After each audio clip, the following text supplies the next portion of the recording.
Yo, we are live. Okay, cool. Hi, welcome back, or welcome. You may not have seen part one. If you are looking to use this like a pattern, you're gonna want to see part one because we have all of our pieces pre-crocheted here. And on the side, this side is where I was showing a pattern before, has been swapped out to just a reference because nothing that we have left to do today do I have a pattern for. But it's gonna be fun. If you're just here to hang out, that's chill. We're here to hang out. I'm just gonna be working while we hang out. And I think I have everything we need gathered here. So a lot of today actually will be done with our hand cam because there's less like repetitive just going around in the round, and there's more isn't this interesting what I'm doing kind of stuff. So where do I even want to start? Let's just go over materials, see what we've got, make sure we've got the right stuff. So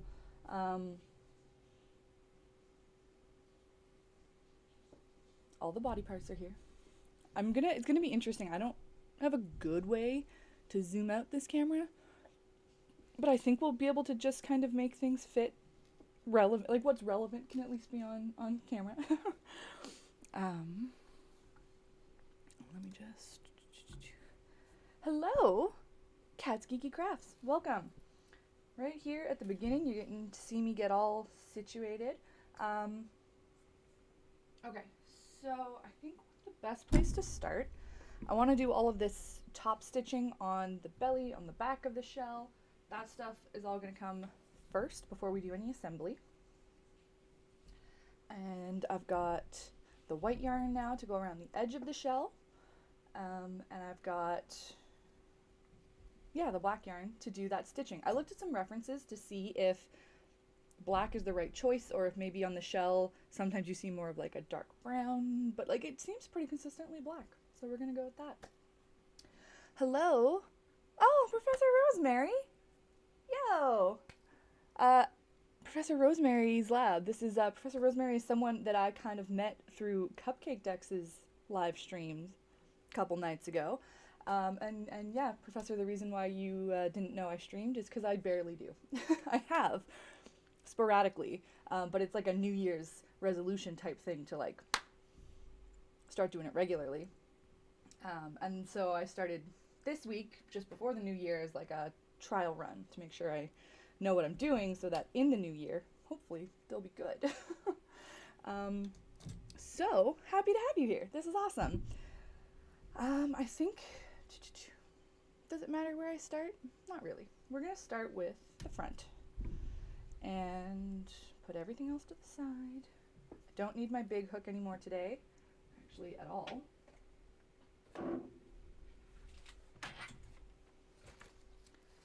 And I'm not even quite sure what size hook I want for this. I think I want 4 millimeters, and I have not had that hook in years. I lost that one long ago. So the question just becomes, do I go with the 3.5 or the 4.5? We're gonna go 4.5, and if it looks like gappy or anything, then we'll redo it. But this is because I have both sides accessible, it should be doable. I chatted about this just a little bit on Sunday, the difference, at least for me, the difference I find when I'm trying to do top stitching when I have both sides of a piece accessible versus when it's like already the face or something and I can't get inside anymore. Big difference in how annoying it is to do and also how nicely it turns out. So I think we're in a good position to get a really nice stitch going. And I just need to remember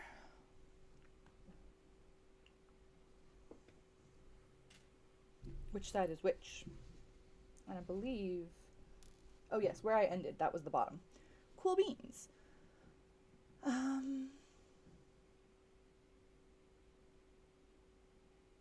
Love to see you stream more, but the pressure we put on ourselves with New Year's can be detrimental. I appreciate that, Professor. It's I'm honestly not one for New Year's resolutions, really. I don't know what I want. Like, I kind of am, because it does feel like a fresh start, and it feels good to take advantage of those. But it's more like I just had kind of a content plan in my head up through the end of the year.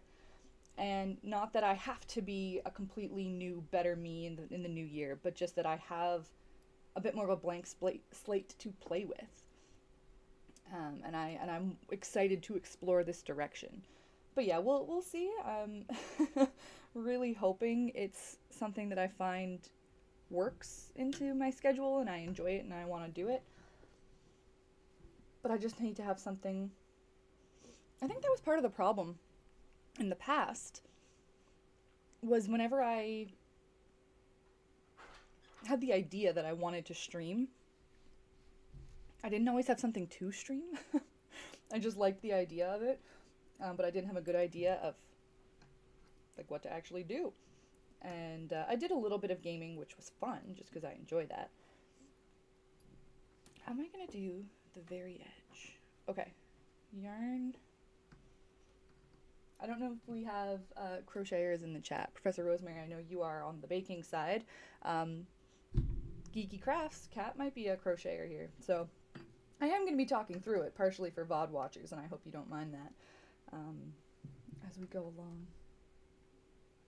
But yeah, gaming was like a fun stream to do, and I think I'm going to try that a little bit again. A lot of what I want to do, like I really, really love crocheting. That is a craft that brings me joy, but the size aspect is what like drives me. I really love digging into size research for Pokemon, and a lot of that is trying to get like really clean references in Scarlet and Violet or Legends Arceus, or now I can do some in Legends ZA. I'm excited to play around with that a little bit. And then I can use those to scale my work when I start crocheting new pieces, but also I would really like to get into more long form content on YouTube, talking about size and all that.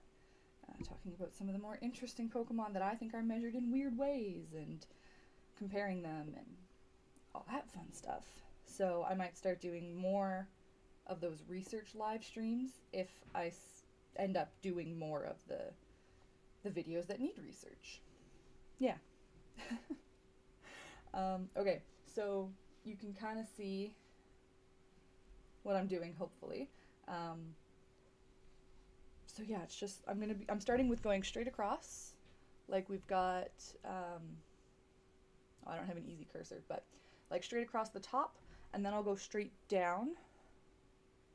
And like I'm going to do as many straight lines as I can before we start doing those diagonal lines, because those can mostly be about like connecting. And I don't have to worry as much about putting my own guide tracks on. So yeah, we're starting off. It's so easy to do this kind of top stitching between rows of crochet that was like done in rows. So clean, so easy. You got your own guide track for you pre-made. But yeah, we're just pulling through from the bottom and single kind of slip stitching all the way across.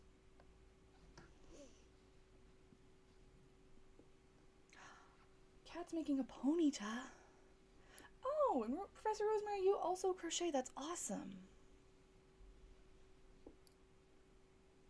Prefer working with hand size plush. Okay, fair enough, fair enough. That's a much more reasonable thing to do. It's really funny, actually, how much it has skewed my kind of perception of crochet, I guess. Like, I am very well aware that, I mean, there are other people who make large things, and there are a few other people, like a handful of us, who make the huge things. But the vast majority of, especially recreational crocheters, definitely stick in that, like, you know, handish sized range. And Meanwhile, I make things that are like so massive. Do the middle? Just trying to count down how many rows I think I should put between, because we'll do that middle one now. Yeah, I do such massive things that then I come and I'm like, hey, I should pick something, just like a simple small thing I can do in a single stream sitting, and I pick like a life-size Squirtle, which is bigger than the average person will make maybe ever, you know? Like a lot of people will just never tackle something that size because they like doing smaller things. And meanwhile, to me, this is this is a small thing. If I can do it. Well, and it also depends, because I really love using this blanket yarn, partially because of how fast it works up. That's definitely why I chose it in the first place. Satisfaction quicker. But I also just like it. It's cuddly and well, it's what I'm used to, I guess. Thinner yarn always feels, I don't know, too slippery in my hands now that I'm used to the static friction of using really chunky yarn.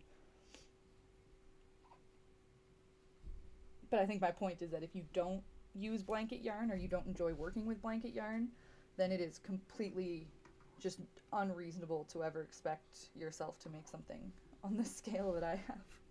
I would never, ever, never, ever make really any of the things I do with worsted or smaller. And then 6. 1, 2, 3, 4, 5, 6. Okay. That looks good to me. I'm just going to keep going and we will deal with all of our ends at the end as they stick out here. So I think I have a couple pictures pulled up just because it's nice to have variety. Yeah. So I can do the line straight through the middle. And then down to the edges. Nice. This is the, just in case people are curious, this is the Pokemon Center's 8-inch Poke Plush of Squirtle. I am on the Pokemon Center website for my reference.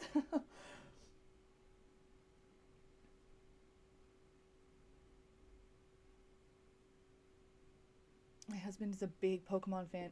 Dude, my husband 3D prints. I don't have the patience to do life size. Yeah, fair enough. You know, there's actually, you make a good point, Rosemary. There's a lot of Pokemon that are very approachable to make life size, actually. And I think some people probably do by accident. I think there are people who have stumbled upon life size. I think I've found that. And not even just like, sometimes it's like Flabebe's Sitting Cutie is just life size. Like, how fun is that? Because that's just what size it is. And I thought that was awesome. I saw it in a shop and I measured it. I took the time to measure it. Okay, so as long as I stick... Okay.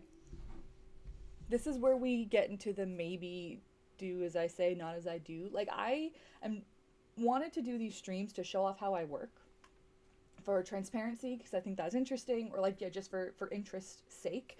But I want people to be able to follow it sort of like a pattern if they want to, and that's like the level of comfort they have to work off a half pattern. So I'm just going to take a moment to say, do things the way that you want to, like the way that you work is great. Just incorporate whatever you need.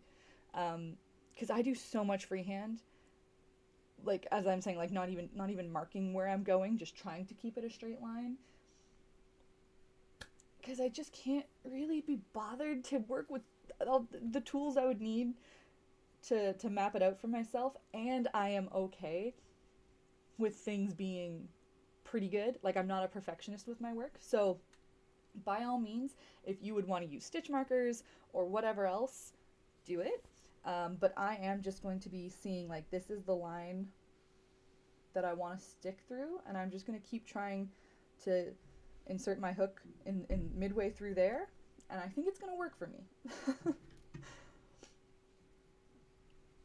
But I don't expect everybody to work this way.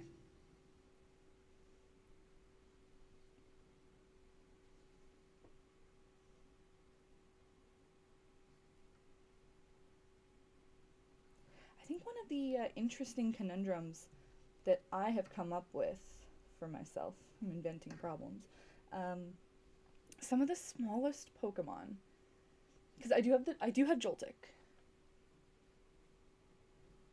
and it used to be within reach of this desk. I think it's on the other side of the room now. I do have Joltik. I would like to make all of the smallest Pokemon, which is I always forget the number, like a 6 or 8 way tie these days.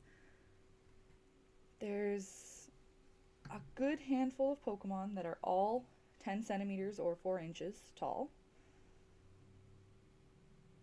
And I only have one of them so far. I'm very close on a second one. That also used to be a hand reach away, but it's farther away now. That's what happens when you clean. You don't have the things you want anymore. So I have the Joltik. I have started working on a Sinistee. I would love to do Flabebe, for sure. Comfy is an interesting one, for sure. I think that's another one even that some of the official merch is just life size by coincidence. Like the wearable ones, I think, or maybe a life size Comfy. And then what else have we got in that same category was, I think, Cosmo M, I think might be a 10 centimeter 4 inch Pokemon. And I'm forgetting so many. When this used to be a list I could just like recite. I guess Sinistra is also on there. The regional variant almost.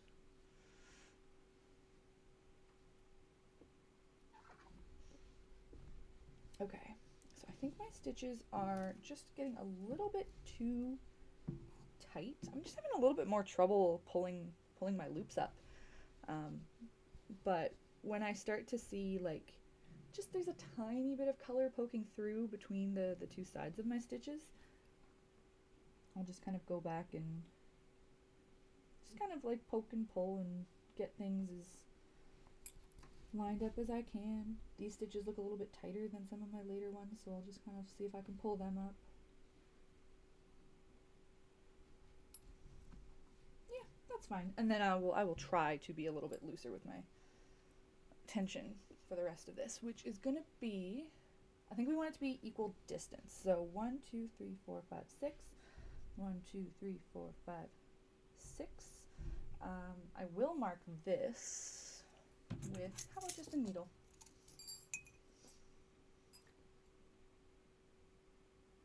Oh, you're headed to bed. I didn't even like clock whereabouts you are, Professor, but glad you popped in. This was great, and have a good sleep, I guess.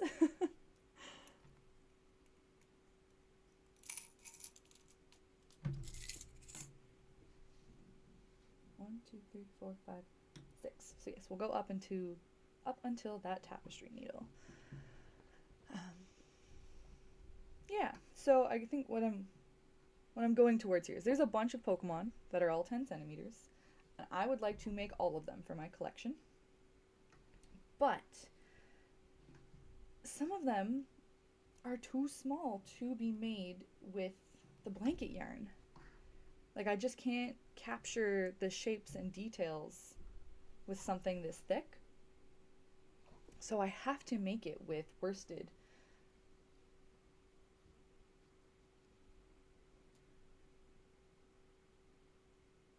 Ah, yes, other side of the world. Well, you can come visit sometime. Probably, you know. if if you decide to come visit, we'll throw a party. I'll put it that way.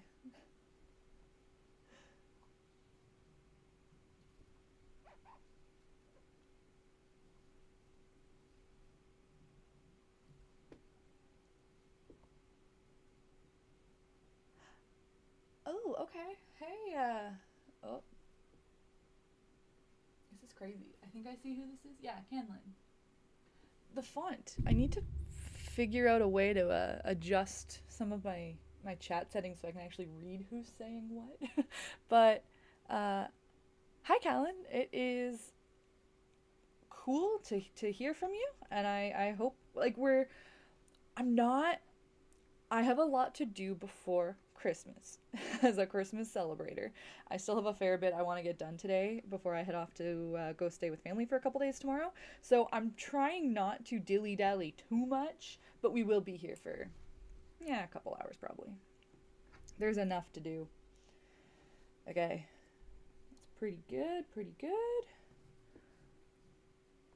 And actually, I can just continue from here onto one of these side sections, which will go. I'm just going to make it up a little bit because there's nothing to connect it to exactly other than just like, it's basically, I think, this corner.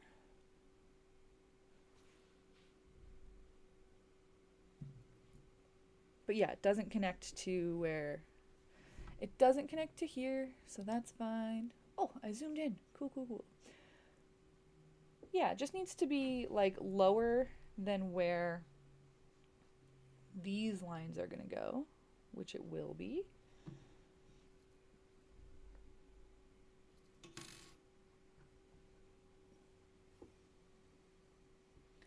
Malaysia. Wow. Okay. Yeah. Hey, you never know. You get a Pokemon Worlds there or something. I'd come. Or we'll just arrange a group trip.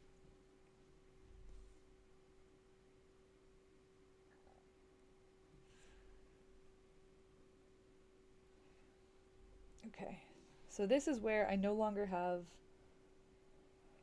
a real guide, like following any particular stitches because I'm just cutting across stitches now, but it'll all be fine. I'm excited actually to see how this looks because I think it's going to be really great. I'm pretty happy with my Squirtle, the one that I have from whenever I made that ago. It's definitely earlier one of my works because I think it was 22. I think it was like 1 year thereabouts after I started making life-size Pokemon that I did Squirtle. So I had some practice under my belt, but it was still earlier on. It's pretty good, all things considered. But I guess I just got, knowing me, lazy, probably. I just wanted it finished, or I had some deadline in mind for it, and so I didn't bother doing all this detail work. At the time, I probably would have stitched it on instead of crocheting it on. So I think this would have looked better regardless. But it's just not there at all on my old one. And I think it's going to be super elevated to actually have these details. I think it's going to look pretty epic.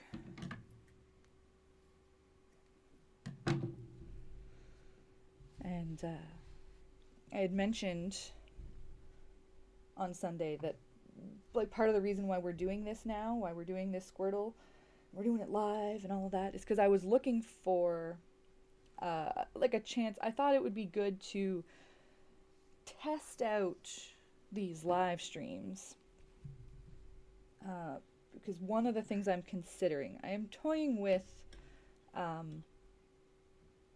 doing the lives just like live for everybody can hang out, but if you want the VOD as a pattern, I might make that a member exclusive perk, but it has to be good enough to be worth it. for people to be members, you know? So we're playing around with it and we're seeing how it goes and how confident I feel about what I was able to do on camera and see if I get any feedback. Yvonne's back, hi! And we've got Thousand Eyed here too. Hello, hello everybody. We are putting some details on Squirtle. And yes, so I wanted a chance to practice these streams anyways, and I figured for sure they are better suited to repeating one of my old patterns rather than doing live designs, because that takes too much concentration. And I knew that I was going to be making this Squirtle anyways, and that seemed like a perfect fit to test out these lives. But the reason why we're doing a Squirtle is that it's a Christmas gift for somebody. Somebody that I'm quite confident does not watch my content. Or like maybe sees occasional updates, but like is not a regular follower. But they are a family member. So he's dropped some hints a few times over the years about how much he liked this Squirtle, because Squirtle's his favorite Pokemon, and how cool it would be to have one of his own. So I'm like, it's probably time that I give this poor boy his own Squirtle. But he's like been dropping those hints based off of the old one. So when he sees his and how much even better it is, I hope he'll be pretty excited about that. Okay, we are getting there on this first piece. So we need just the side triangles. I'm gonna call them triangles. Okay, Kat, have fun at work, hopefully. Hope you have fun enough work, and thanks for coming by. Hope we'll see you again. As I said, this could be a regular thing. This will probably be a regular thing. So you will have more chances to come hang out. All right, where do I want these to go? So I need it to not quite, let's do maybe there. So we'll do like 1, 2 rows, which means it's going up 1, 2, 3, 4. So we'll go down 1, 2, 3, 4. Yes, okay. This is how I do a lot of my work, is just finding symmetry. I don't really care. Like, lines that are straight are good. Lines that are accurate to the reference are good. But those can all be close enough. If it's not symmetrical, that's going to bother me.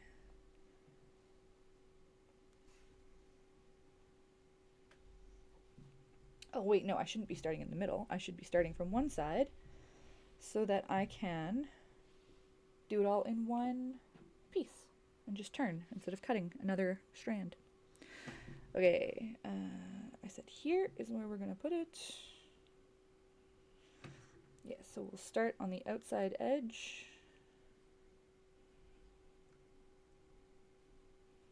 I want it to go all the way to the edge, so I'm going to loop it like through. Does that work?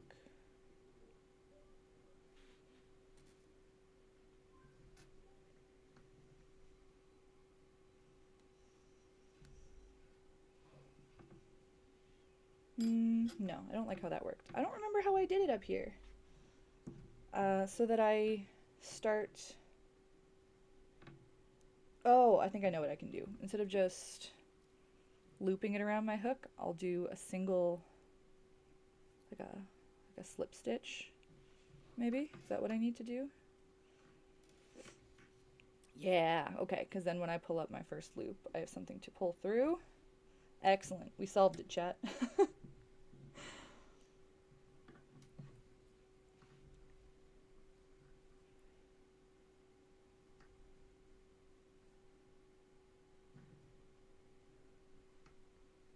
This is part of why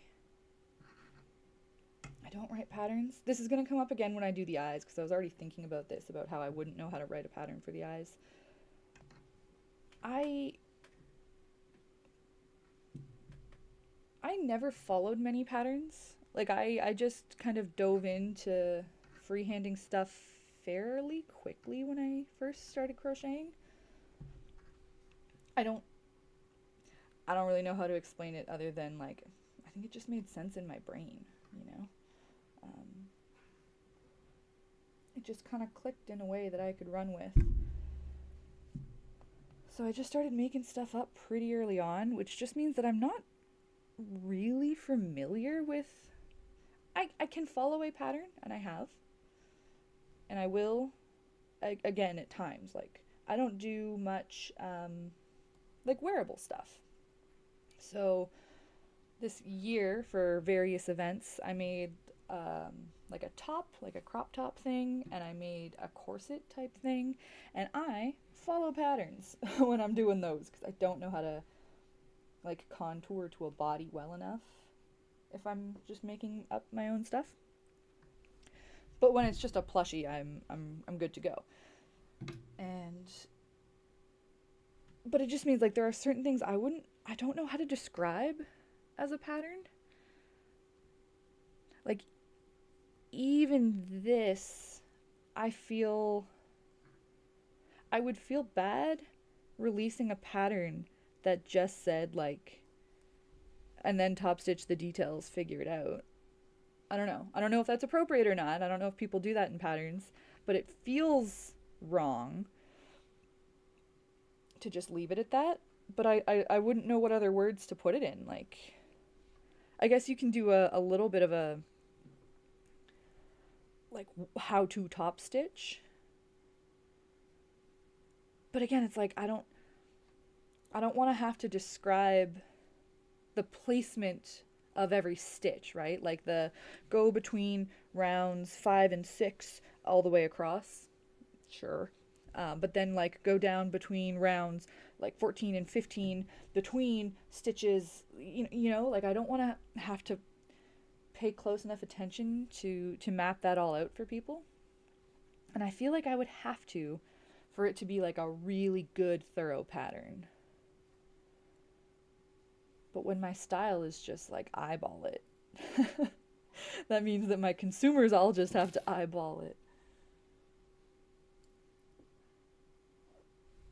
Yeah, it's an interesting part of the community, and I have been seeing a few more people in my comment sections sort of like not exactly defending me, but like explaining because okay, if anybody here does post crochet content, I don't know if how much this applies to other niches, but I just know for a fact if you post anything crocheted, you will get comments asking for the pattern.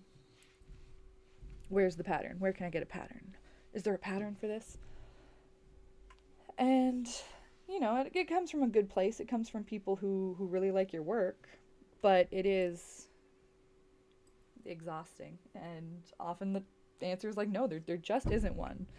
And I appreciate that you would be willing to buy it, but there isn't one, and I don't really want to make it. But when so many people ask for it, I feel kind of like pressured to make it. And I don't really succumb to pressure very easily, so it's not a big deal.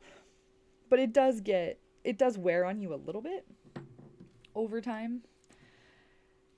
So I've been seeing more people showing up in the comment section being like, dude, it's not easy writing patterns. You know, just because someone made something doesn't mean they can make the pattern for it, which I think perfectly describes me. I know some incredible pattern writers that I follow, and I know some incredible like tutorial makers, and even just like learning how to crochet in the first place, because I did a brief series on that just to see if I could, and I don't think it was very good. I'll be honest, I don't think it was very good. I think you know, maybe it would work for some people. Maybe it's still better than like trying to learn from a book, because at least it's a video. But yeah, like I don't think I explained it nearly as well as other people have and can, because I am just not a teacher, you know? It's a different skill set to teach the things you know how to do than it is to just do the things that you know how to do. And I'm really trying to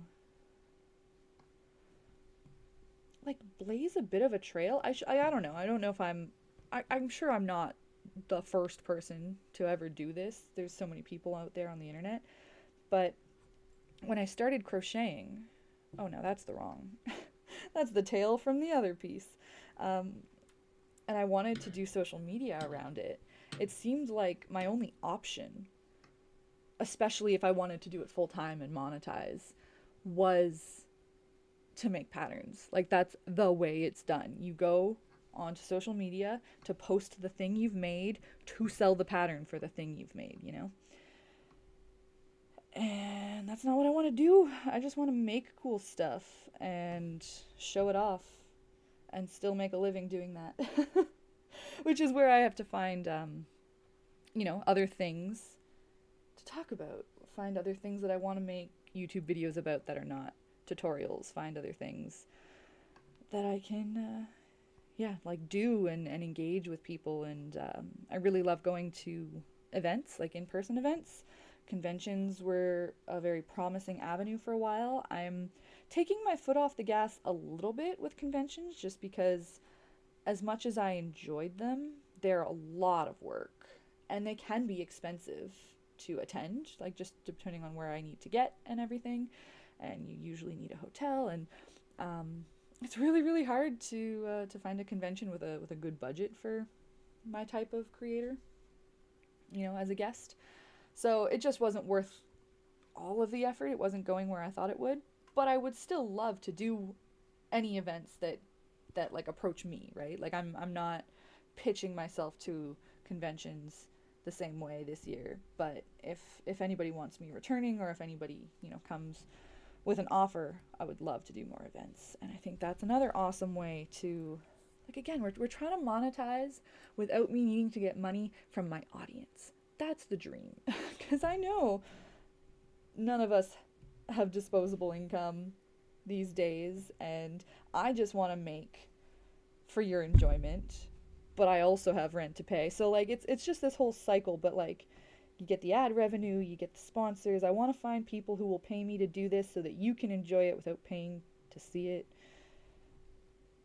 And I want it to not involve writing patterns. That's where all of this leads. There has to be another way to do it that doesn't involve writing patterns. But then we've got this, which is kind of my compromise, right? It's like, it's not a pattern, because that's not what I want to do. That's not what I'm good at doing. But it gives me an excuse to go live, and it might kind of satisfy some of the people who are like really, really desperate to make some of this stuff, Okay, so I'm just trying to like go in now and loosen up. Same as before, anything that was looking too tight, I'll just go and kind of wiggle it out. And that is our Squirtle belly. That is all of the lines, right? I think this is not perfect in terms of symmetry. But once it's on a Squirtle, I think it's pretty close, This is where you get into that really fine, like, did I trace the exact same path? Maybe I went a little bit higher up. But I'm happy with this. I am satisfied.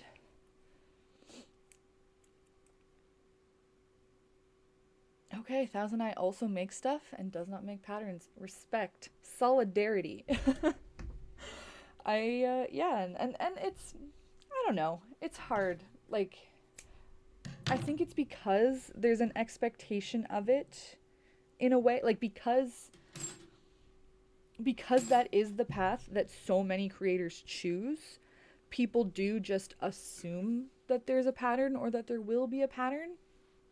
And that I want to sell it to them, right? Like, I should know that they're a potential customer because I want to make that sale, so I should tell them where to find it. And it's just conditioning, really. Like, the fact that people so commonly see patterns being sold, they assume patterns are being sold. And unfortunately, and this is something I can work on with myself, it just kind of comes off a little bit entitled sometimes. Like, hey man, I made this. You don't get to make it too just because you want to, not necessarily. And not that I'm trying to gatekeep either, but like, not everyone does that, And it's not even, is there a pattern? Just like, where's the pattern? But there's a lot of internet etiquette that we can critique. This is not an isolated situation. Okay, we are on to the shell. So this is where it gets tricky. So I think I want this to be, I mean, it's curving this way, but I can just kind of like, there we go. Now it's curving this way. Do I want,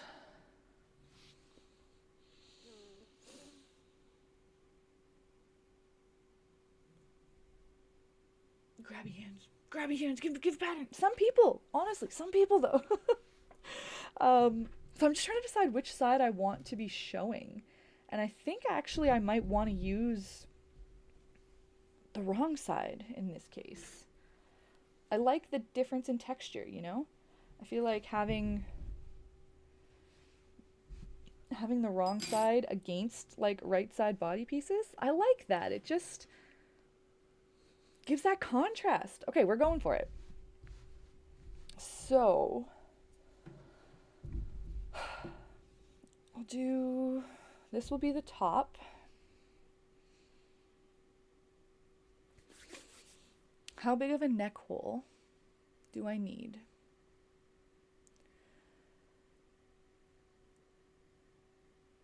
Oh, sorry, this is not quite censored as a reference for you folks anymore. So I'll start maybe with that line straight up the back of the neck. Or I could start, well, I need to know where that needs to lie, just because I think I want to do it relative to where I ended off. That'll be like my neck hole.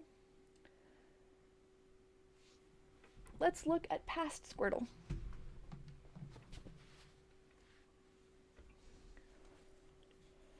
Okay, here, I think this is the easier way to look at it.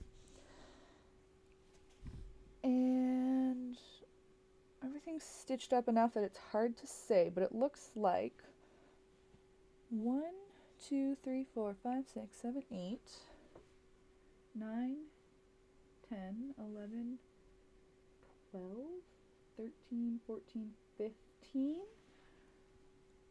I think there's 15 stitches from where it like connects to the front. So we'll do that again and trust. 1, 2, 3, 4, 5, 6, 7, 8, 9, 10, 11, 12, 13, 14, 15, which means that we would be connecting here. So if that is our neck space,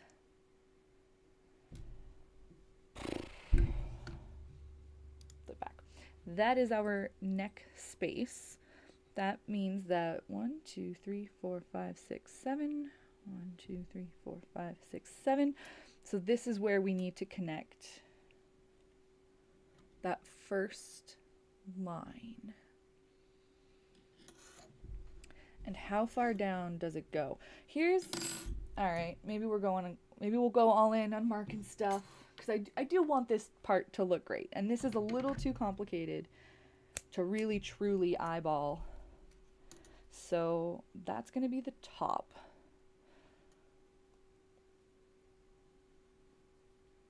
And I'm going to go, and I think I'm just going to mark so that they're all equidistant. I need there's 6 quadrants.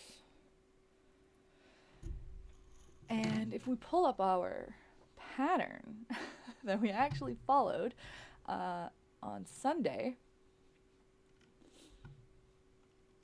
sorry, I had to shift the view of the window to fit my references nicely, but I promise that I'm looking at the right thing, and I will tell you right now, we ended with 75 stitches.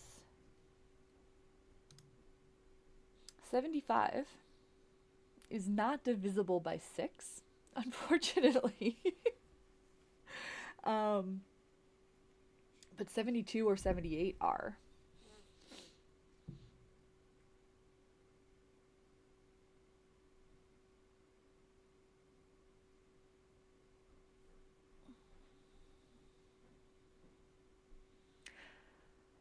Man, I don't know how to distribute 3 stitches.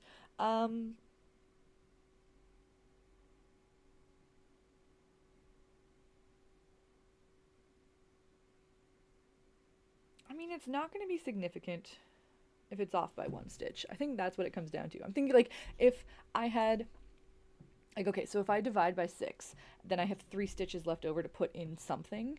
And I was thinking even if I had 2 or 4, then at least I could do like the middle 2 are bigger or the upper 4 are bigger. But it's 3. There's no even way to distribute 3 other than I guess I'll just do like offset maybe. Okay, but 12. I need 12 or 13 stitches in every quadrant. That's what it comes down to. That's the math here, folks. So I'm going to cut up. This is just some old scrap yarn that I had sitting on my desk. Don't know what it's from, but it's what I'm going to use. I've also got a piece of white here. This will do. So we're just going to start counting out 12 or 13. So 1, 2, 3, 4, 5, 6, 7, 8, 9, 10, 11, 12. Actually, maybe this will work because I put it in the 13th because I want 12 between, and then the lines themselves will like cut through a stitch. This might still work out. Okay, let's keep counting. 1, 2, 3, 4, 5, 6, 7, 8, 9, 10, 11, 12.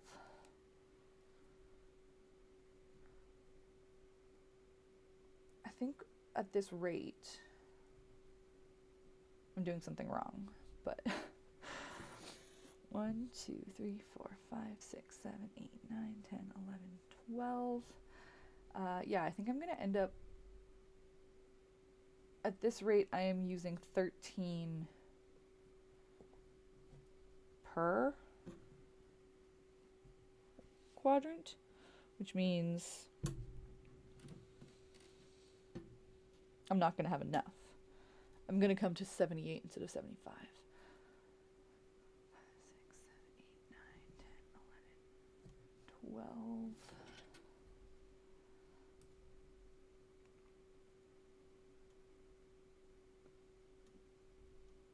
But I guess what my brain was doing was if I am offsetting some of these, that means the difference will still be split between the two. I guess that's what I'm saying. So what I actually need to do, I get it now. It all clicked in my brain. So we'll do, this is in the 13th, and then we'll do in the 12th.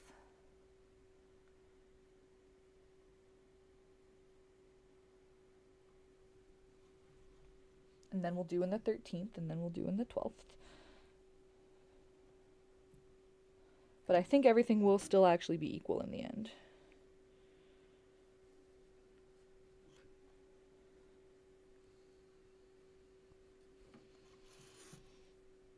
There's a lot of math that goes into crocheting. And every time I try and explain to people, I can always see I'm confusing them. I don't explain it well. I just know that I do so many times tables in my head. And I've gotten really good at the times tables, I think. And I know some kids, like, hang on, 1, 2, 3, 4, 5, 6, 7, 8, 9, 10, 11, 12. And I think I put it in the 13th for this one. And then we'll double check because that should be in the 12th. 1, 2, 3, 4, 5, 6, 7, 8, 9, 10, 11. Perfect. Okay, cool. So now we at least have a guideline for like what we're kind of connecting. Yeah, I know a kid, a friend's kid, really loves the multiplication tables. Like, he just loves numbers, and I'm like, I think I should teach that kid to crochet. I think he'll have fun with it. Okay, so now I need to figure out, I know where the points of that hexagon are going to be, but I still need to place them. And I guess I should mark that as well. More scrap yarn.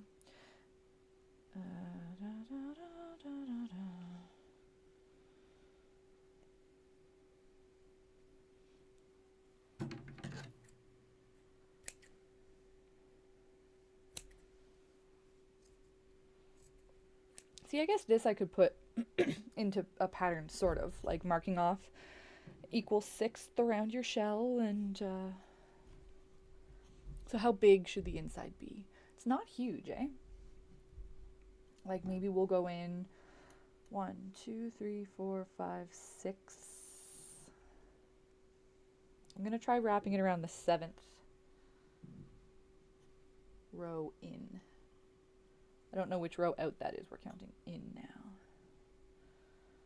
And these are just a little short, but that's okay. So then I'll do that everywhere. 1, 2, 3, 4, 5, 6. Might as well use my hook for this. Why am I not using the tools that I have available?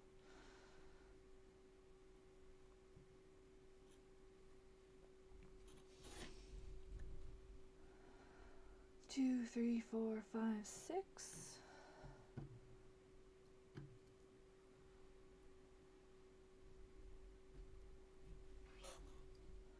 One, 2, 3, 4, 5, 6.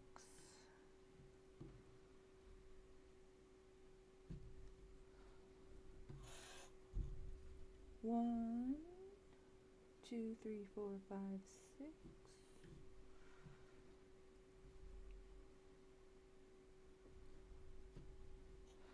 And 1, 2, 3, 4, 5, 6. And then we see, does this look? I think that could work. I think that could work. I think that's a good size. Okay, so these lines need to be like very straight and come to very points, which is just tricky to do when you're working with a circle. This is just a giant spiral that I'm trying to cut very straight lines through. So I'm gonna start off by saying I'm gonna do my best, and I'm gonna cut myself slack when it only looks okay. And I suggest anybody trying at home take the same approach. Okay. There's a lot of work doing all of this stitching.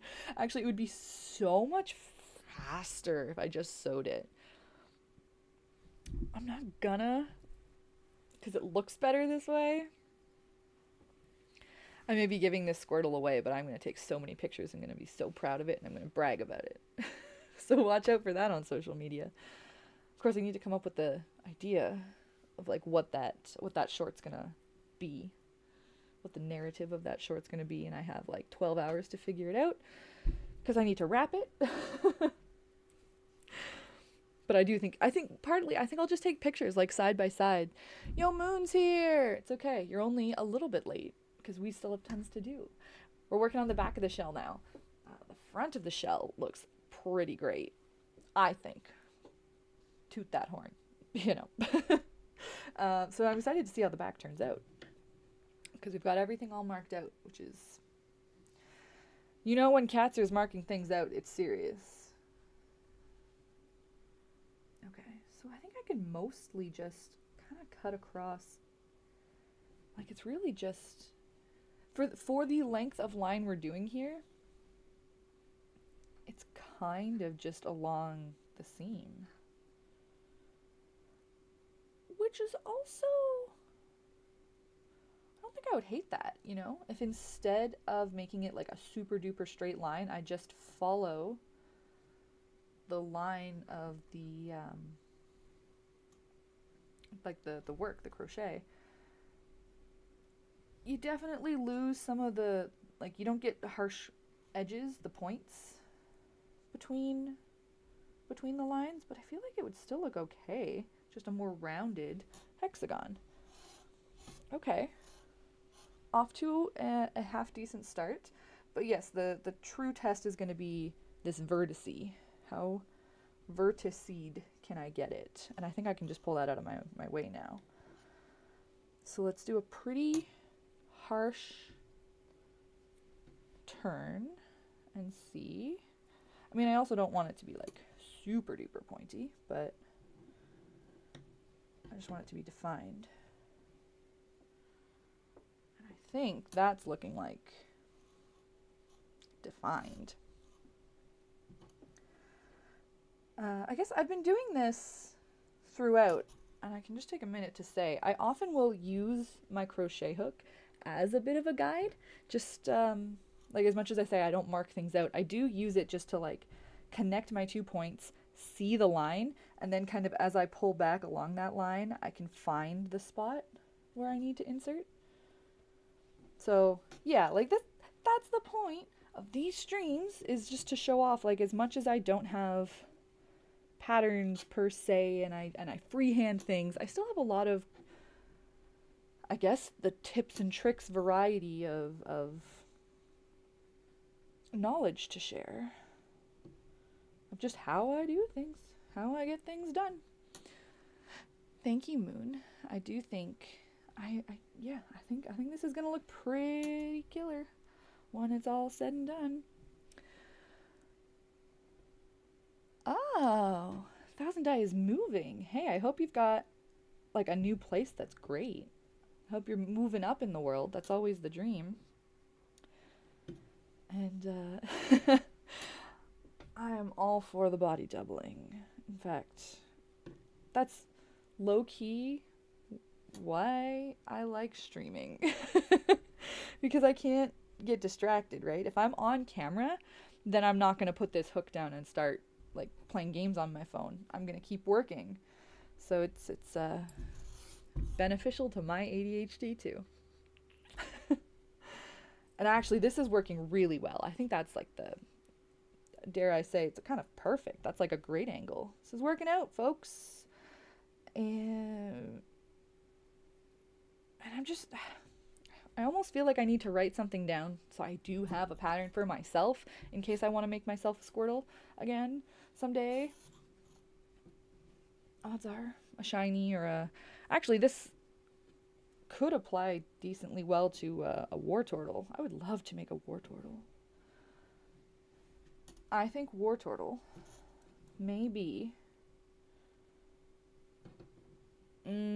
okay, I can't fully stand behind this opinion because I haven't done the research to like go through all of my options. But I'm just gonna say, blindly, war turtle may be the best middle evolution in Pokemon. If not the best, like top tier. Big war turtle fan over here. There are days where I question if I like war turtle better than Squirtle. There are days where I don't question it also, but I'm just saying. I flip back and forth because I like war turtle a lot. I just also like Squirtle a lot. It's kind of like trying to decide whether my favorite stage in the Pikachu evolution is Pichu or Raichu. I don't know, man. I love them both a lot. Unfortunately, sorry, Pikachu. It's not Pikachu. Pikachu's incredibly cute, but what? I'm just gonna have the same favorite Pokemon as all of the people who don't know what Pokemon is? Nah. We're gonna be more interesting than that.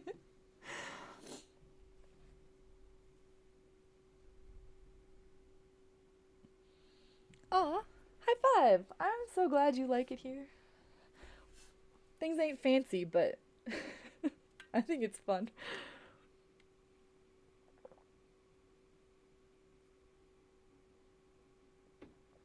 No need to change videos. Yeah. Yeah, I like live streams quite a bit. And I have a bit of a weird, like,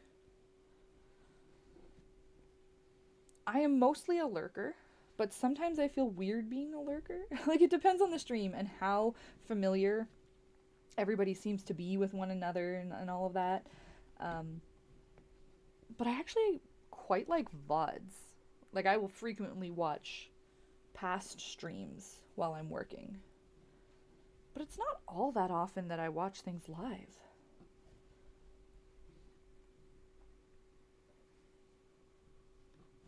But I guess it also depends, like, there are certain games maybe that I'll watch live, and there are certain people that I will watch whatever they're doing.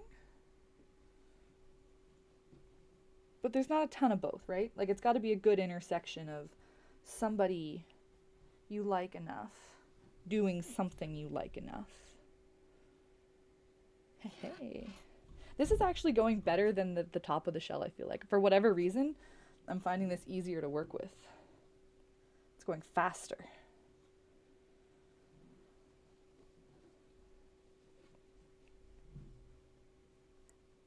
But also, oh hey, Pity's back. Hey baby.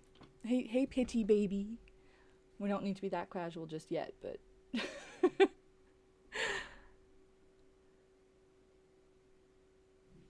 welcome. But yeah, I will say that there's a couple people, like the more that I got into the content creator sphere and I started making friends with other creators, some of them live stream. And so I want to go to, like, I'll go to a live stream if it's like an actual friend, right? Like someone that I know in real life and I want to go and support and whatever. And if I know them in real life, I feel much more comfortable in chat. And then I have so much fun. Like, I get it.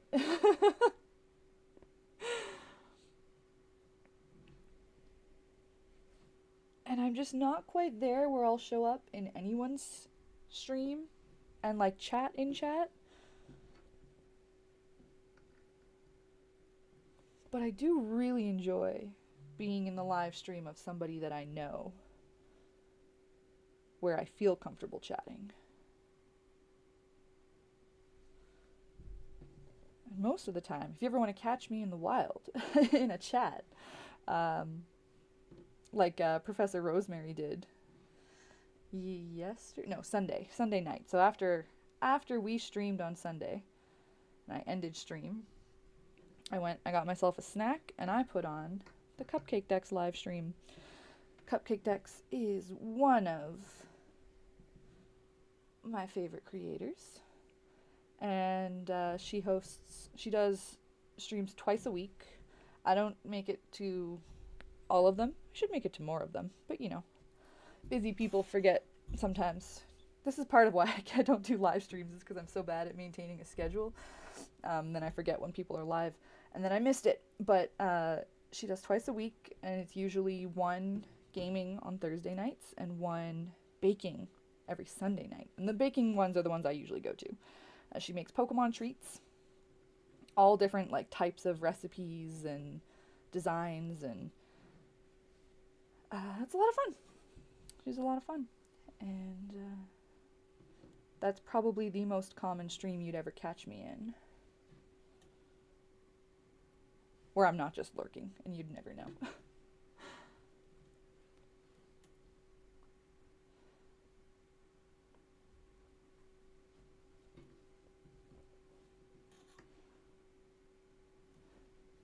Yeah, see, this is one of the cool things that that Cupcake Decks has, that if I keep this up, I'm gonna need.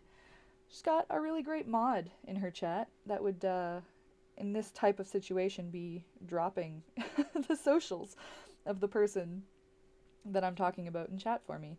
But yeah, she streams on Twitch rather than YouTube. She also posts on Instagram and I think TikTok. Yes, because we actually met on TikTok. And yeah, maybe I can drop a link in chat. I can finish this line. And then no, we need to actually correct that just a little bit lower.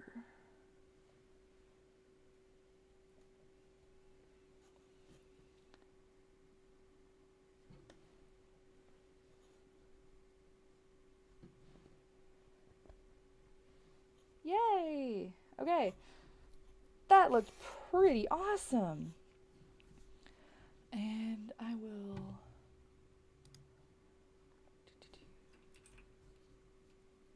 twitch.tv/cupcakedecks.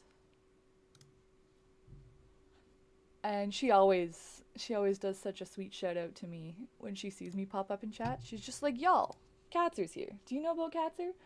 So let's send that love back. Yeah, it's a ton of fun. And if Instagram. That's what I'm saying. Did that not work? I thought I could write in chat, but I'm not seeing it popping up. Oh, is it because I closed this? There it is. Okay, okay. Yeah, if you're on any of the social media as well, then like she posts photos and like features of the things she's made once they're done. And yeah, it's just really, really fun stuff. And a lot of cool people show up to those streams.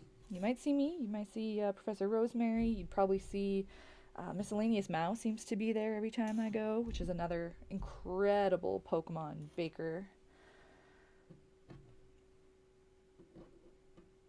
We often see Picnic Blanket Doodles. Okay, I'm going out to the edges now. So wherever these points are, we're just connecting to... I mean, okay, some of them, that's pretty round. That's a pretty rounded... But it is too late to fix. If I'd been paying more attention, maybe, but... It's too late now, and it's gonna be fine. It'll look pointy as soon as I put, like, the straight line coming out of it. Oh, yeah. Look at that.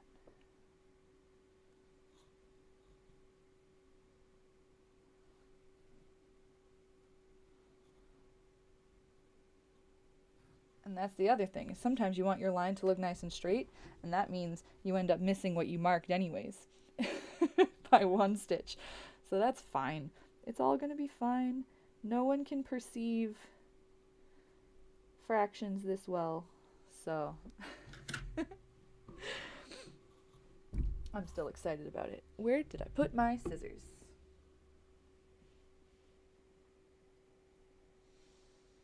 I don't think these are the scissors I had before.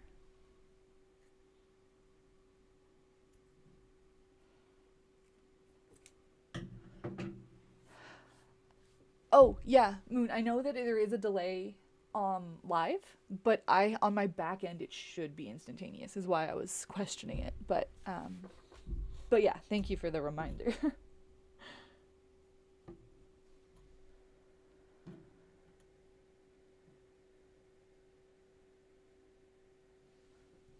Wait.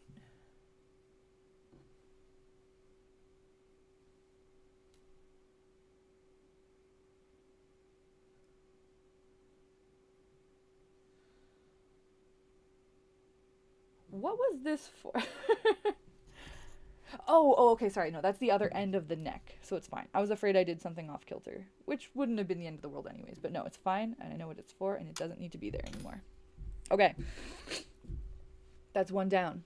We have 5 more to go, and then we get to start doing the face.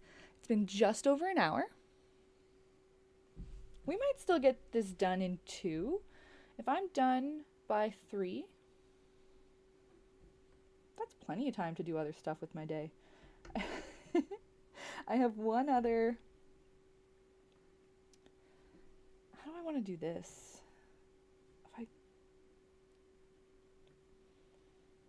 I want to start here, and I don't want there to be a gap.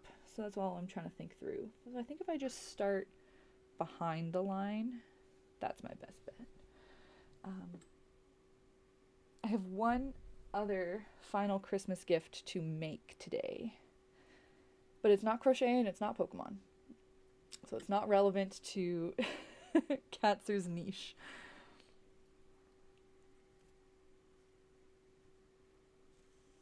There is... Actually, no, I'm pretty sure the recipient of that gift is not watching either. But it's more possible that she would be. So I shouldn't say. But it's a sewing project from... Actually, I think it's going to be a lot of fun because I'm doing it like sewing, but like embroidery style, like that style of thing where you have like stitching on top of felt. Yeah, so I'm doing it like that style, but instead of being on an embroidery hoop, it's going to be like a plush, like a 3D. And I think it's going to be so fun. I love doing that style of work, and I never make time for it. So, thank you, Christmas.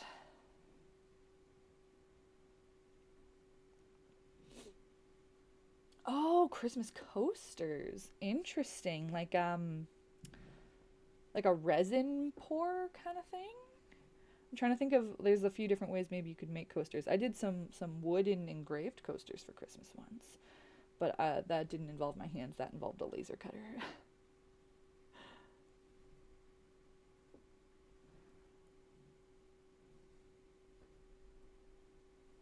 But also I've been involved in the I didn't do much of the work, but my partner and I did make a million coasters once out of resin.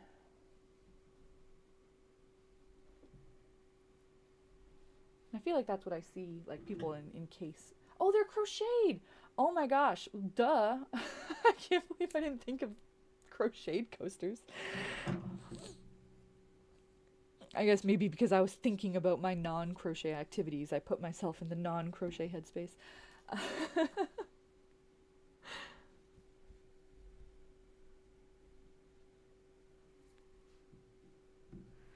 That's cool though. That's a good gift. I gave a crochet coaster for Secret Santa this year. I hope it's being appreciated in its new home. It was an Animal Crossing leaf, like a furniture leaf. And I did follow a pattern for that one. Somebody else that I know was just having a little bit of trouble with the pattern, and she was like, can you make this real quick and tell me what I'm doing wrong? And then before you know it, I had an Animal Crossing coaster. I was like, well, I guess Secret Santa solved. It was a maker Secret Santa. Like we had agreed in advance that everything had to be handmade anyways, which suits me so well. I may have been the one lobbying for that. I'm just at this point in time I've done enough Secret Santas in my life where like everybody leaves with a box of chocolates and a generic mug with snowflakes on it that I'm like I can't do generic Secret Santa anymore. So let's at least make it interesting and make it artisanal, you know? It was good times. Some good stuff there. Crochet is absolutely safer than resin. Much less safety equipment required. Like there's nothing, I'm not going to say that resin is not safe if you know what you're doing and you have the proper equipment, but hazardous for sure.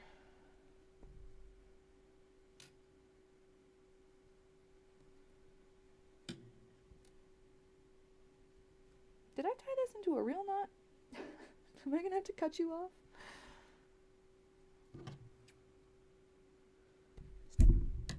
Okay. What a cool shell.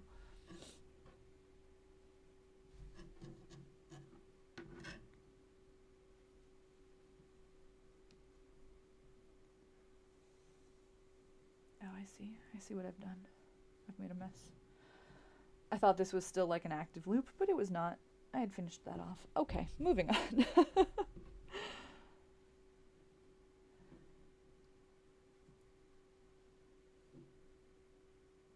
Well, I mean, I don't know, Pity Baby. Like you've already started on you've already started all the crochet ones. Can it just be switched to resin at this point? UV would be the better option. I don't know a lot about resin, but I do know that the UV resin is definitely the safer stuff.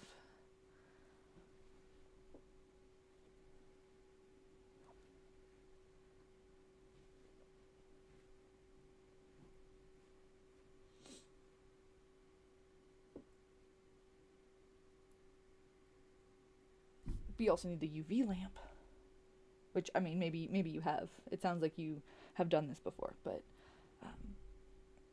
not everybody just owns one of those.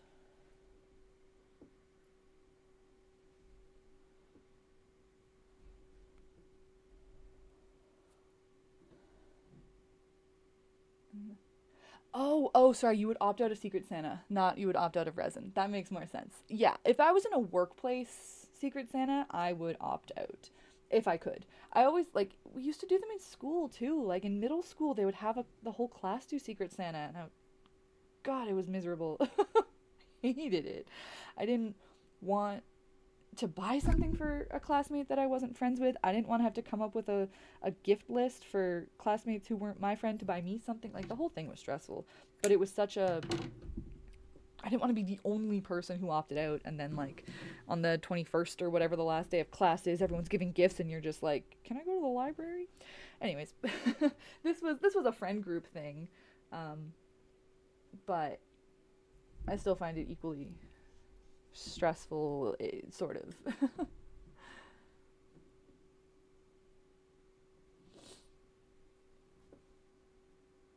Oh yeah, and the people who like think they know what you like, but they don't, they're not deep enough to understand. Yeah, like if someone found out I crochet and they gifted me like a crochet kit or something, it's like, oh, thanks.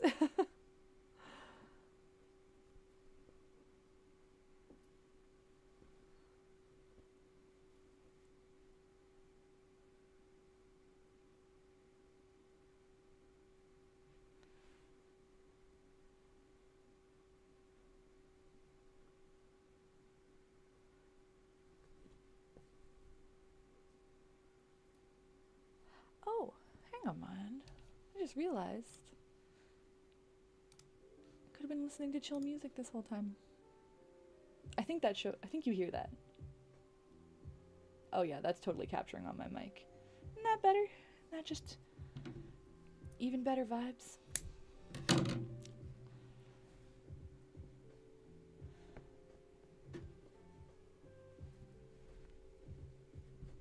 There we go.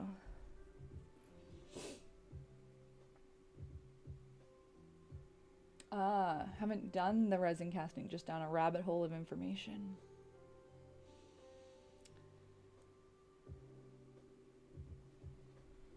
Okay, last one. And that's pretty far off. Like, I don't think... Yeah, we're just gonna go to the right of where that marker is.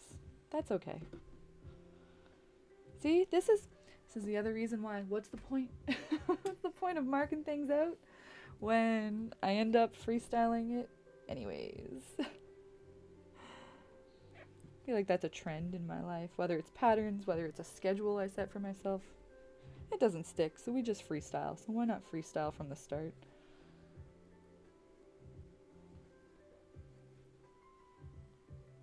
Oh yeah, now I'm jamming.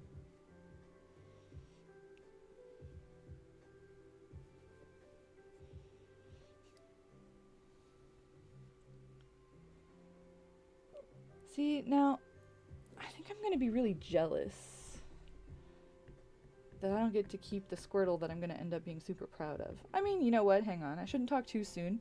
I could still... something could still be wonky about it. We'll find out. But I don't think... Like, I think it would be too much of a pain to add this to my Squirtle. So the only way I'll have a Squirtle with this detailing is if I make another one. So maybe I'll do the shiny one day. That looks so good, everybody. Look at that. Spot the difference. I bet you can't. I mean, they're a different color, but they don't make... Haha. Still getting used to, like, pointing on cameras. They don't make that color brown. They don't. It's not a thing. Not in Bernat Blanket, at least. Actually have a color just like that, but it's in a very what do they call that stuff? Chenille? It's a chenille yarn. Oh, I killed chat. No. What? I don't think I did that.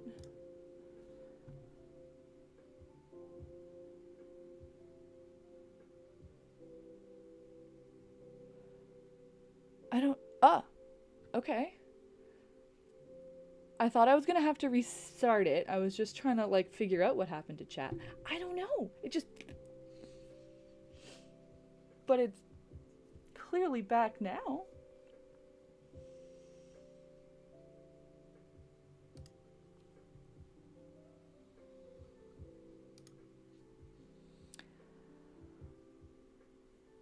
Oh, it was Thousand Eyes' fault. But I got a request to just bump the music a tiny bit. Is that good? Is it too loud over me now?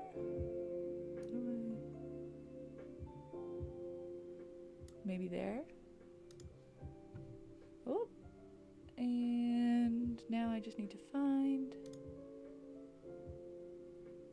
Okay. And then I made it a little bit quieter again. Felt loud on my end.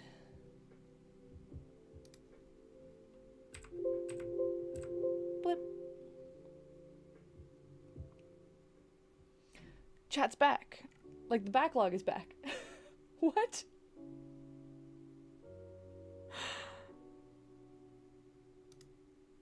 I don't know, folks. There's gotta be a learning curve to streaming. I'm sure I will learn things, but I get the impression from what I do watch that OBS is just a bit of a beast with its own mind, and no matter how long you do this, it is always a small struggle, and I think people who attend lives maybe just get used to that. And we do our best in the meantime. Okay.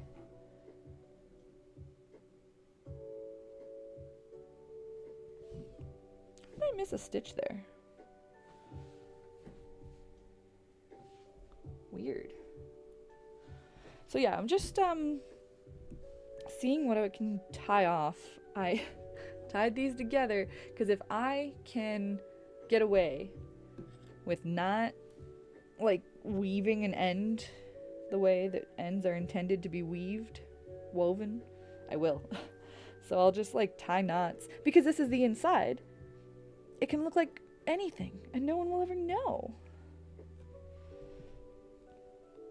Which is another reality of my work. Like, I think I'm proud of my work. I have no, okay, like there are things that sometimes I see and I'm like, I can improve on that and I want to grow my skills, but like generally speaking, I don't think it matters if stuff is like hidden like this, as long as it looks good on the outside and it's secure and all that. And that's the other thing I think when like people are very impressed by my work a lot of the time, which is very flattering, but also sometimes I feel like I know a truth about it that I didn't share on social media or something, you know, like that whole effect of you see what people want you to see on their socials, right? So sometimes the workmanship on a certain area might be a little bit shoddier than people realize. And when they're asking for patterns and stuff, I'm like, you don't want to know. You don't want to know what went into making this happen. You would be so disappointed to see that. You know, I don't know, like just like the number of shortcuts I take, I feel like people would pay money for a pattern and then be like, what is this? Okay. Recently made the best necklace chain ever. It has a golden capybara. What the artist sees and what the Okay, are you all ready for this? I'll share something. I did actually put this on like there's a short of this if you scroll back like 2 or 3 years on my channel. But I did one of those because actually, so this is my Pokeball cardigan. I know some people who are newer to the channel or whatever, like you haven't seen everything that I've made. But I'm very proud of this. It's all of my different Pokeballs. And I get so many compliments when I wear it. And I actually have cleaned up the inside a bit. But it's not great. Every single one of them looked like that heel ball at one point. And a lot of them still kind of do. That great ball's or ultra ball's not great.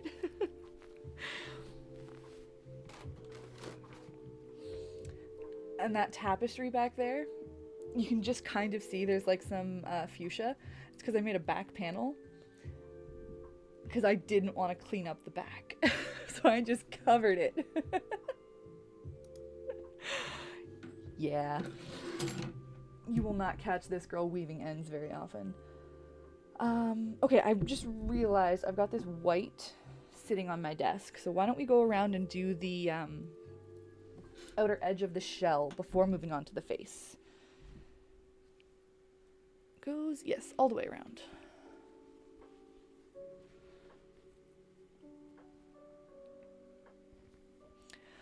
Pity baby, you can use whatever materials you like. I mean, like, it depends what you're making. And I'm sure, like, if we get crocheters in chat, or even me, like, I can give my opinions, but I think a lot of it comes down to what you like working with and what you would like wearing. It's a very personal opinion kind of thing. If you have specific goals of like how you want it to look or turn out or whatever. Where do I want to start?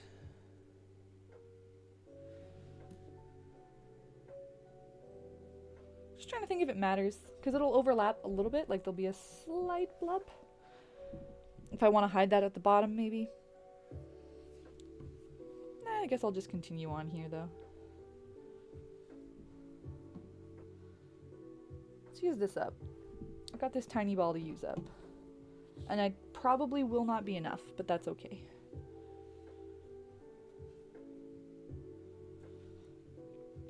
And I do believe I will just...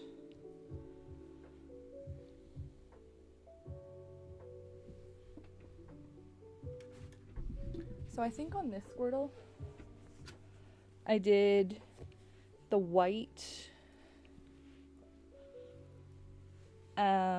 in the back loop so that I could stitch the belly to the front loop. Like, I thought that would be a good way to do it. And that's my instinct right now. That's what I wanted to do again. But we ended up with this brown line. That's not ideal. So I think I'm going to try going through both loops this time. And I'm just going to do single crochets all around. I'm not going to do any increases. I'm not going to do any funky stitches. And we'll just start off by seeing how that looks. Oh, except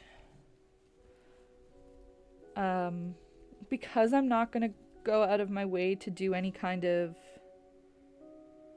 color change stitch, I might want to do this the other way. Yeah, I just like how the color change looks. Man, the white really gets blown out.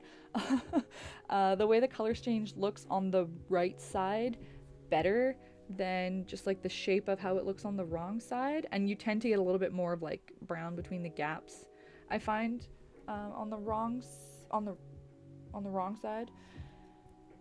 So I'm just gonna flip it so that the other side becomes the right side, and everything will be happy.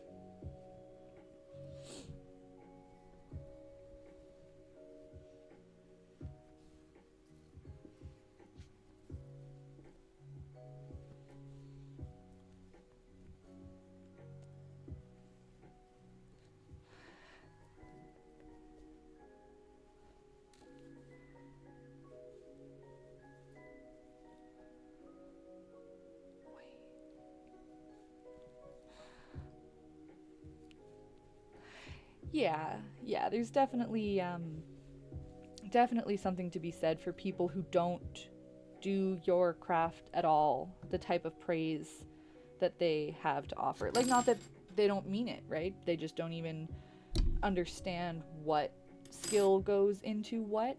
And so people often, like,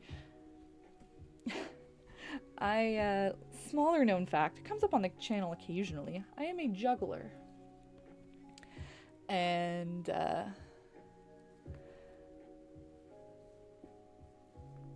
Oh, bye. Pity left. I didn't see them say they were leaving, but see ya. um, yeah, as a juggler, as a person who's gotten friendly with a lot of the juggling community also, there's this huge disconnect between what audiences love and what is genuinely challenging for the performer. Like people, especially like kids too, like you can really get a crowd going just by like throwing the balls really high. That's all it takes. Just as high as you can throw it and then still catch it and keep juggling, people will go crazy. Um, Meanwhile, one of the one of the most basic things that people think of as juggling, like when you have three balls and you're like throwing one over and like it makes like a triangle, really hard. not not outrageously hard for people who are professional jugglers, but way harder than a lot of other stuff, and a crowd is barely impressed by it. So yes, I agree, Moon, that there's definitely something to say about the people who just like basically see it and be like, I could never make that. Whereas, I am very, very proud of Whalmer, and I would never say that it didn't take skill. It certainly takes a lot to make something that size the right shape. And I did have to do some surgery midway through because I made a mistake. But like ultimately, that's just a pile of thousands of single crochets. It's nothing intricate. It has a level of skill to it, but I've also seen other things that are much less like jaw-dropping that I know were harder than what I did.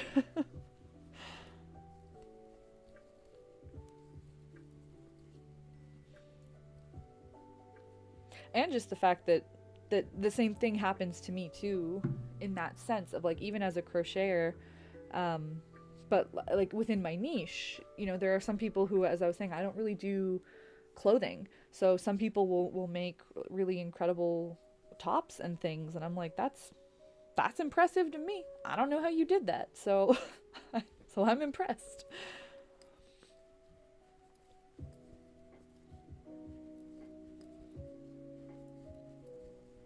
Okay.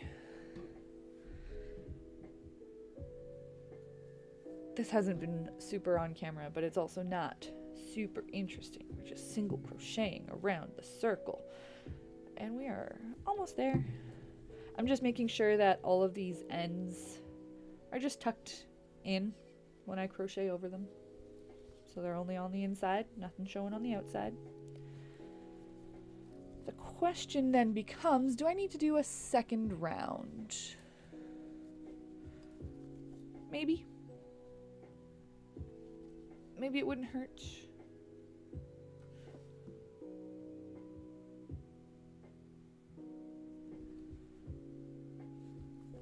Yeah. Yeah, then I just have to ask the question all over again. Am I going to go through both loops, or do I maybe I like turn it inwards with a front loop only, or a back loop actually. Do a back loop. Let's see how that looks once we get around to the end. Ouch.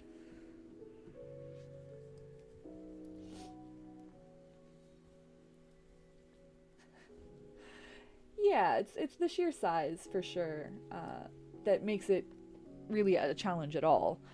Trying to figure out what and when the increases need to be to get a sphere that big. But yeah, like if I were ever to write a pattern, which I don't plan to, mostly because I didn't take notes, so I'd have to do the whole thing over again.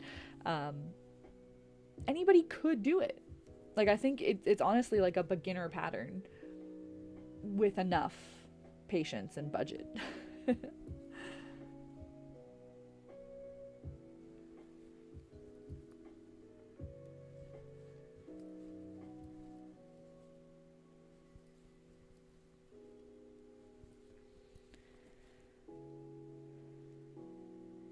Yeah, okay. I think I like this. I'm doing back loop only, and I'm still just going to do the 75. I'm not going to increase or decrease at all. But it kind of gives it this like folded over. I think that looks pretty good.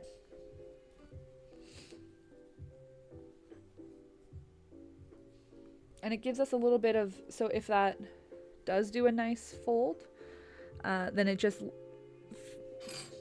camera's farther to the right than I remember.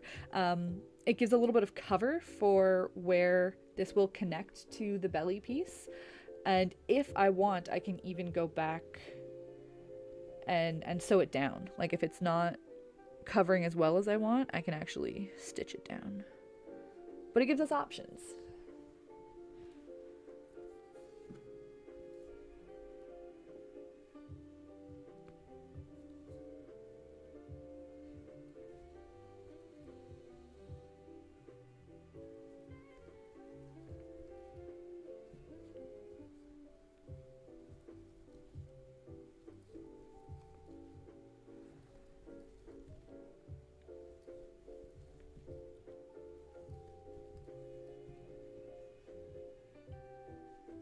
Okay, so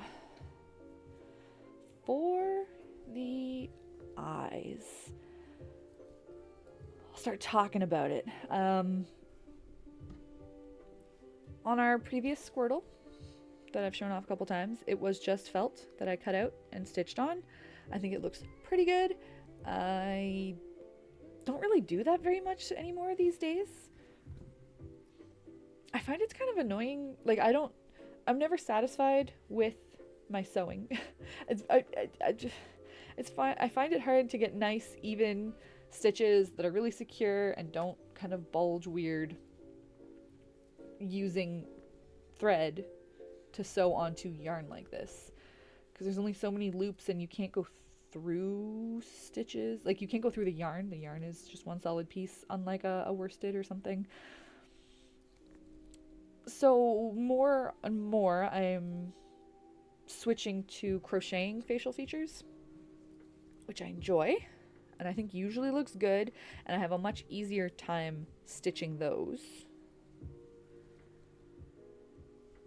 But I just have to make that up on the fly now because, again, didn't do that last time, so I don't have a pattern for it. For facial features, I always use a worsted or even lighter yarn. Like I definitely need something that is a smaller, thinner yarn than the main body, because it's just too hard to get like shapes and details with yarn this thick. So I always work with a thinner one, and yeah, basically just whatever I have on hand in the right color, I'll go with it. So in this case,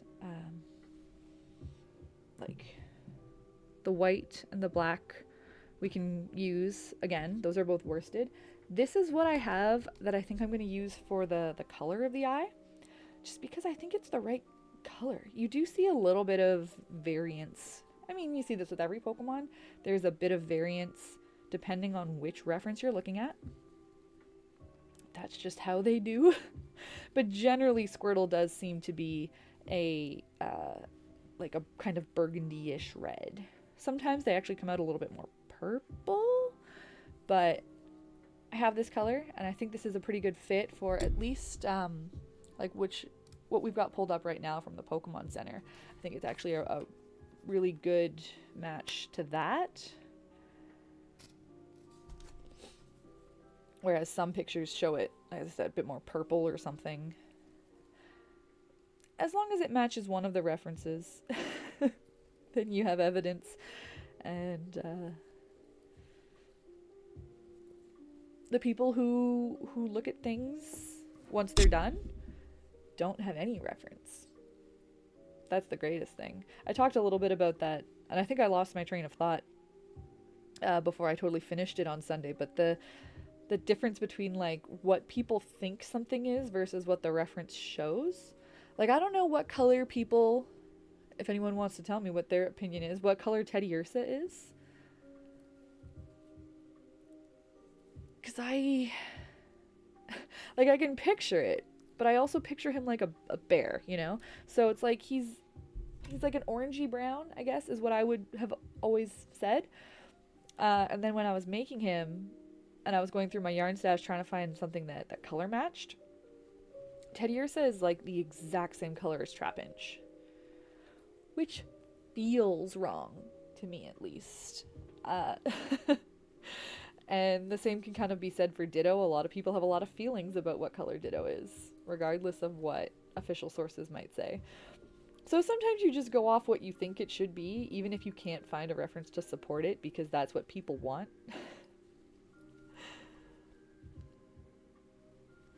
Okay. Made it all the way around. We'll finish that off. That's looking real good. And I wonder if I'm going to want to stitch this or not.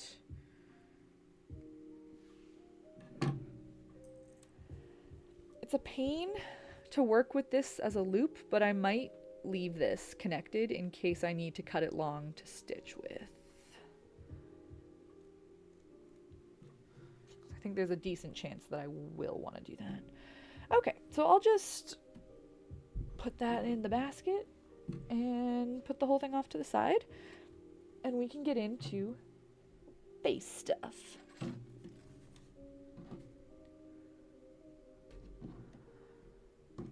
Moon, you hate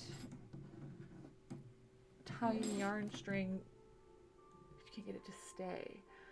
You once stitched a hole into a pencil pouch and had to tie the ends of the hole got. Oh, that's the kind of part I'd use a pen to hold.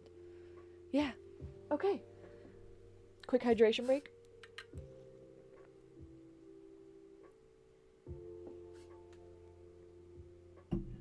Everybody hydrate if you have the means nearby. Or just like stand up, stretch, go get a glass of water. I will need a new hook for this. Let's look at this reference. So what I want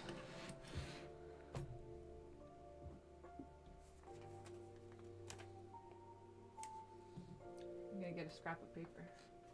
I'm even gonna draw. So all I'm trying to do here, let's talk about it.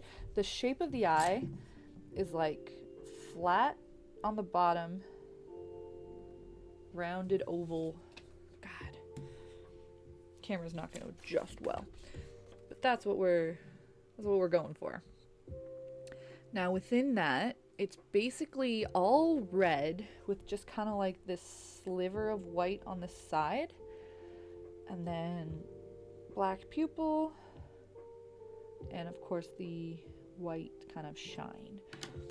So this is what we're aiming for. And normally the way I like to do eyes is just to completely layer it. So do the whole shape in white, and then do the red on top of that, and then the black on top of that, and then the white on top of that. For how little white there is, and how much extra depth that would add, I am debating. I'm gonna try to just add the white on the edge of the red. And I don't know how good it's gonna look, but I think it's worth trying. And if it doesn't look good, we'll just make the white piece after.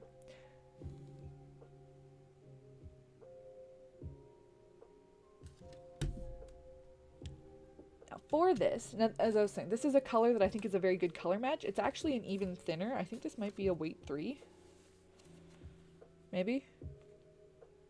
It's like ancient yarn that I inherited from my mother-in-law, who inherited it from her mother-in-law, interestingly enough. So we're gonna go all the way down. I think I'll go 3.5. I don't really like working smaller than 3.5 unless I have to.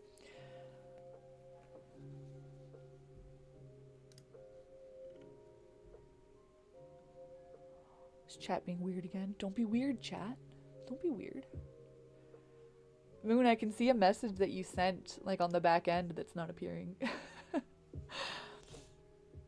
Oh well, hopefully that means it'll just come back on its own again like it did before. And we're gonna get started. So this is another one of the things that I would hate to have to pattern, which is part of why I don't. But we'll talk it through, and I also just need to figure out what size they need to be. So Squirtle, how much of your face?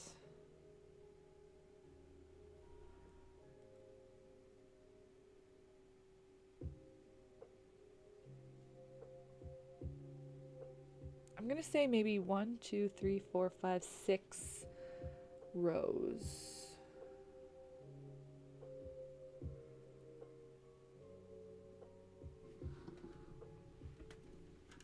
On past Squirtle, smush them both in here, it was 1, 2, 3, 4. Like, I'm gonna say about 5. So if we like the proportions of that Squirtle face, maybe I only do 5 tall.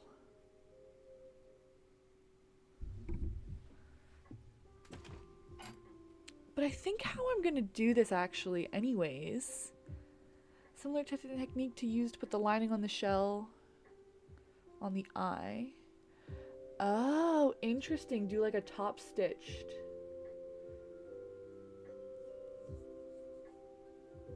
Maybe.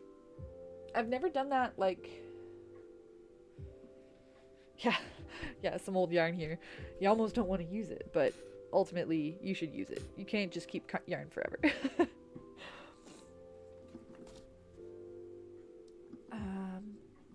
Yeah, I've never done like a filled in top stitch situation, but it'd be interesting to try. So, okay, to get that kind of castle window shape, do I start at the bottom or the top? I think I start at the top. So what I'm gonna do is I'm gonna work it in rows. I'll start off by chaining, and maybe I will write this down. Should I write this down? Let's start with 4. Yeah, we can start with 4 across, and then so chain 1, start working in the second stitch, and we'll single crochet across.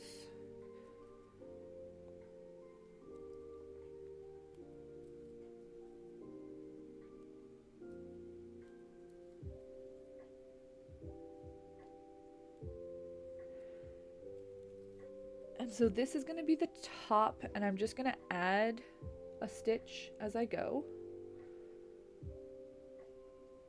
with each row to kind of build out like that curved shape. And then once it gets a little bit wider,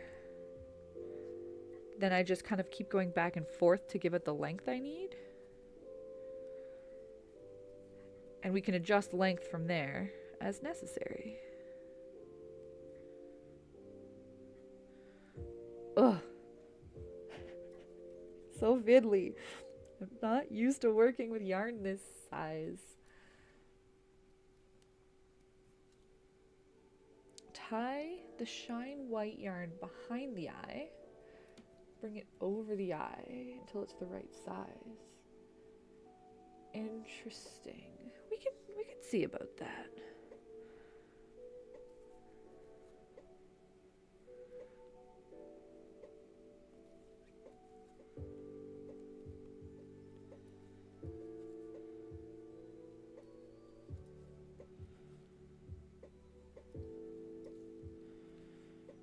Okay.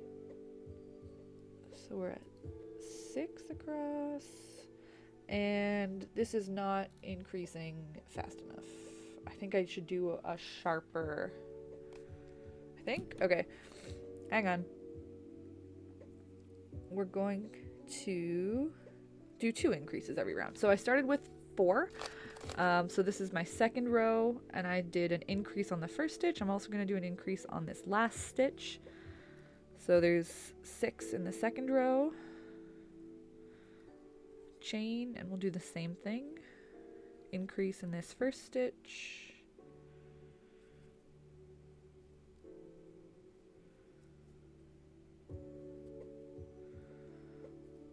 So that's 1, 2, 3, 4, 5, 6, and then we'll end on an increase as well.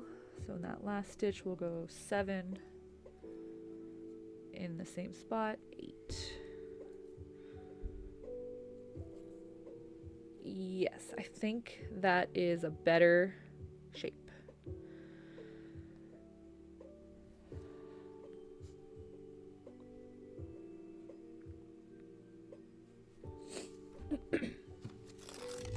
We'll do maybe 2 more rounds increasing like that. Let's see how it looks.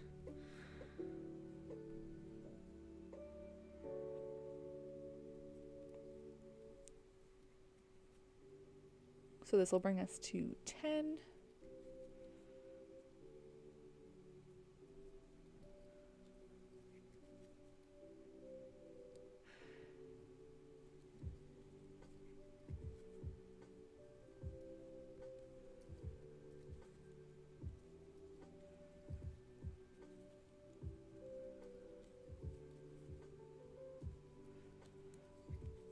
Or maybe I can ease up a little bit now. No. We'll stick with this. I was debating maybe just doing 1 increase for the next 2 rows, but I think 2 is still the way to go. Come on, there we go.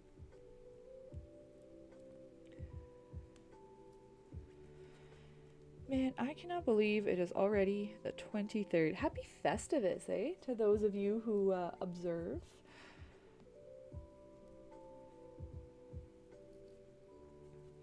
Tomorrow, Christmas Eve already. Okay, so this row will bring us up to 12. Hey, welcome back, Thousand Eyed. We are working on the eyes.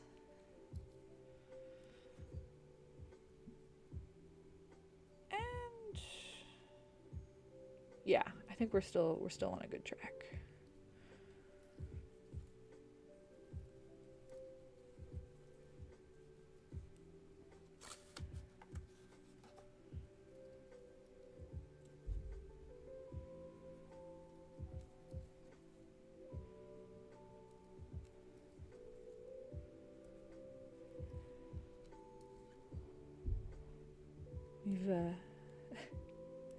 We've hit that point in time where I'm back to focusing and counting a little bit more.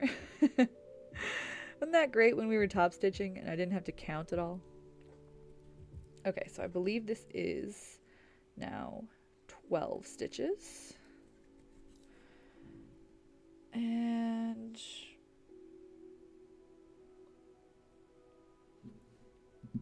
I think I'm going to undo this last one. So we're going to instead make that 11 across.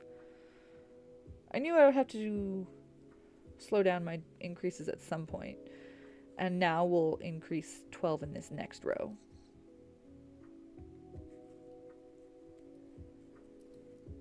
Increase to 12, not by 12.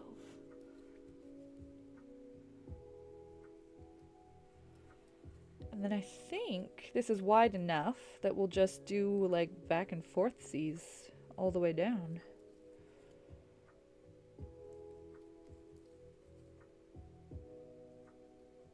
Might need to zoom in on his face. I mean, I can also just kind of freehand it from here. Get eyes that look good, even if they don't look exact. Because, like, that's the other thing. Some of these plush already are not exact to some of the other references. So I don't need to go off of exactly the Pokemon Center plushies. I wonder if this is too big. Looks like it's just really stretched on this side for some reason to me. But I can always bend it over as well. Big fan of that, by the way. Folding things instead of redoing them. Big fan. And actually, that might look kind of good. That might help when we add the white anyways, to have a bit of a bend. and then you can crochet through the fold. I don't know what, like, I'm not sure why I think that would be better than just crocheting on the edge, but I like the vibe of it.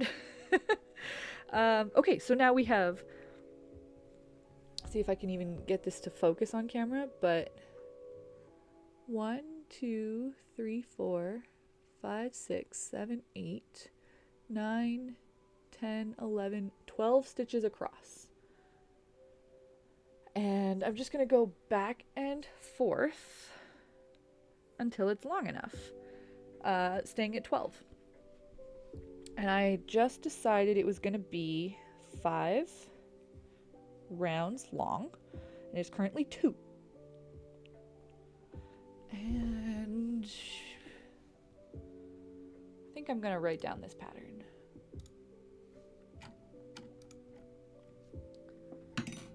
Nice. Chain 4, and then we increased, oh, okay, well, we did a foundation of 4, and then we increased 6, 8, 10, then 11 and 12, and then 12 will repeat as much as I want it to. That was 1, ugh. Counting rows is hard. I always get thrown off by my foundation, but we've got what, 1, 2, 3, 4, 5, 6, I think. Yeah, 6 rows was 2 stitches, so we'll need 15 total, I think.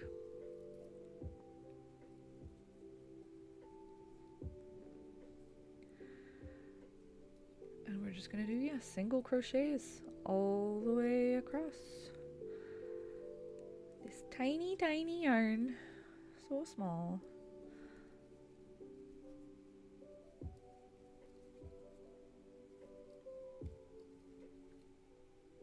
Yeah, I have to add the white slivers. Why I think it might be too wide.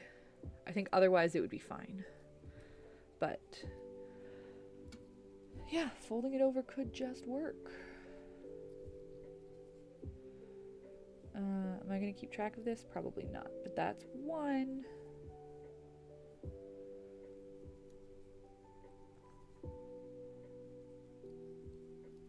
What can I... See, this is what I was talking about, where it looks a little bit more purple. Oop. But we have a bunch of different cards.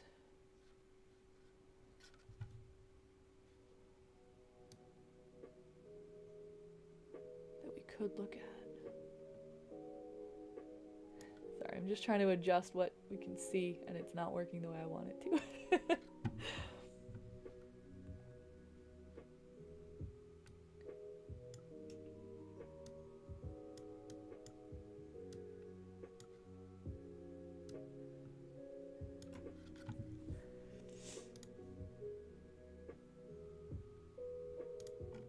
Oh, that didn't help either. I'm just trying to zoom in on an eyeball. That's all I want. This is a cute one.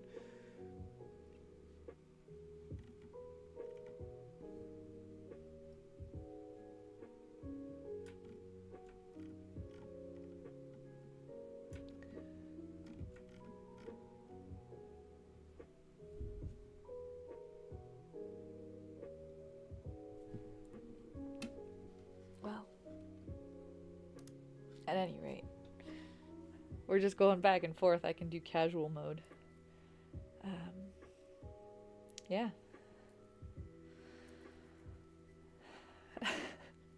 And it's zoomed differently on this scene than it was on the other. So now the Squirtle's off screen again. But it's fine.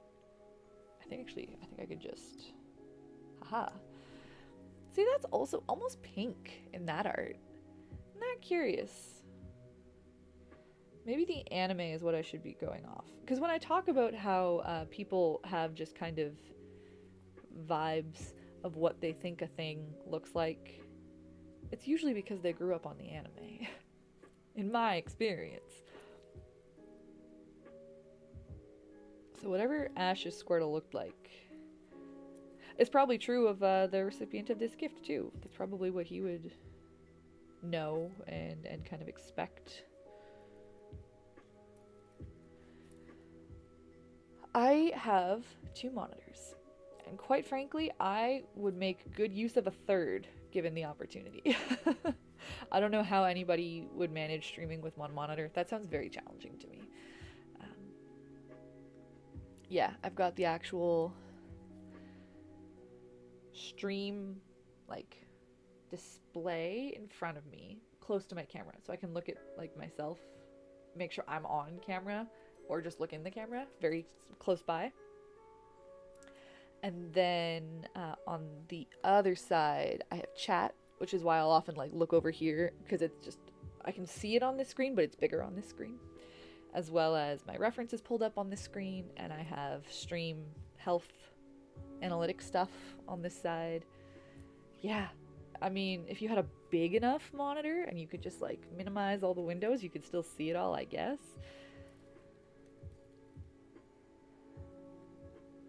But 1 does sound like a struggle. I sympathize, 1,000 died.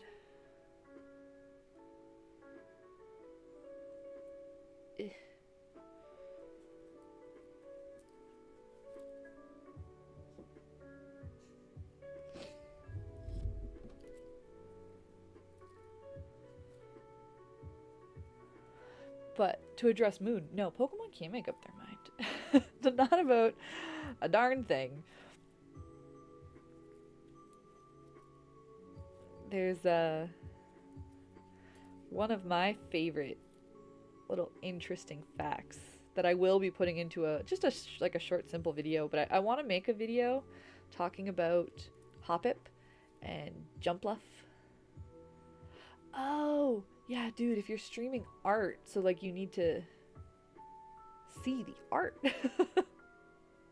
Yeah, that's a lot. That's a lot to manage. But yeah, I would like to make a video about Hoppip and Skiploom and Jumpluff, because they have been low-key retconned in terms of size. So I made a video a year ago. Oh.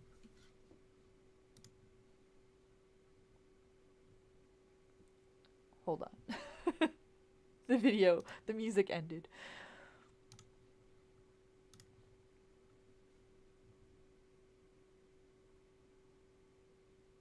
And an ad is playing before it can start again, because I prefer not to ad block on YouTube because I want creators to get their ad revenue, yada yada, but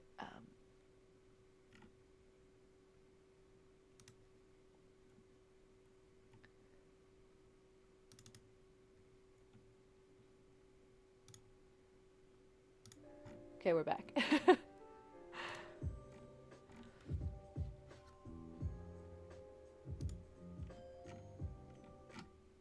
Wow. And I was saying something about Hoppip.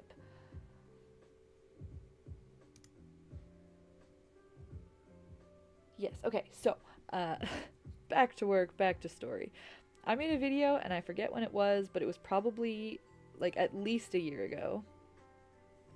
And it's on my channel. You could go watch it. It's fun. It's a video about how Pokemon are measured, like trying to define the rules and parameters of how we categorize Pokemon in ways to decide how to measure them, like whether it's like to the top of their head, to the top of their ears, from snout to tail, like that kind of stuff. And you know, it's I am no expert when it comes to editing and like animating and stuff, so it's not a high production value video, but I think I'm still proud of the content in it. I stand by that. And I talk as an example about Hoppip and Jumpluff and how they're measured, because Hoppip is a 40 centimeter Pokemon and Jumpluff is an 80 centimeter Pokemon. So it is double the size. But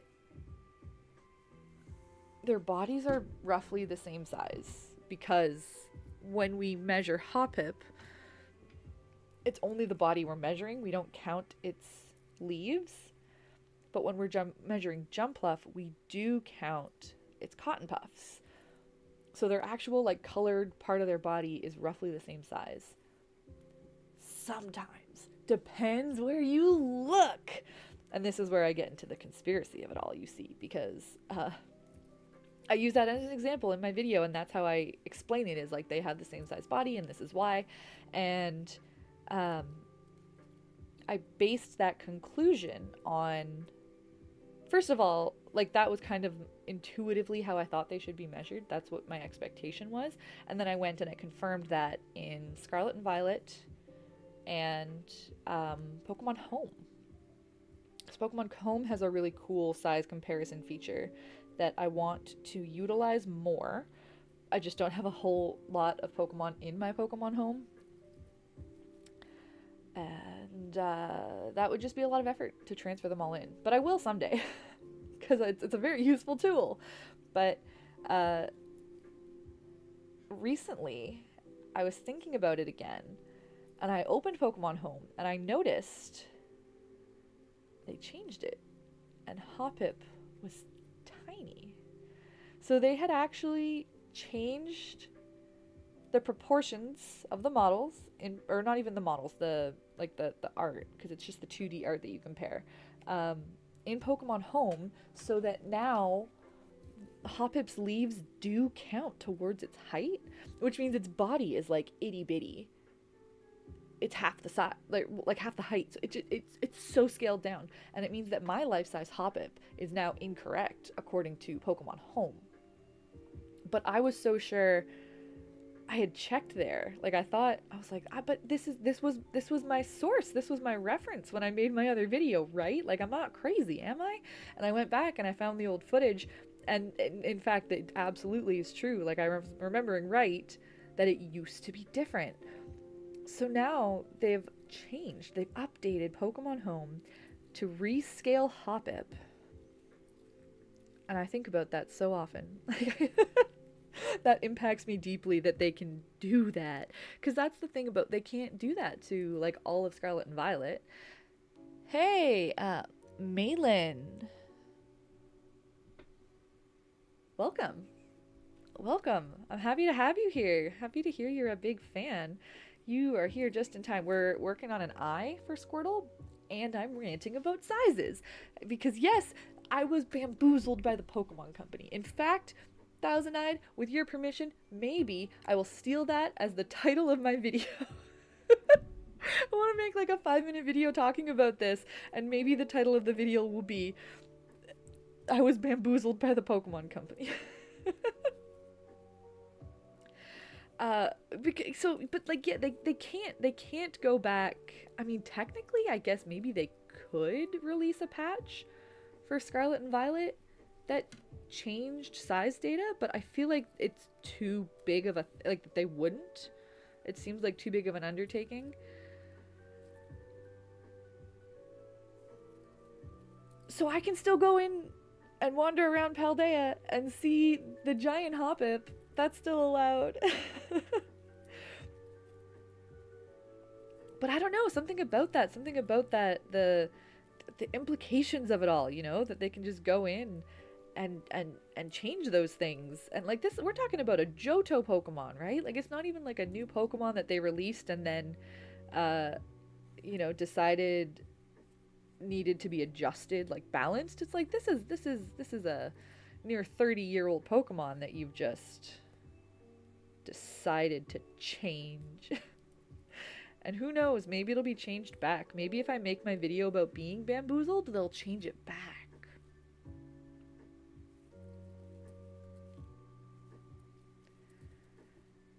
But there's a lot of really fascinating stuff when you really, really dig your teeth into it. I have, for ages, been like stewing on this idea of a whole evolutions video, because they're kind of my Everest. The evolutions are incredibly difficult to unravel their sizes. And I think they're inconsistent is for one, is part of the problem. Between like the different references as per usual, but also don't believe the infographics. They are not measured their seated height to the top of their ears. That's a lie. And I will die on that hill. Okay, we have 1, 2, 3, 4, 5. Oh, I'm not on hand yet.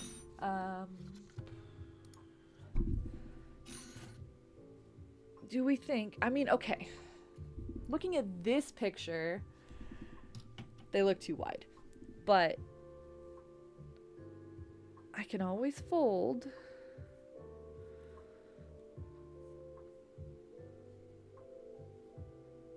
That's not bad. Then we just gotta add the white.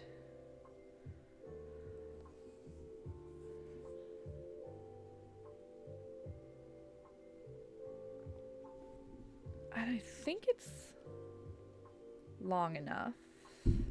Yeah. Yeah. Do I have the other picture still open? I think I do.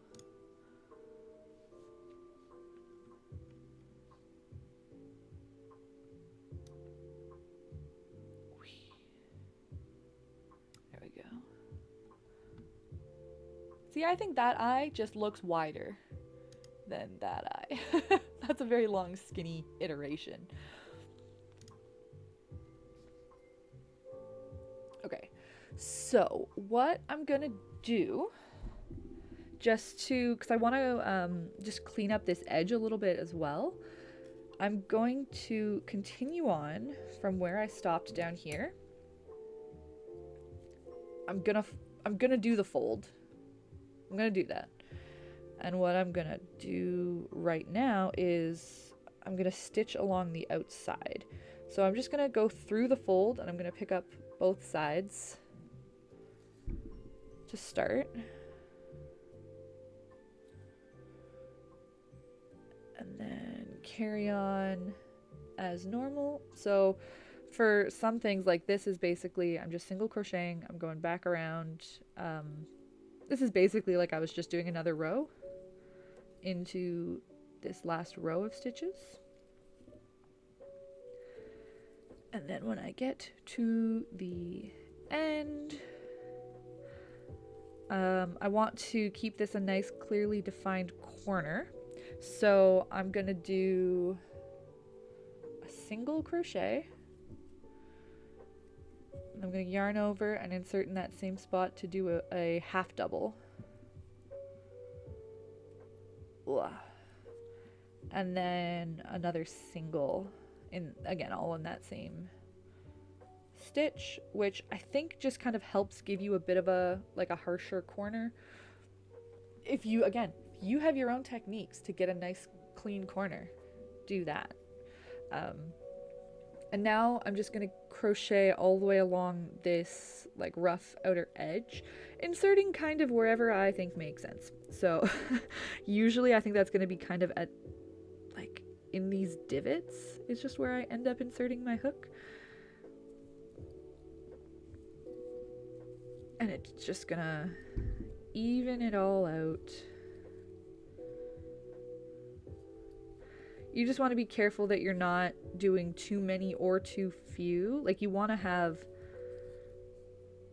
one stitch on that outside edge for each row. So it's not like you've done an increase or a decrease. You're just keeping it consistent.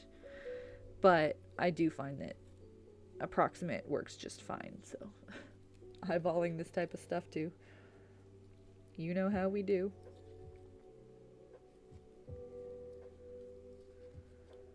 And just, yeah, keep going even as it kind of curves upwards, inwards.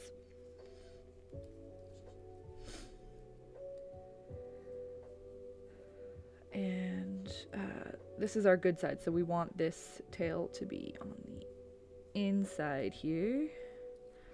And I can just kind of crochet over it to hold it down. Okay, now we're going across the top. And we're going to start coming back down the other side, and then we're going to switch to the white I guess now, I think I'm going to do one more stitch here and do my color change to white.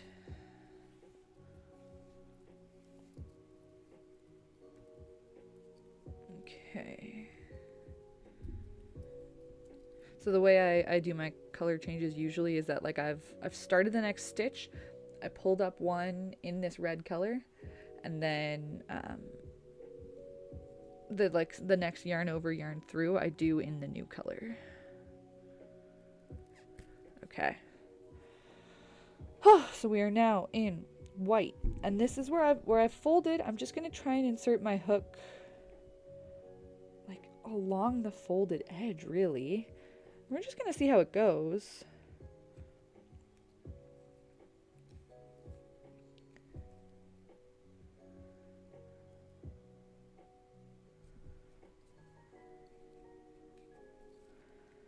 And I feel like it's not quite like just a straight line.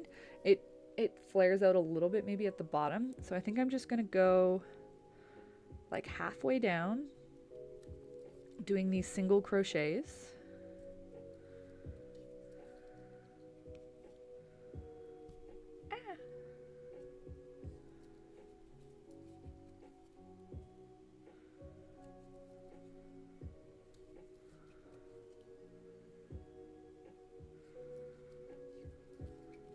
Is it looking good? Hey, that's looking pretty good. And then, so yeah, maybe I'll do one more as a single. And then I think I'm going to switch to doing half doubles. Maybe for the rest, maybe. Probably not going to do any double crochets. I don't think it needs to get that wide.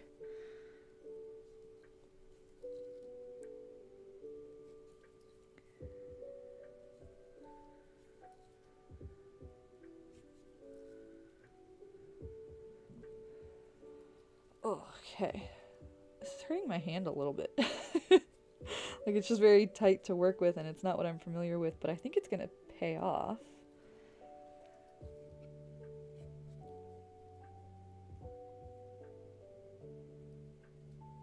Welcome back, Kat.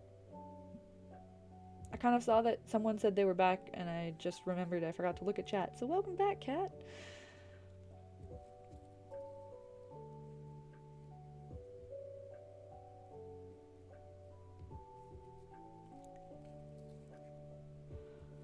Whew, okay.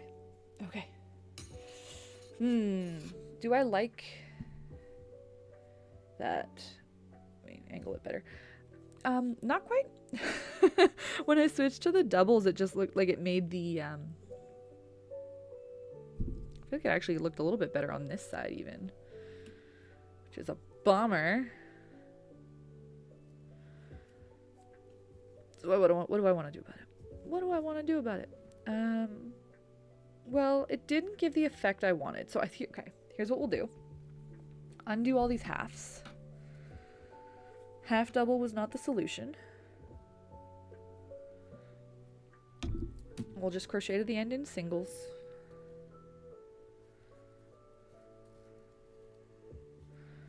Now that at least I've done it once, the spot where my hook goes is more easily accessible.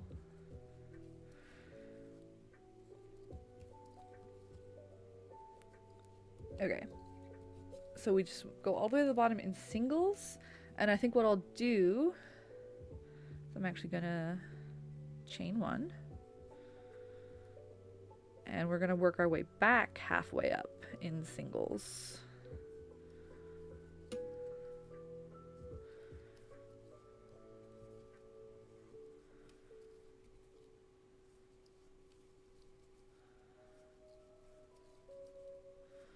And then just like kind of slip stitch the last couple to smooth out the edge. Yeah. That's pretty good.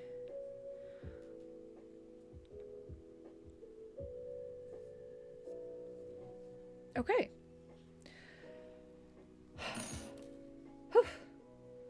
I guess I should do the other one. That's kind of my style. So I'll do the other eye in red, and then I'll just do the black for both sides. That kind of, you'd call that batch work, I suppose. Leave a tail for sewing.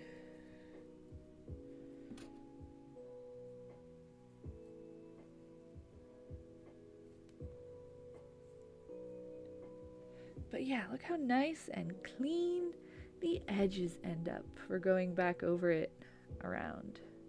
So lovely.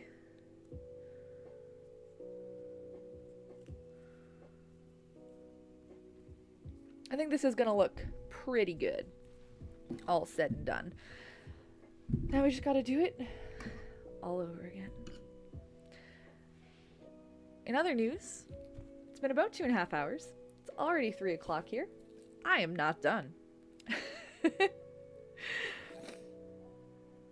But it's gonna be fine. Everything is okay. It all depends how much I am underestimating the amount of time my other thing will take. The little like sewing embroidery project I was mentioning earlier, because for anybody who missed that part of the stream, I'm just trying to get this, I wanted to get this finished up within a couple hours ideally, just because I do have some other stuff to finish today.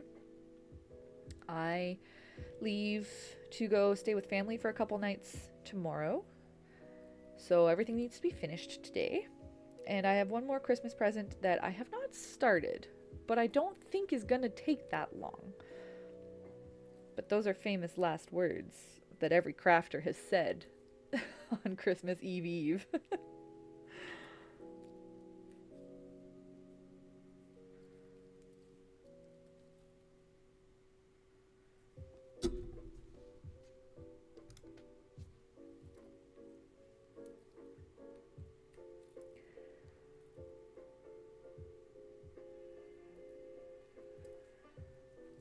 How's everyone else doing? Holiday crunch time? Maybe you don't do holidays that way. That's chill too. You just get to sit back while everyone else is being frantic. It's got to be a bit of a joy to that.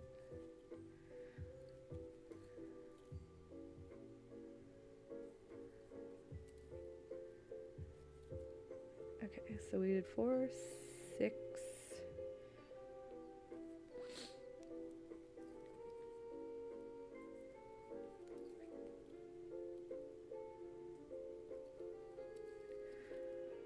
Now this is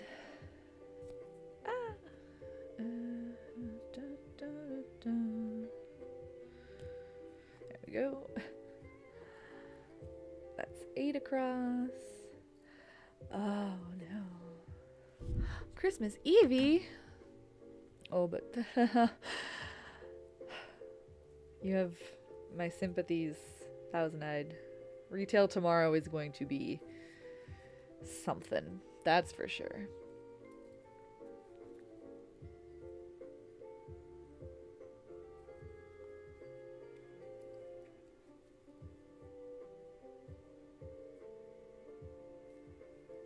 Gotta finish Mom's present crocheted.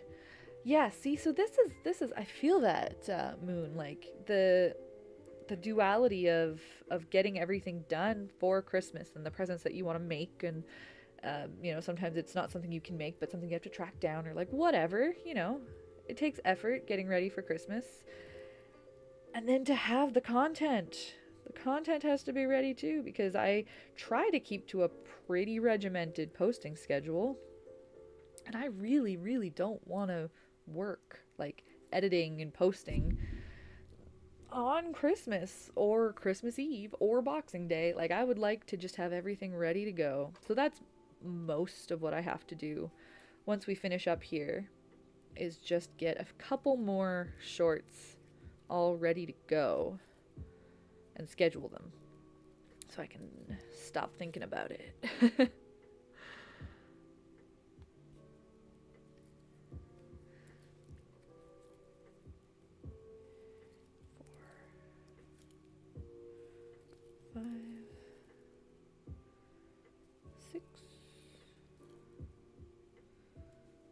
Seven,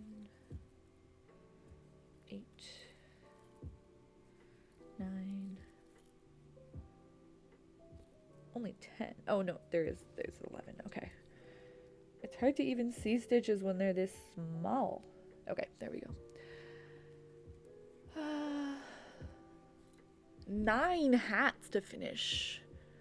However, we aren't celebrating until the 26th. Okay, so you got a small extension. 9 hats is a lot of hats. I presume that means that all 9 of them are started, maybe? If you have 9 to finish.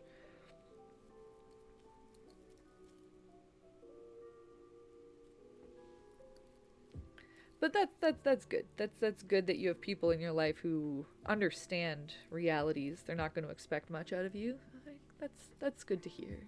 Better than the pressure, even though the circumstances. Oh yes, of course. Kat mentioned they were working on a ponyta earlier. See, that seems like a daunting one to me. There's such shape to like horse legs and the mane. Oh my gosh. Like I think I know how I might do the mane, but it would be tedious. Fire is always tedious to do it the way that I think a lot of us like to do with like individual strands and brushing them out and stuff like that. Looks so good, but oof, it's a lot of work.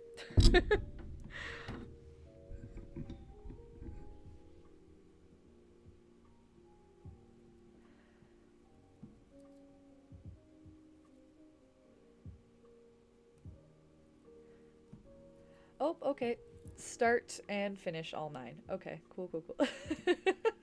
But you have 13 finished, so you have made, or like by the 26th or 27th, you will have made 22 hats. That's so many. Does everybody in your family get a matching hat? Is that what's happening here? Do like a giant family photo? Everybody wearing Kat's hats?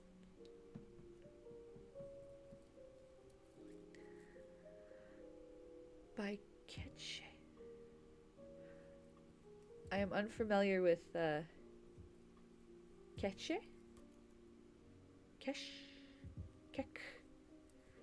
Let me Google that really quick. I mean, fluffy yarn. I feel like I can picture it, but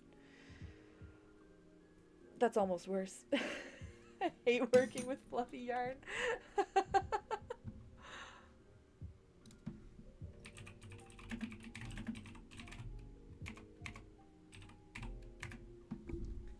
Oh, okay. I don't think I've used this brand, but I think I've used something extremely similar.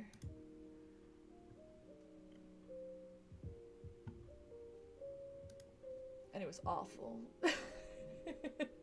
I mean, it depends. It's hard to judge from the picture, like how thick or like how long the hairs are, because some are absolutely worse than others. I worked with one that was so long. Oh my gosh. Like I've worked with fuzzy ones that are like, you know, they're tricky to work with. They're hard to see the loops and all, but like they're kind of doable. And then I worked with one where each strand of the fur was like a lot, like a couple centimeters or an inch. And that was just ridiculous. I have some left over and I never want to work with it again because it got tangled in itself. Like, it would, not only could you not see the loops, you couldn't even feel like it, the fur would like wrap around and like block the holes where you were supposed to insert your crochet. It was a mess.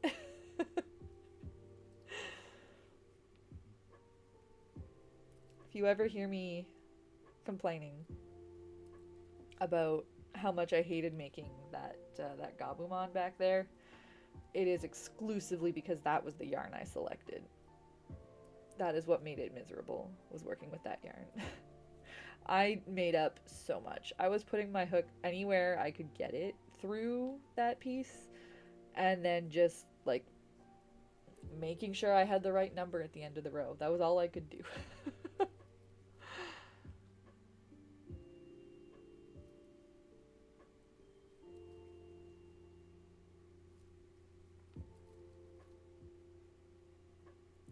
So for what it's worth, I'll just mention, I am following like the exact same pattern we just worked out for the eyes, for the second eye. Um, in the future, like because I did the fold over, that means we ended up with only 1, 2, 3, 4, 5, 6, 7, 8, 9 stitches as opposed to the 12 that I worked in the pattern. So if I were to make this all over again, I would adjust the eyes. I should go make a note before I forget. I would adjust the eyes to only be 9 stitches wide, but because we already did this and folded it over on the first eye, I'm just here for the consistency. I don't think being folded over makes a big difference. It would work just as well or better to only have 9 stitches across, but any even like minor difference in the aesthetic of how it turns out, I just want them to be the same more than anything. We are slowly getting there. I'm just doing my back and forths now on this left eye. Whew.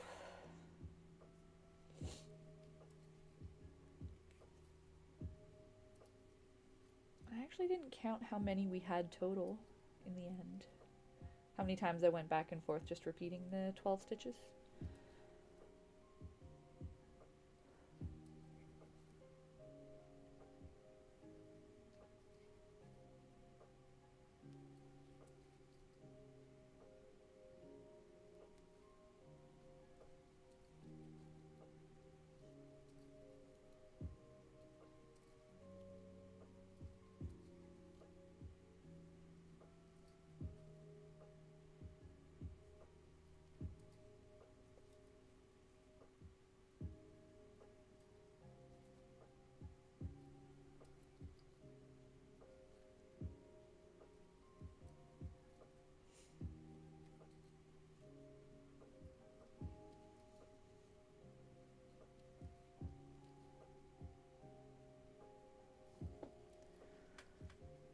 Need to get...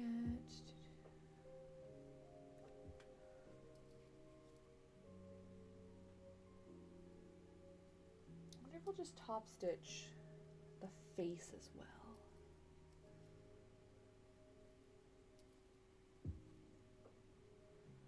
Once had to use fluffy yarn in an art class. Oh no, and the fluff just pulled off. That's gross. I did get a lot of fuzz debris all over my house during that project. But yeah, if it just came off, that sounds atrocious. Okay. So, looks like we need 1, 2, 3, 4, 5, maybe more rows. That's not so bad.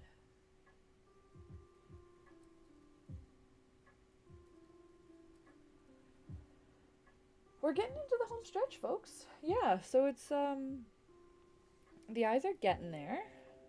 And then it is just assembly and like maybe a little bit of stitching the mouth. Mouth is a little bit tricky. That shape, it's not just a smile, it's not just like a point, it's like a swoop.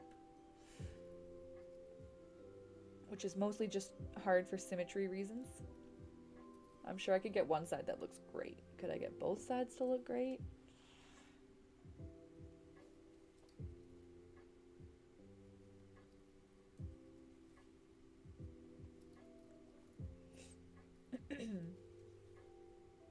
And as I've complained multiple times already, top stitching is harder when the head is already stuffed. So I'd give it a shot, but I might actually still sew it. Sewing's not so bad. Sewing can be good for getting those shapes, like the point of the mouth. Actually, I think I could accomplish that better maybe just sewing it on. And it's way easier, I think, to get symmetrical and to redo if you need to redo, and I'll probably do that. It's also easier to do the nostrils and the eyebrows.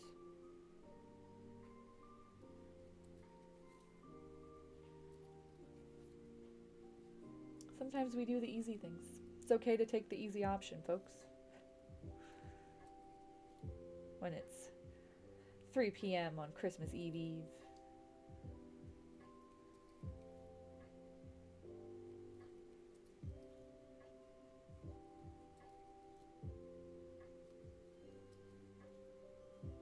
Got a bunch of gingerbread in my freezer that I meant to make. I ran out of time. I made a big batch, but I had more dough. I did like a double batch of dough so I could make more later in the season. Never got back around to that. So I think now I'm gonna have gingerbread on New Year's. Nothing wrong with that.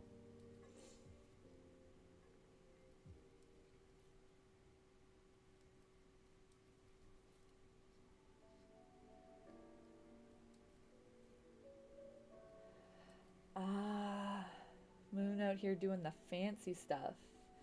Crocheted the head kind of like an egg shape, and then took some yarn, brought it through the middle to the other side, and tied it to get the snoot. Yep. I wasn't even really thinking about the shape being anything other than a sphere until I was looking at this plushie. And I've done similar things, but I find it so hard to get secured. I think that's the biggest problem, is that I can like loop it through and kind of pull it and I get a shape I like, and then I try and secure it and it never looks the way I want. So then I give up. Okay. So we are just lining them up because, as I said, didn't count the first time, so I'm just matching them up. And I think we're ready to go in and do our fold, because yeah, we'll have that one more row added once I fold it over. And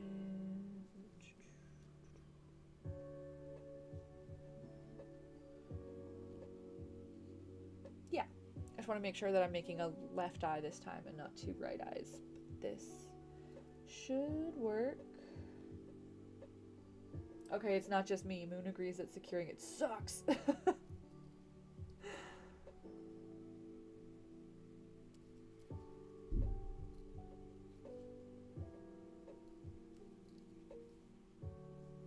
Okay, so now we're doing the thing where we're just going around the outside, getting all them cleaned up edges.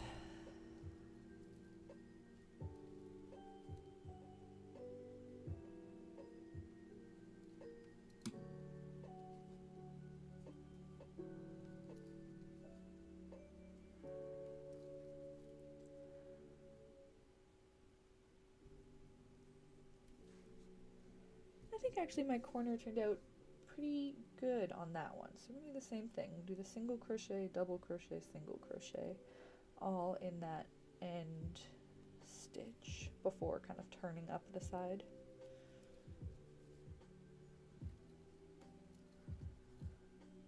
And I'll work my way up the side.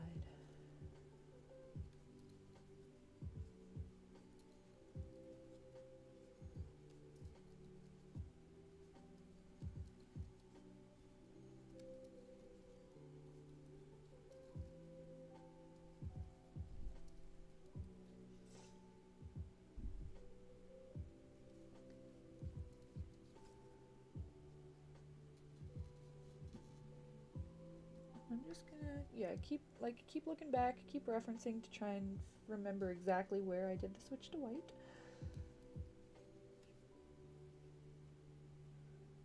Wait, I did something weird.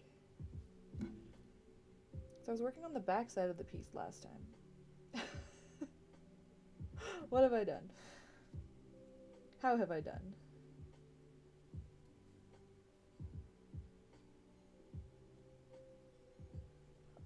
I'm hoping it won't matter.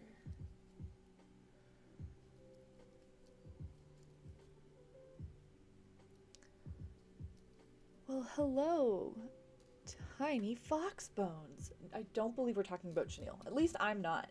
I find chenille easier to work with than what I think I can grab. A little reference of what I'm talking about. It's like, oh yeah, okay. this is the stuff I made Gabumon out of that I was talking about, was just like such long fur. So there's ones that are like this but less. This one was pretty extreme, but this is what I mean when I say fluffy yarn. This is I got it also from my outlet, so it might not still be in production, but it was Bernat Lush is what it's called. Yeah. Oh no. It was awful. Okay.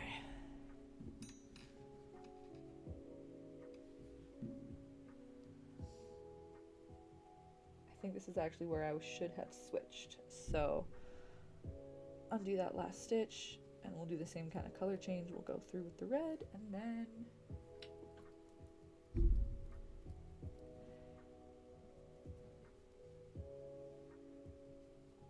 there we go, and we'll start working down the side. Yeah. Yeah, so that's the thing. I've definitely worked with fluffy yarns that are shorter. Thank goodness. But that, like, it's still that style, right? Just like the individual strands are not as long.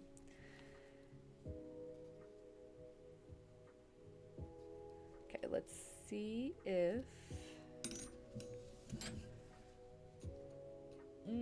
okay, I started the white around too late, and it does look better on this one. So let's...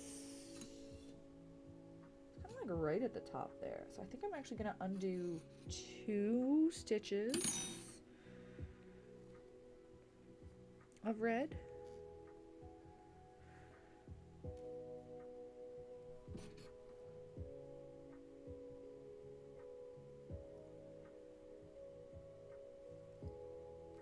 We'll see how this looks.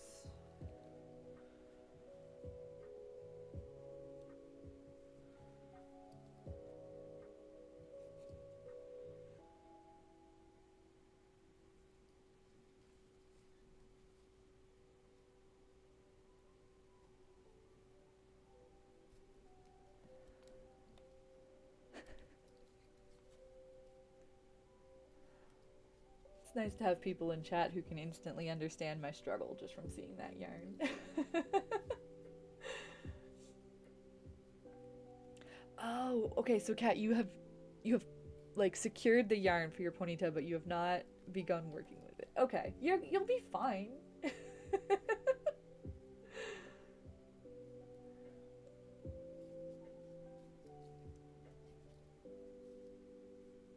Never really know where your stitches are. I mean, I've also worked with actual, like, a faux fur.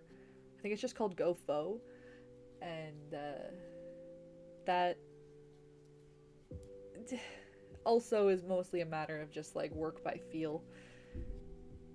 But I haven't done much with it. I was going to try and make a cat out of it. So my partner, Captain Steel, is also, he's a YouTuber, and he's done some very interesting things over the years. Oh man, one of these is wider than the other.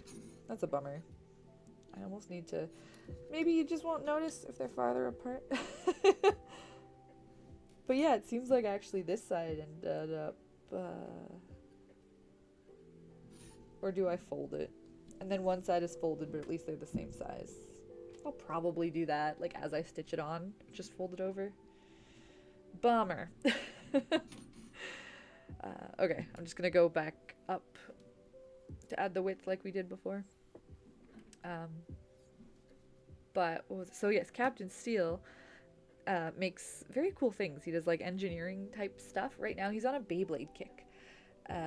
Weird Beyblades, interesting Beyblades. There's a video coming out very soon about making Beyblades out of all sorts of nonsense materials. It's like he 3D prints bases and things, but then he also adds, like, the outer ring of the Beyblade is just jello or ice or concrete. And then he battles them, and I think that video is going to be out in the next day or two, certainly by the end, like before the end of the year, and it's going to be fun. But where I was going with this was he's also made some of the weapons from Monster Hunter. And for a video, he wanted a replica of one of our cats for a bit, but you can't use our real cats for the bit. So I was supposed to crochet a version of our cat out of faux fur. And then I got busy and he decided he didn't actually need that prop, and it didn't happen. But that's what the fur was for.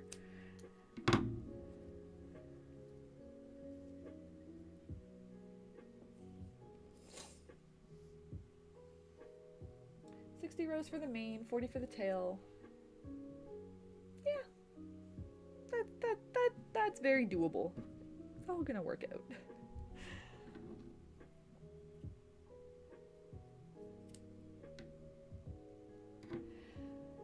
Yeah, it does.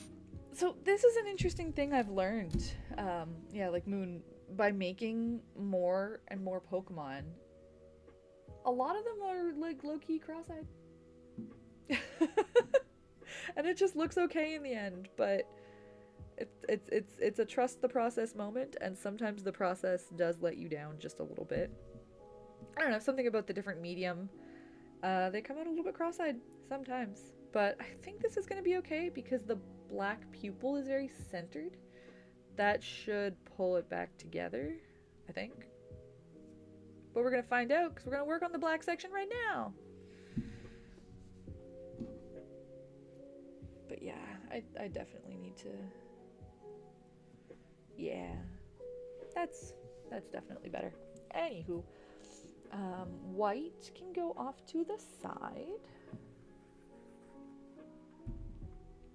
And we are all done with red. And we'll put that away after. Okay. So, this is going to be... I'm going to do a different technique for this.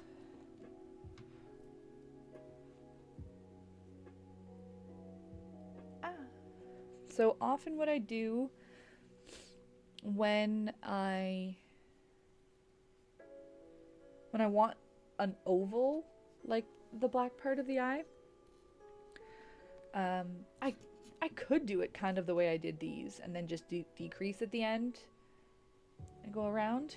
But what I'll usually do is start off by chaining.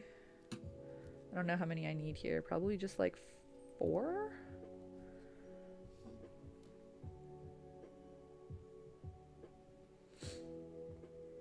And then I start working in the round around the base of this chain. So I'll do increases kind of on either end usually. So we'll do 2, 1 in that middle stitch, working on just one side of the chain stitch. And then we'll do 1, 2, but then also then it's like you turn and you work on the back side, so you keep going around in a circle. So technically it's that same stitch that we're putting like 4 single crochets into. I just think of it as like 2 on the end, and then you rotate around and then you do 2 on the first stitch. I don't know if any of this is making sense, but you can kind of see what I'm doing. And then you can just keep working it in the round. And the reason why I do so many increases on the outside edges is just because it can curl up really easily and I want it to stay flat. But then you've got, you know, I'll go around one more time to make it a bit bigger, but it's an oval.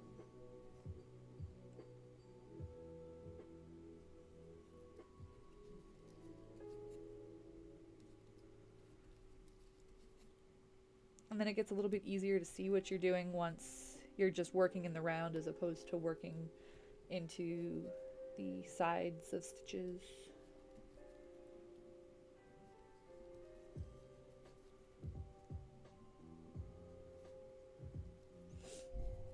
And I do want it to be nice and long and not too wide, so I think that might be good there. You can shape it a little bit, like with pushing and pulling, but What do we think? Where's my reference?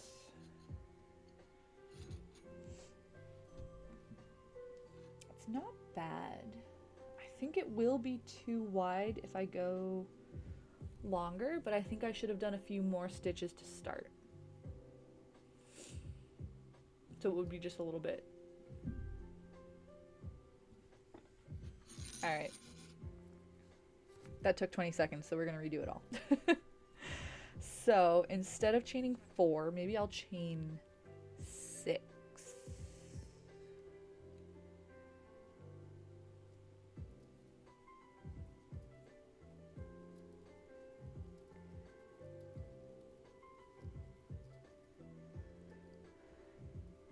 Trying to stitch up one of the flowers in your mom's gift and it tried running away?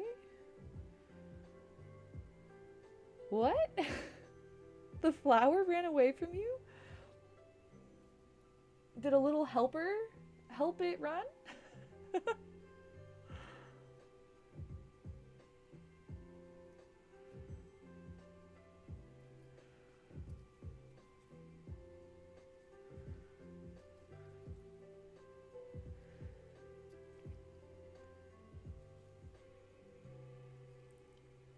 I don't have any of my helpers with me today. I think they're downstairs asleep.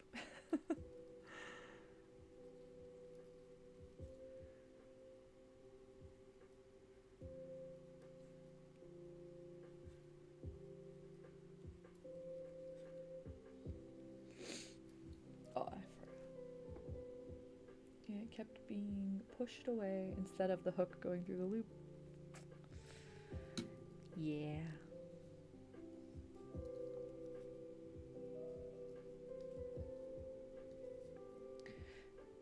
Okay, that's looking better, and I'll just go around probably like a half more time. That's the other thing I like about this is that I find I can work, like I don't have to go all the way around the full oval the way I would need to go all the way around a full circle for it to look not lopsided. I feel like I have the chance to stop halfway around each round when I do this technique, which is nice.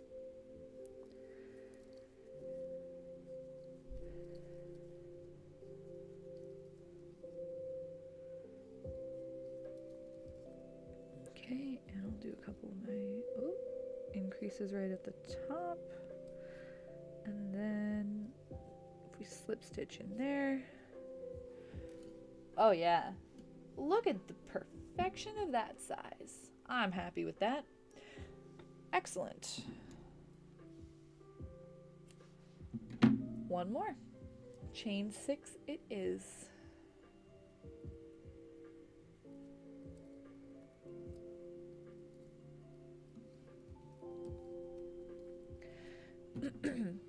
Okay. I will try to get this just a little bit clearer on camera in case anybody is using this as the actual tutorial. So I've chained 6 and I'm going to start working in the second stitch from the chain like you tend to, and I'm going to do a single crochet on just one side. So like you don't want to be working in the back bump, just pick one of the side loops and do 2 single crochets. Then we can do a single crochet in each of the next stitches until we get to the last one. So there's 1 single crochet, 2 single crochet, 3 single crochet, and then in this final stitch we're going to do 2.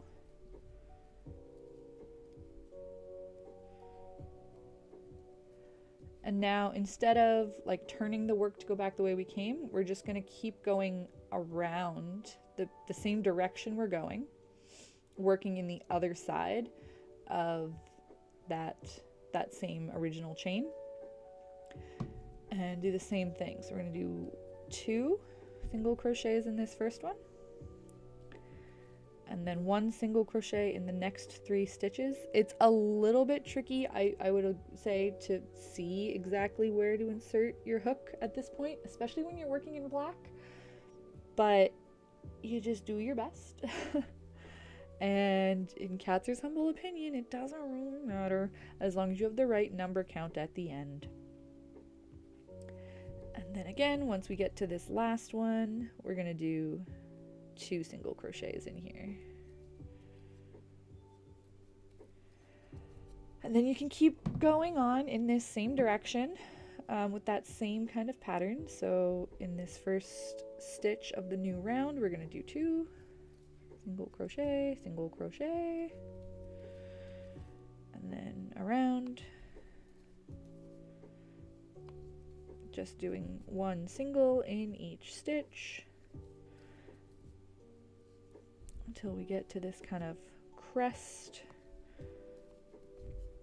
And then on the very end stitch, I'm gonna do my increase again. So we'll do 2 single crochets in that very end stitch, and then that's it. So we're just going to do 1 more stitch over and just slip stitch into that, and there we go. I don't think this is like a totally novel technique. I feel like people do this, and that I've done things similar to this in other people's patterns, but I also don't think it's necessarily super common. I don't know, but I figured I would go through explaining it just in case a little bit clearer. And that means we are done. Well, okay, we're not quite done with the black yarn because we need to stitch the face on, but I'll just cut a nice long strand of that to use, and then I can put this away. Just put it away, throw it over there, get it out of the way, I guess is what I mean to say. And now we start the sewing. Hydration break. Welcome back, Pity. You're just in time for sewing. We're assembling things.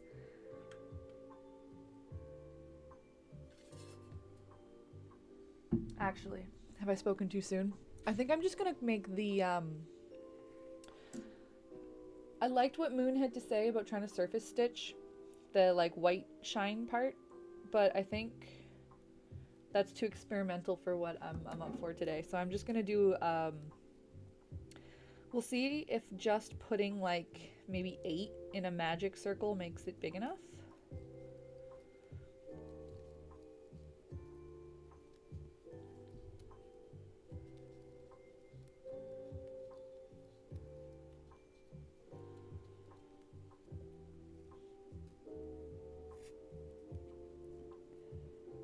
Seems fine to me. And yeah, just like slip stitch to close it off. And then really get that tight.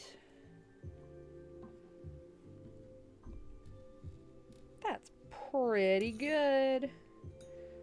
I'm quite happy with that. And then I'll just stitch it down real tight, you know. It'll work.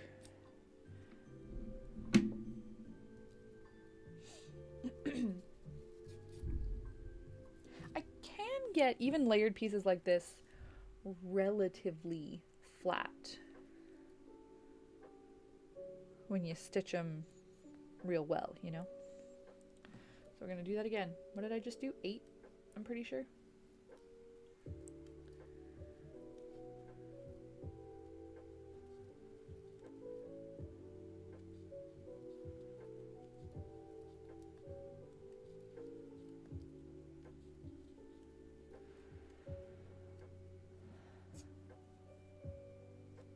Wow, 5 bags of polyfill. Nice.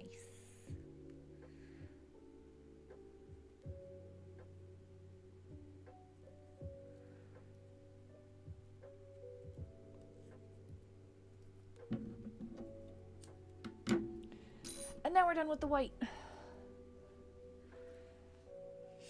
This is getting exciting, folks. We're almost there.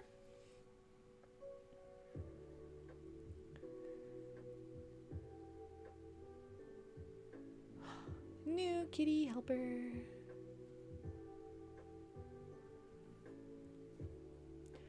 Okay, Okay, okay, where am I gonna start?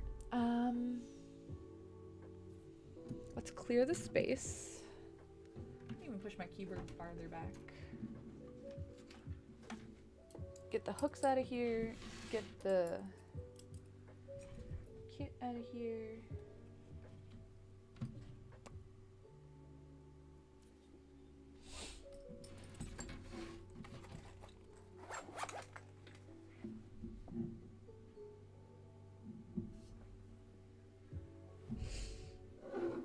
And first things first is assembling eyes.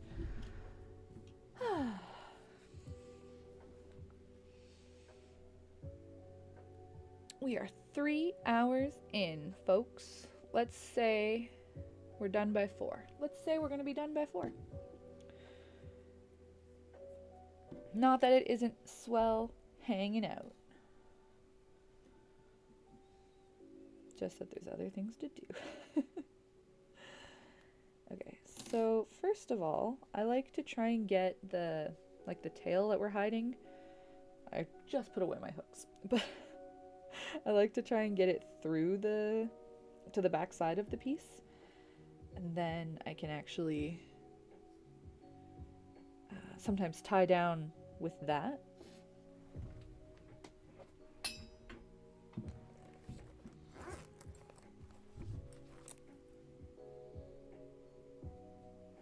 Okay, yeah, there we go. So all the way through.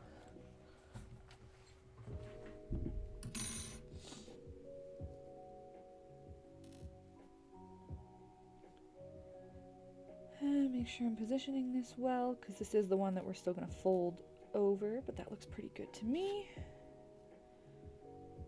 And then we can go for it.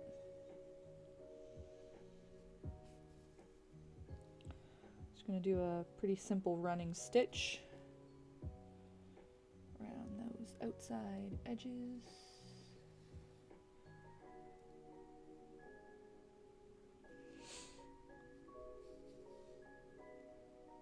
How long were you at Walmart?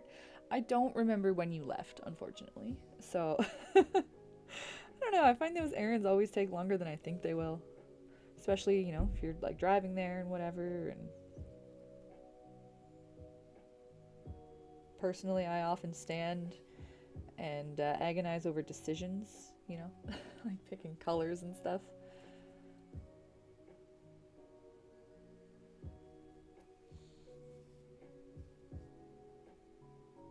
Shopping is a time hole. Oh, I was starting the outline of the shell. Yeah, that was a while ago. But it wasn't that long. We did the outline and then we did the eyes.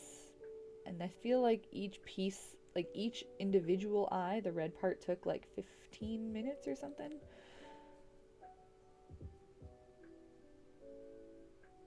But yeah, it seems like you were probably gone an hour or so. Okay, not bad, not bad. And so this is where I'll, like, once I'm satisfied, go through that final time. Then this strand that we had pulled through, I just tie a knot to the strand that I'm currently working with.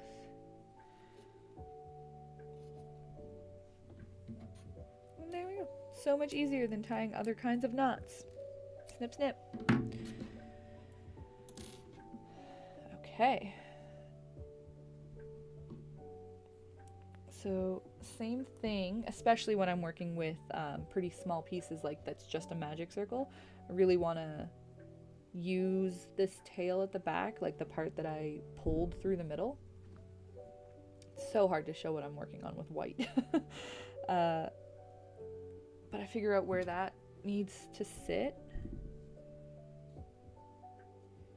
Pull it through.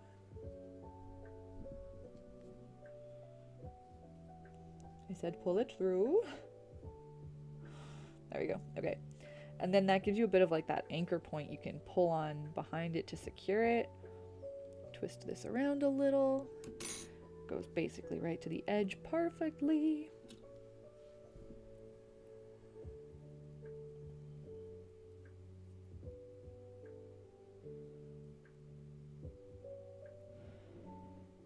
Okay. Same thing. Doing that run and stitch all the way around the outside edge here. There's certainly a little bit of depth to this, but it's not bad. I'm not, and like, because they're mostly, like, they barely overlap, it's all still getting pretty flush down.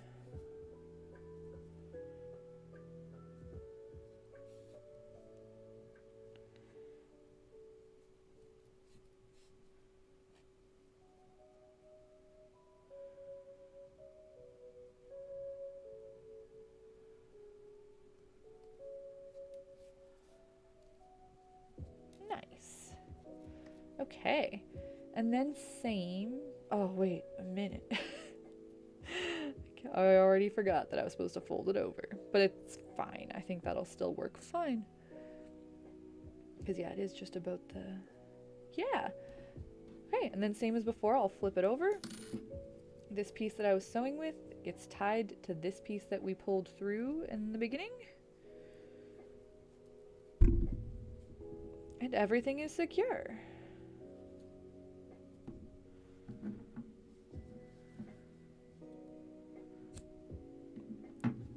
Look at that. I'm so happy with that. All right, one more. Do the other one.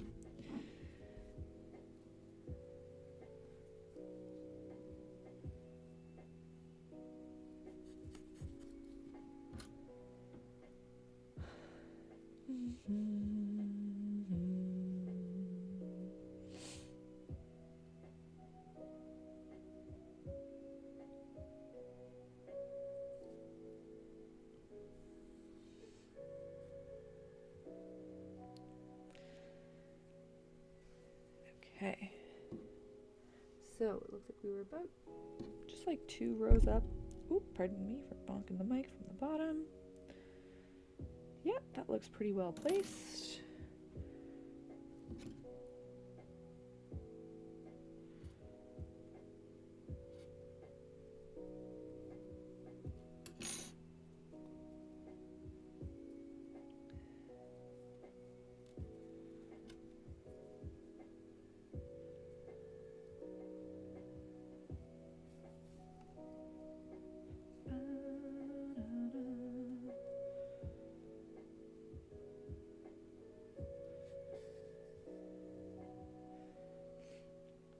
So I gotta say, every one of these individual pieces is making me so happy. The eyes look amazing, the shell looks amazing. The only thing I'm nervous about now is just assembling actually all the body parts, because that was really the only complaint I had about the old Squirtle, was his posture because of the way that all the pieces fit together. So I don't want this piece, like, I mean, if it looks the same as my original Squirtle, that's still not bad. He looks fine. He just doesn't look amazing. And all these other pieces look amazing. So I hope it comes together, like I can figure out a way that really, it all jives.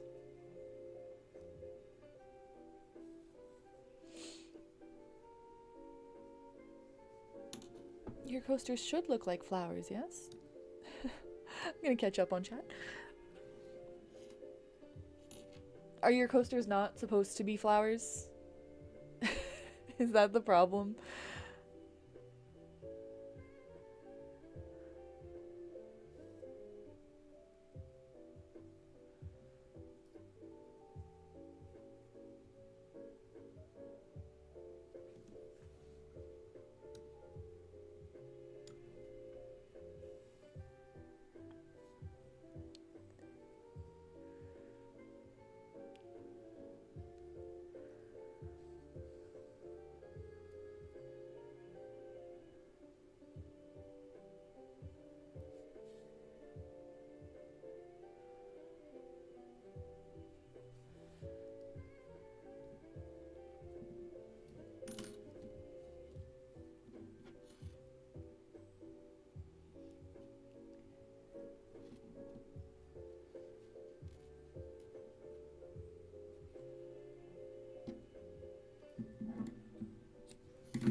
for the eyes.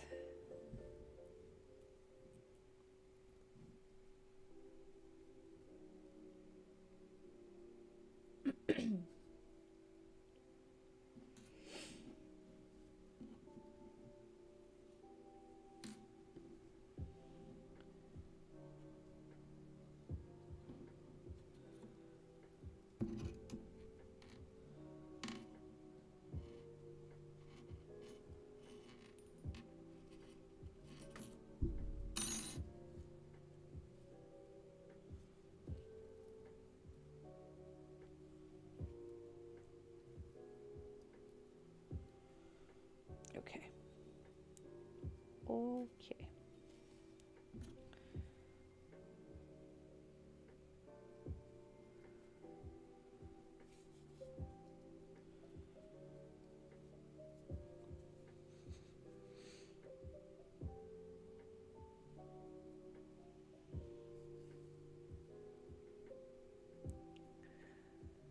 They aren't supposed to be flowers. Okay, well, Pity, have you considered pivoting to making them flowers?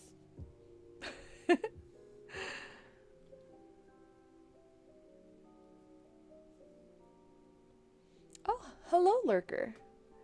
We welcome those. We encourage those. I don't know how long you've been lurking, but I was telling everybody how I tend to be a lurker in most streams that I attend. So you do whatever you're comfortable with. We're just glad to have you here. Hit a like, subscribe if you haven't, all that good stuff that doesn't involve chatting.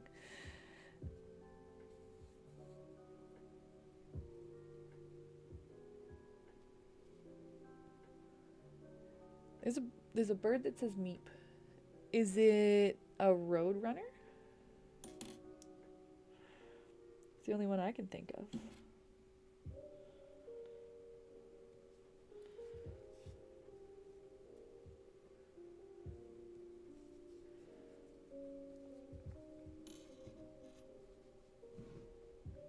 All right. This one overlapped. The white overlapped the black just a little bit less, but I think it's fine. I think it's a-okay. So now we do the thing. We tie the knots. We live the dreams. I'm going to actually go ahead and tie this red piece down to get it out of the way.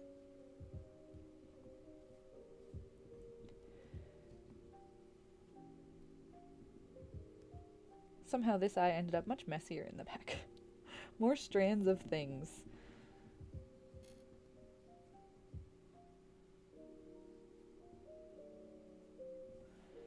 But now we can trim them all.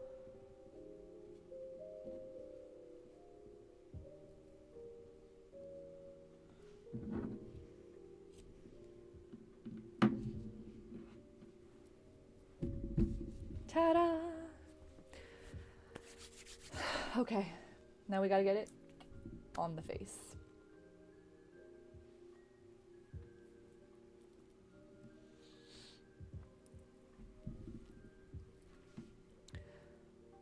It's not the Roadrunner.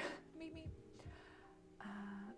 I do have a pair of sunglasses for my Squirtle that it wore for a long time, and then I wanted it for something else, and I took the glasses off. I think I could do better. I think those glasses are improvable.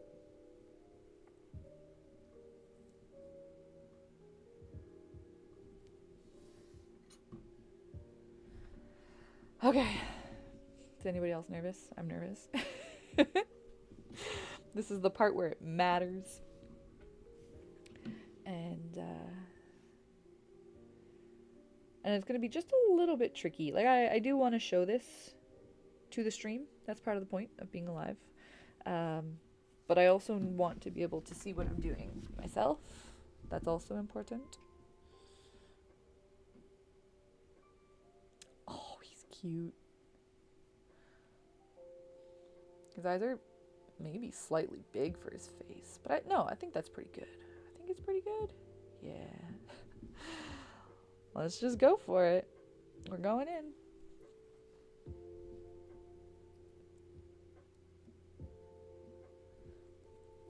Now, when it comes to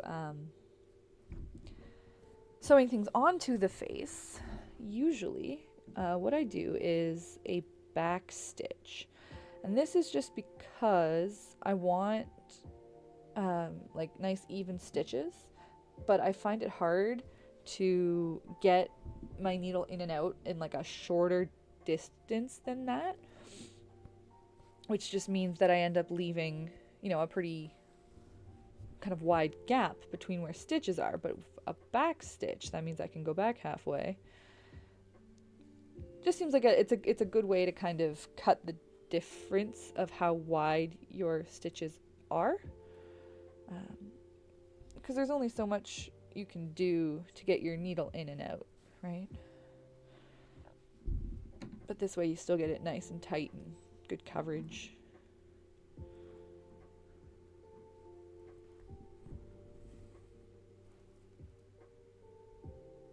Pretty close to the edge where you can.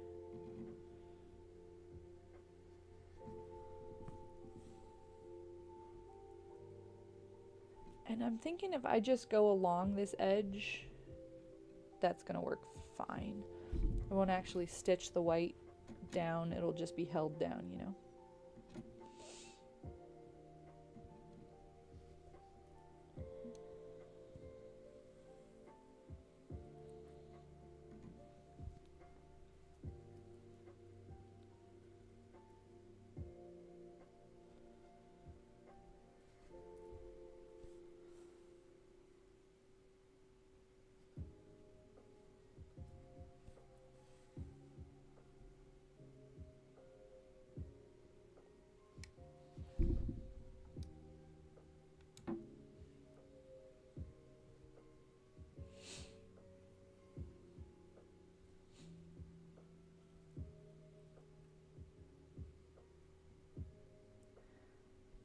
Well, here, that gives me an out actually. If I gift someone a Squirtle for Christmas this year, then next year, just automatic gift concept is to gift them accessories for their Squirtle. There we go. Sunglasses sold separately, am I right?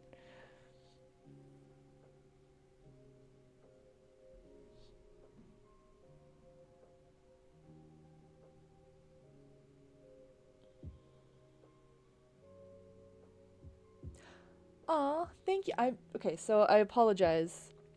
You said you're not Englishing, and I am strictly Englishing, so I'm not sure I'm going to say your name right. But Ueda? Ueda? I appreciate it. That's really sweet. You have definitely, like, that is a nutshell of what we do here at Katzer's Creations. It's it's Pokemon, it's crocheting, it's size research, and it's Katzer. But I'm glad you're here. I'm really glad you're here. And I hope it looks okay on shorts. It's like it's an automatic feature that YouTube does now, and I didn't think I was doing shorts today, but I'm not mad if I am.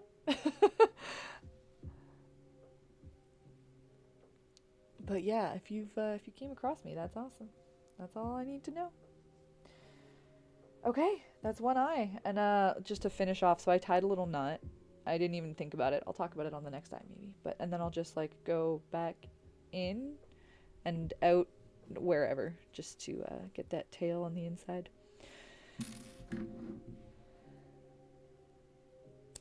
Snip it off. Heck yes, team. Heck yes. And I'm just catching up on chat.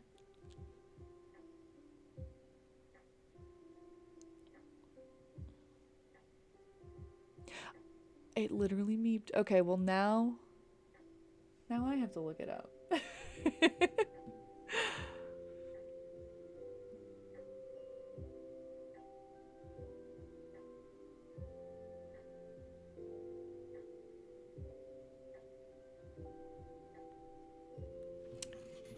Hey, I could see that. I could see this trio becoming an established regular situation. This is where people hang out. It's in the Katzer stream. And you can have your fun while I focus. When I go quiet, because I actually have to think about something, I can count you three to just carry the moment. Okay, this is where we have to place it correctly. So I don't want them too close together, but I don't want them too far apart. I think.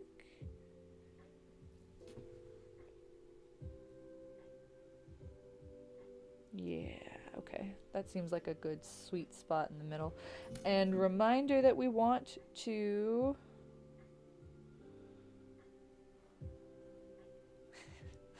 get distracted mid-thought. Fold over this one just a smidge. And we're in line, like you can kind of follow the stitch line of where the bottom of the eye goes, so that's awesome.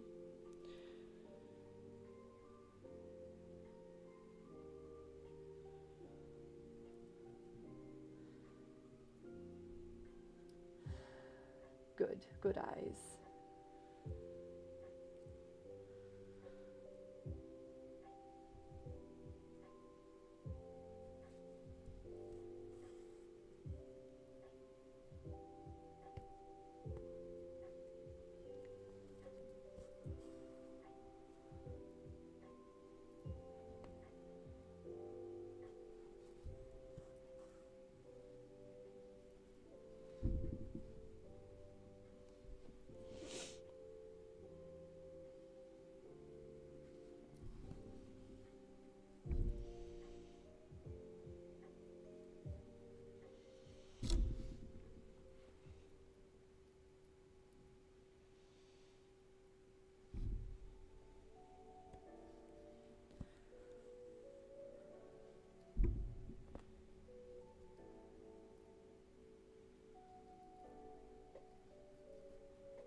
Okay, you can kind of tell this was folded.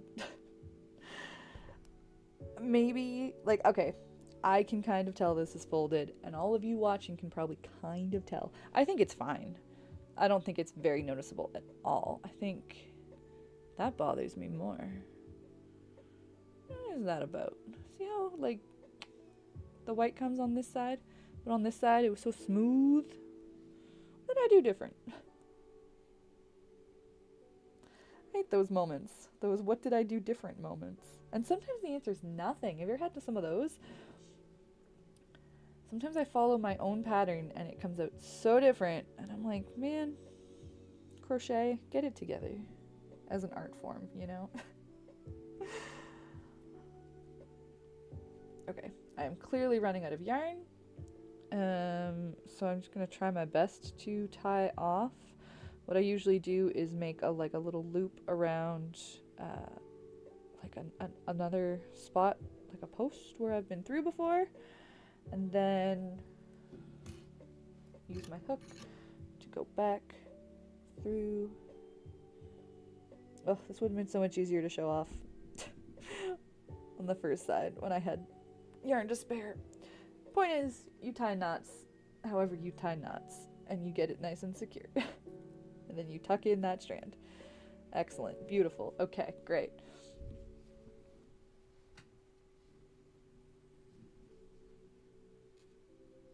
I do like this eye better. But I think we all have one eye we like better, you know? That's just life. Okay. The mouth is the part that's been making me nervous. But we're doing it. We're diving in. Pity, where did anybody's stitch markers go? It's an excellent question for always.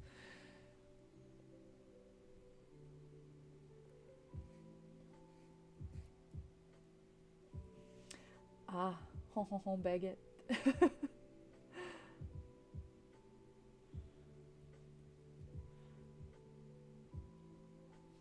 In fact, if anybody in this chat turns on their brain cell, it'll just make me feel like I should have brought more brain cells with me to chat or to stream. So So just don't bother.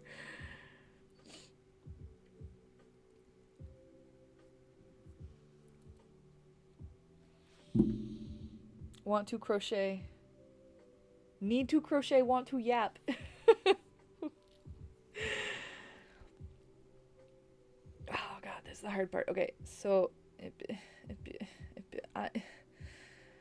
starts just like just below eye, but a little bit outside.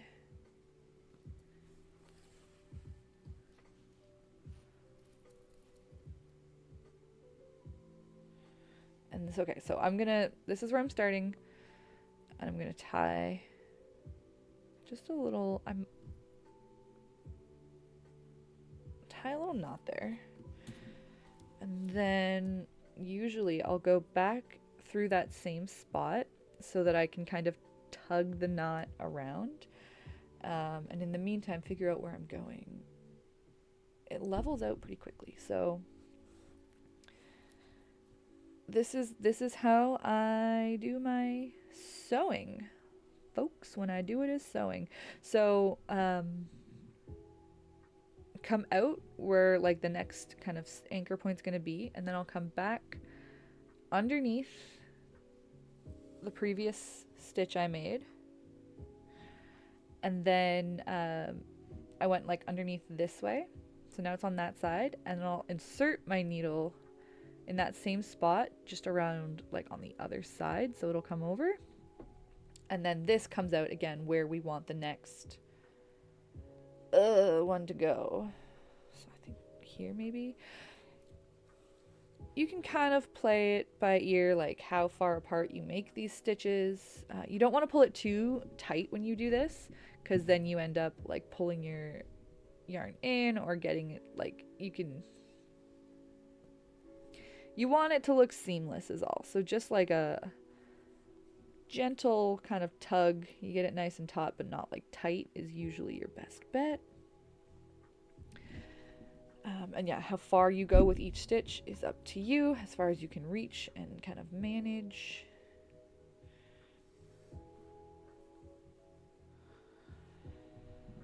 Okay, so let's say like just past the eye. Okay, so we're gonna go basically level but down just a little bit.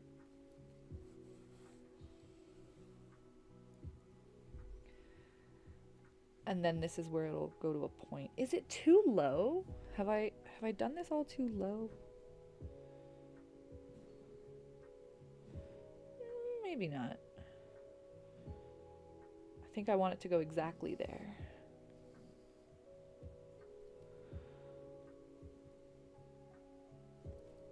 And that's right in the middle. This might be working out. This just might be working out.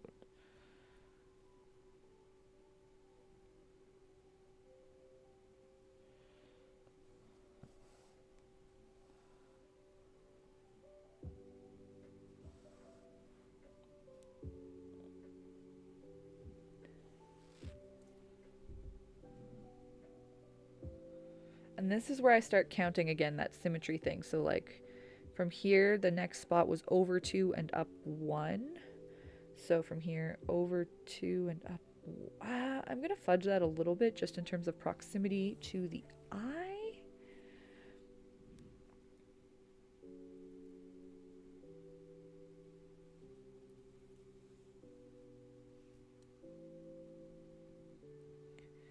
And then from there, it was just like a straight across.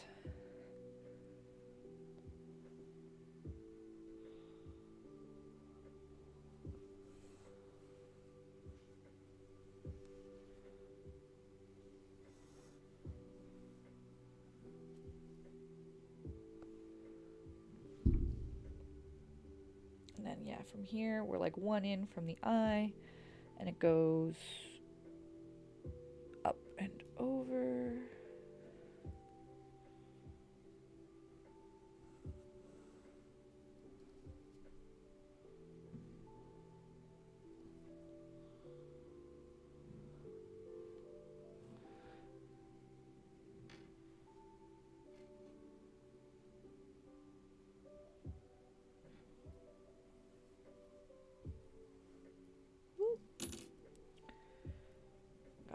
fluff sticking out.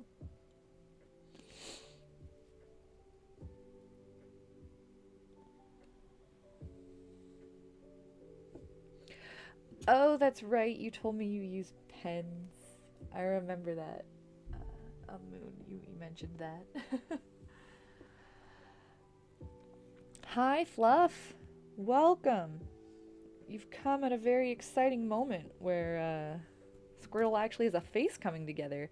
I am not in love with this, but I also hate redoing things, and I don't hate it. So I think what I might do is this. Okay, so from here, we need to do nostrils anyways. And I'm questioning if I can... Okay, so first of all, if it has nostrils, do I like it better? Yeah.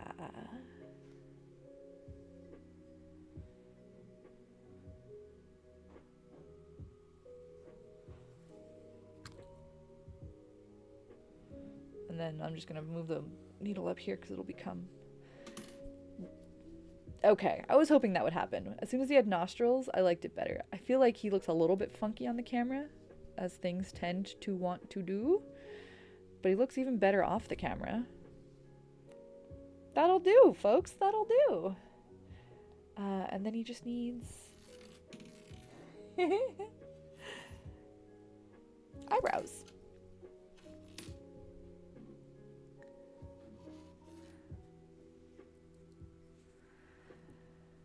Do, do, do, do. Oh, beginner yarn is t-shirt yarn. I get it. I have seen that. I've seen like kits that work with that before.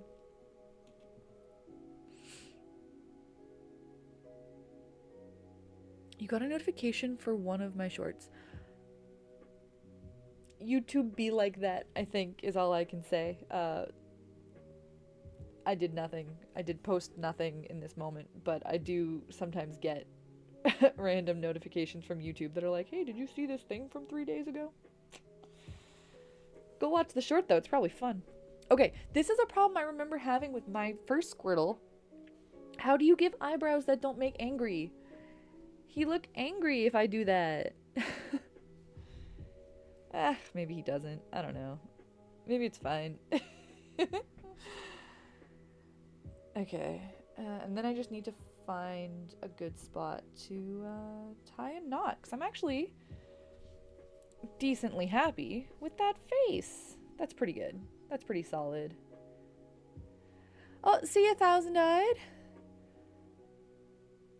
Stream may end before you're back, because we are getting real close now. I was supposed to be done by 4. I wasn't. It's 4:07 in my time, but we are genuinely quite close now, so... thanks for hanging out. Thanks for filling the chat. And hopefully see you on the 28th is our next stream. So hope to see you there.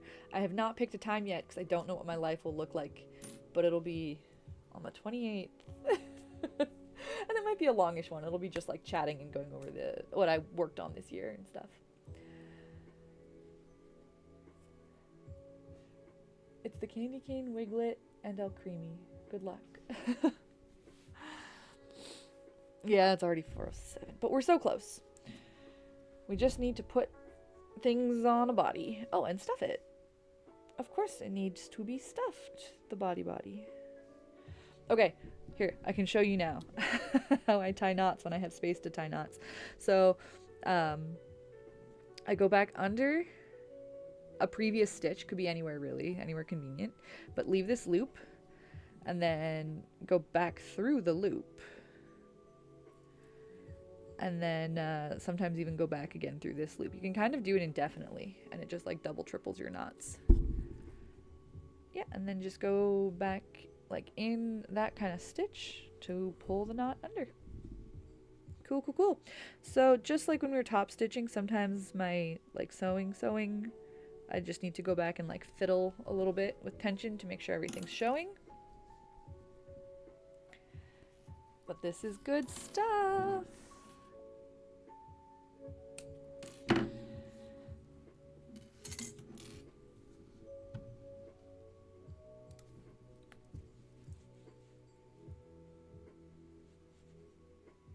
Okay. So that was the second worst part out of the way, and it went fine. So now, body stuff. And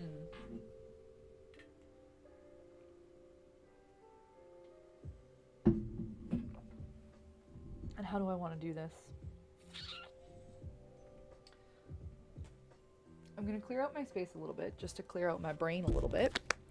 The stream was supposed to be done at 2, but it's just more time for us all to hang out and be here and enjoy ourselves. It's fine if I have to stay up late tonight finishing my other things. I don't know, man. I don't know. I really honestly didn't think I had like that much left to do, right? Like, good thing we stopped on Sunday is basically what I'm thinking now.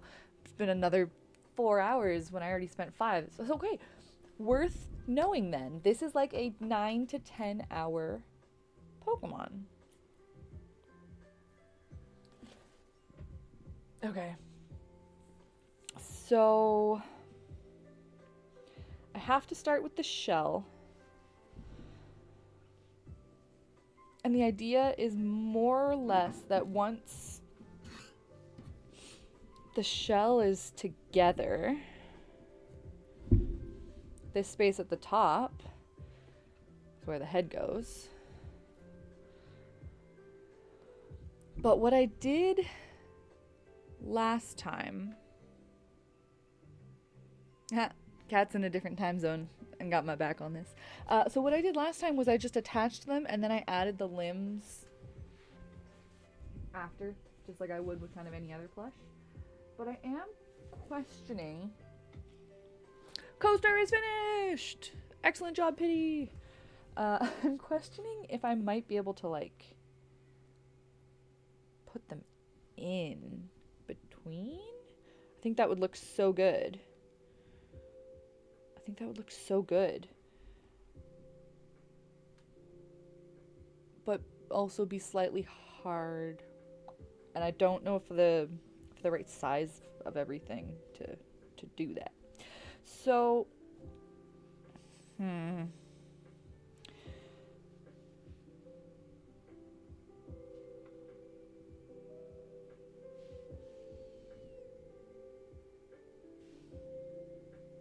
I can start off, for sure, by attaching the front of the shell to the back of the shell between these black lines, because we can see that that's where, like, Squirtle's legs are up here.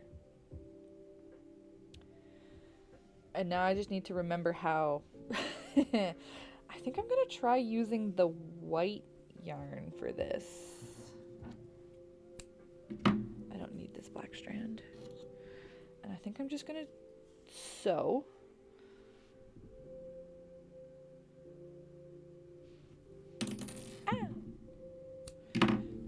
Because that's the easiest way for me to process what I'm doing.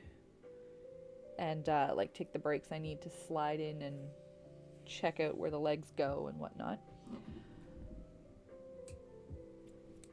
Back in a minute, decide on what yarn to use. Ooh, fancy-ish.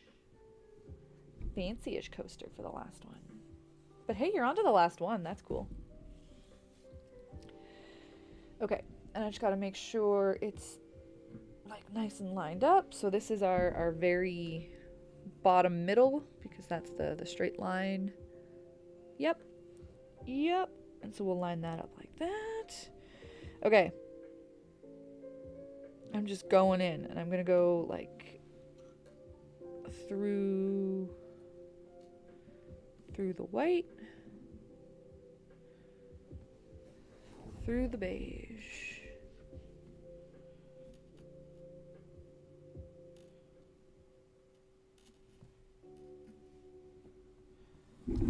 Oh, is this gonna work? Is this gonna look good at all? I think it's gonna look fine.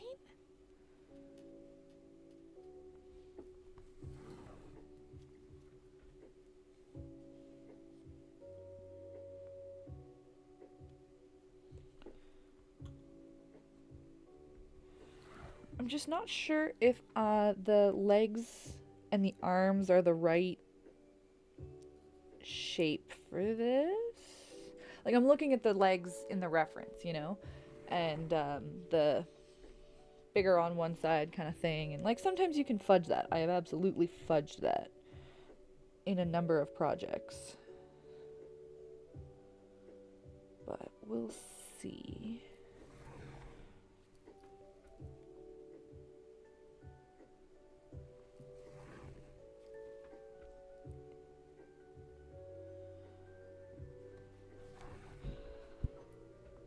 I think there's a lot that this pattern has going for it, but that it is just a little bit too much like when you try to make a 3D stuffy by like cutting out two of the shape and then stitching them together and filling it. Like, it just doesn't.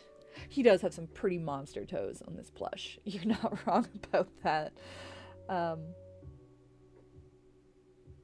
And yeah, and then the plush just doesn't get enough depth when you do it that way.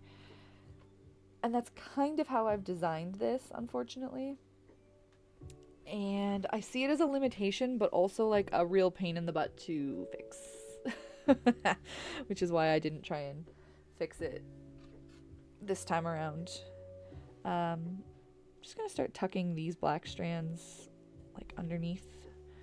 They don't need to be like super duper secured, just get them out of the way more or less. I think they're pretty fine, pretty tight, all that.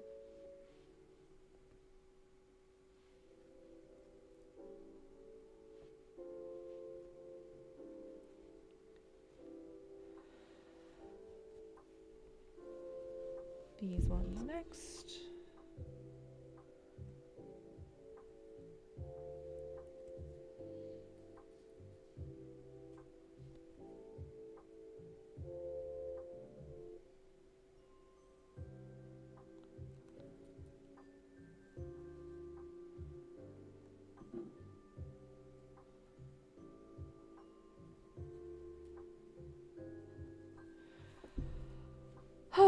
Okay. Oh, time to go to bed. Beret world. Are we not allowed to say France? Or I'm assuming it's France. I don't know. Home baguette land. And you host Christmas Eve. Well, Merry Christmas. I hope you have a wonderful, wonderful day with family, friends, whomever you're hosting, whoever you get to celebrate with. Merry Christmas to you. I'm also going to be heading off to see family tomorrow for Christmas Eve, but for me it's only 4 p.m. so I got a little bit longer to work. But I'm glad you're here. I'm glad to have like a new person. You know what? You found us. You subscribed. That means we should see you again, you know, the next time we're around. So sleep well. And yeah, we'll catch you again, I hope. I have one more black strand to tuck in while I keep avoiding my problem solving.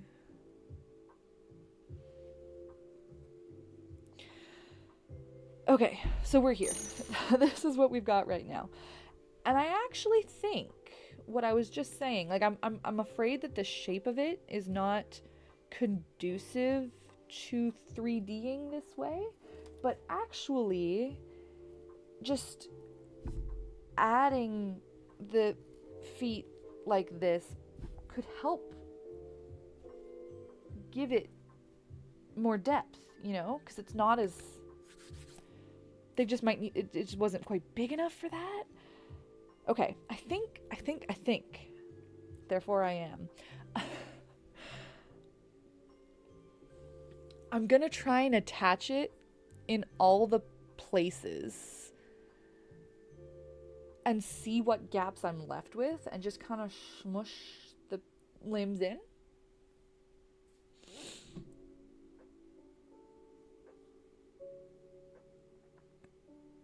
Oh, okay. Well, we can avoid the France word here too if you want. I am in Canada, so we have our own mini home baguette land, which is the only reason why I was like, maybe you're in Quebec. I don't know.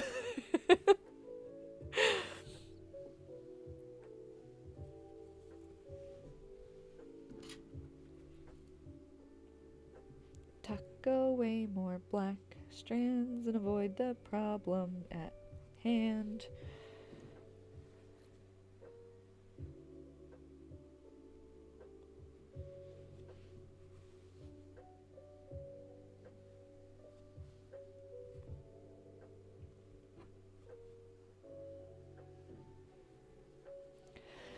if anybody else, because I know we got some other folks here who are clearly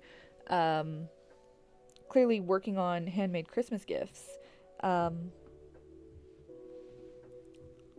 I clearly have worked very hard on this, right? Put in a bunch of hours and put in a lot of thought, and I really, really want it to be like appreciated, right? Like I want people to really like care and see that effort and really love it, and I think he will, for what it's worth. I think very, very confident that it'll be well received, but like at the same time, I don't super duper want the attention of it. Does anybody know what I'm saying? Like I want him to open his gift and be like, oh my god, I love it, thank you so much, I love it. But then I don't want my other family members to be like, wow, you're so talented. Wait, I might have one of those family members in chat. This is not an attack, but it is a message. I don't love the gushing over me. I end up starting to feel uncomfortable at some point. If you are listening, who I think might be here. I understand everyone's impressed by some of my work, but this is just work to me, so as you see. Okay, so, right, what I'm trying to count out is where these pieces need to attach. And this needs to be lined up with this. Okay.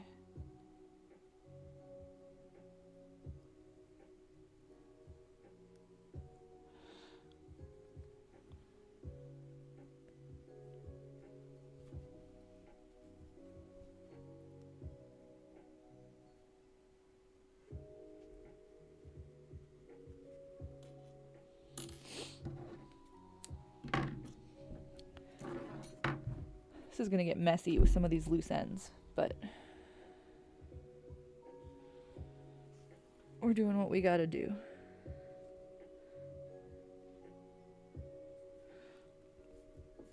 Yeah, I don't know. Anybody else in chat have that problem where people are like just, you know, almost a little too impressed? Particularly if you have other family members who are on the less crafty side. Maybe it's just my family is overly adoring. They're pretty adoring.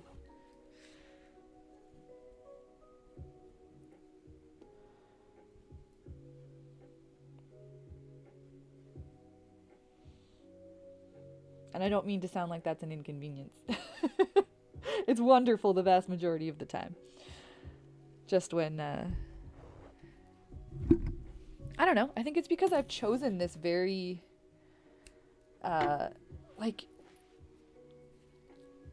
exciting, kind of remarkable type thing to do, right? Like, I chose something very, flashy to do with my life. And so it's easy to funnel attention onto me, and it's always interesting to talk about what I'm working on and stuff like that, whereas, like, if we're being super real, as much as we care about everybody in the family, there's just less interesting stuff to talk about with the people who work at the bank and whatever. It's like, yeah, you know, of course we want to hear about what Katzer's got going on, but I don't want to feel like the special one, you know? I don't want the others who work at banks to feel less special than me, because they're not. That's probably what it's rooted in.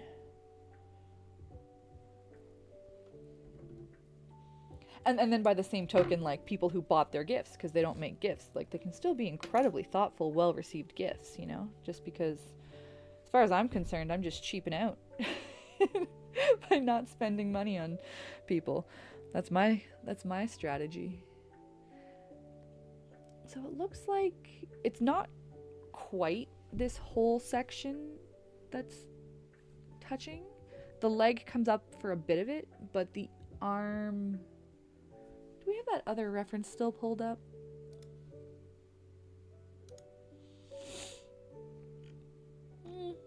It's not super helpful.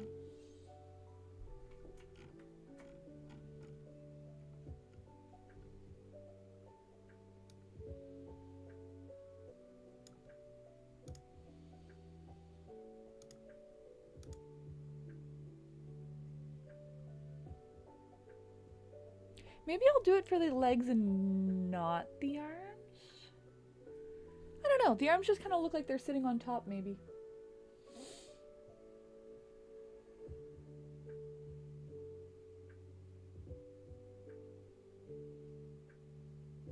Yeah, see? All right. I'm glad Chet gets it. I'm glad this is a common experience and I'm not just the weird one. And like they just appreciate what we do, right? They just, you know, they admire it and they enjoy it and all that stuff and they want to show it, but it's a tricky balance.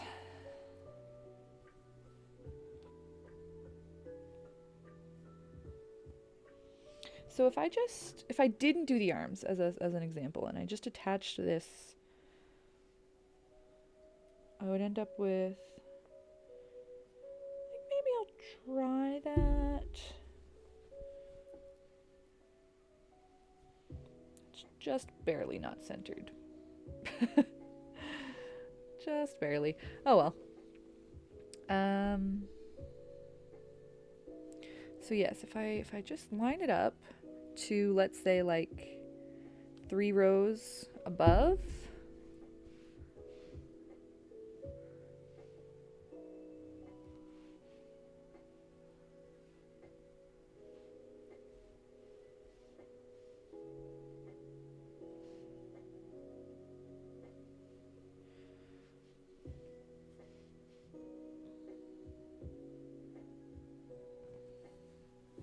Okay.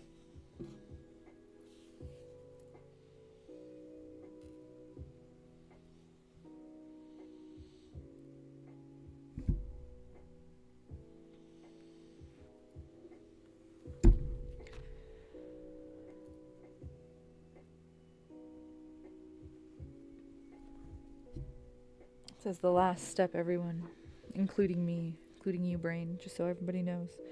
You can finally stop thinking once we get through this last hurdle. This will make it a little bit easier to stuff, maybe also.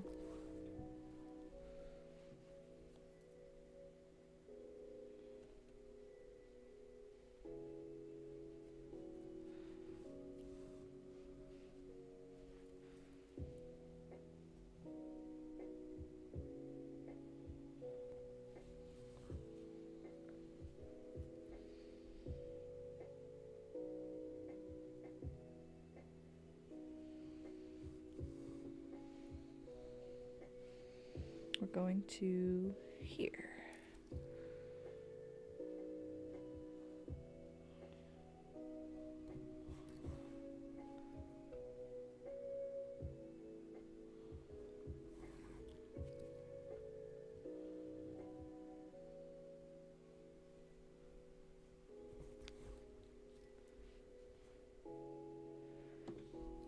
So the white is showing like a bit more than I want along the stitching here. Like across. It's not bad. It's pretty subtle. I think it's gonna be fine. I might still go back and just do the curve over. But like at this point, I think we've all hit the point at some projects here and there where you're like, I think fine has to be good enough now. I can't stay on stream for another 5 hours today. I'm also getting hungry. Okay, so this is our first accessible leg hole here. Let me actually, before we fill the hole, let me tie off the white yarn. See, and you just tie it to whatever you can and you stuff it inside. That's how I do it. Okay. And this is the leg we're working with. So I think what we can do, like instead of just doing it like straight in, we can try and go straight up.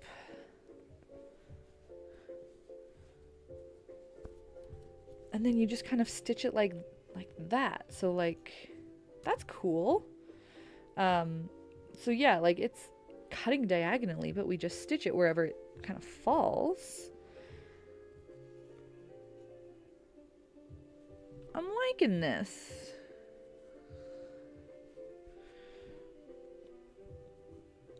His legs might look kind of stubby. Like, how tall should his legs be? eh.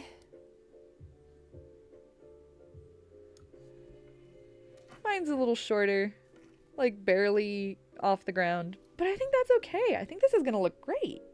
I'm actually excited about this now.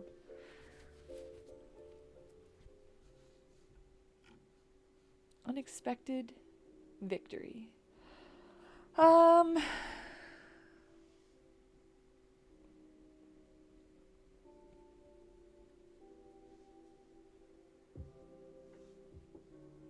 Yeah, and I will fold this, I think, for the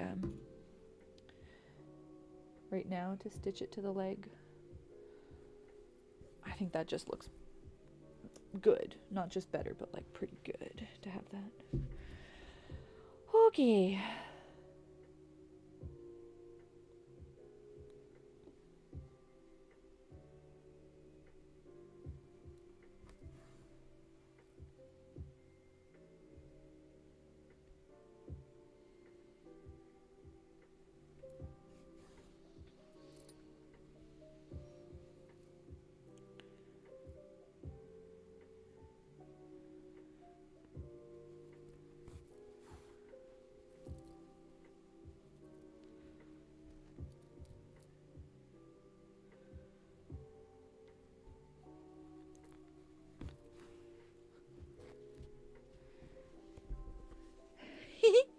Okay, it still came out a little bit at an angle.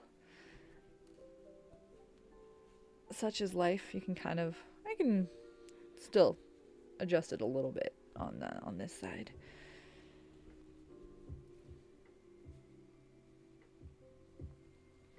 Okay, now it would be great to put the other leg on and then just kind of keep going with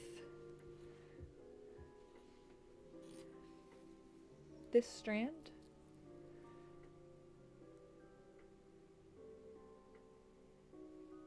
Hello? Hello, Wave and Surf. Welcome to the Cats Are Chat. So you have caught us towards the end of this project. We're finally getting there.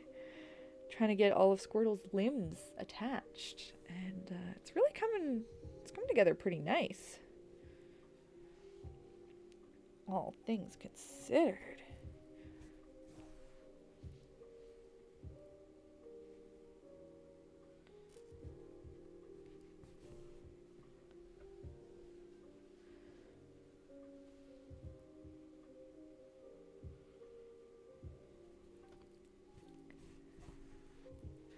The only reason why I feel weird about trying to attach the leg now, before I've closed up this side, is just about making sure I have the right, like I'm taking up the right amount of space, you know?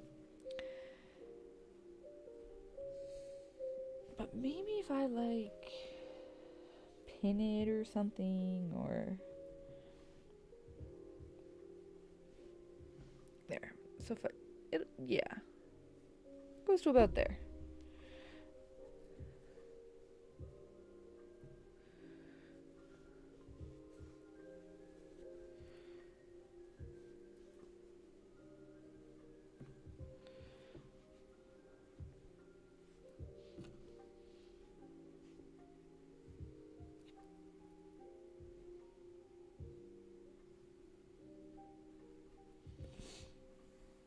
Running stitches, just whatever keeps it all in place.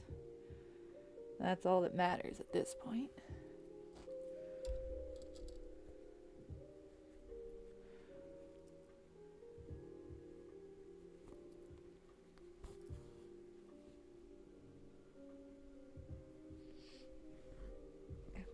Okay. Whoop. And then I'm actually starting to do I have enough white yarn left? Maybe.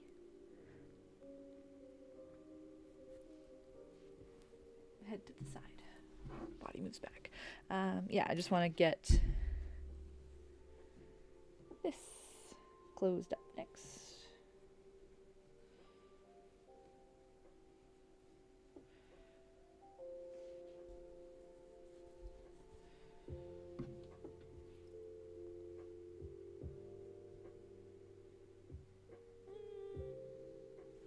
Might have gotten just a little bit off kilter with this. I think it's still workable.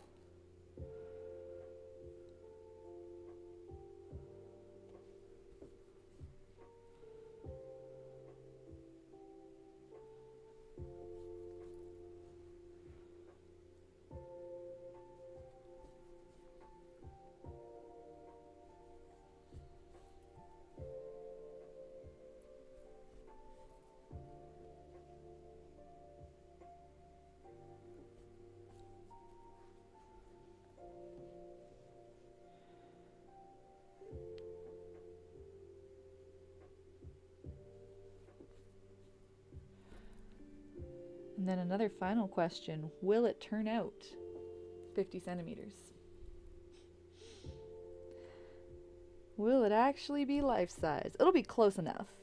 I'm comfortable saying, like, within the range, because, you know, average is 50. There's all kinds of individuals in this species.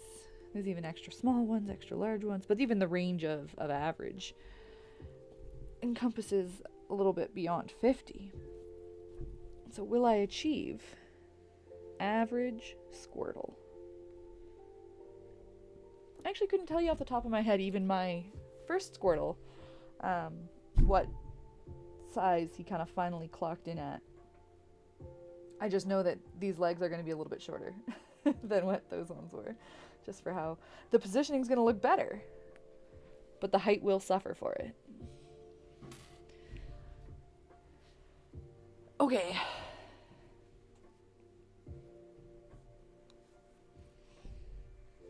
Time for stuffing.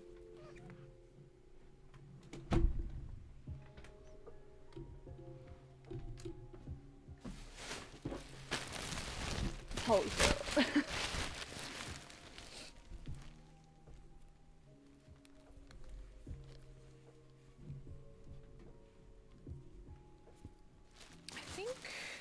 Okay. So the legs are maybe losing a little bit of the roundness of the body. Like they've got a bit of a... I don't know yet. It just looks less circular.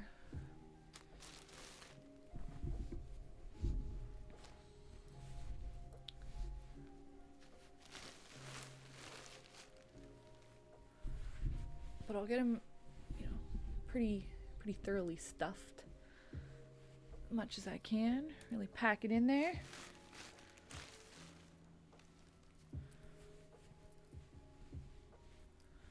Get those edges, you know, gotta get to the sides.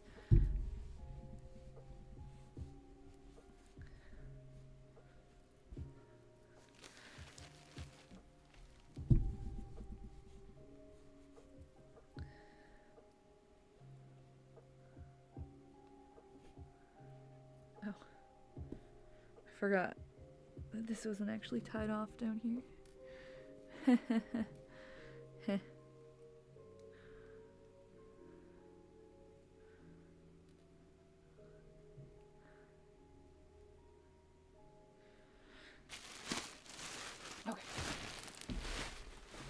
Yeah, I do think overall he's feeling like a little turtle. Like, just between everything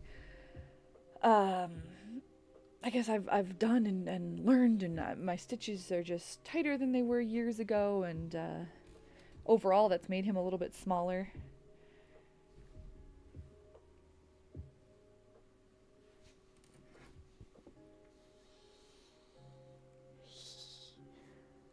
Pretty cute though.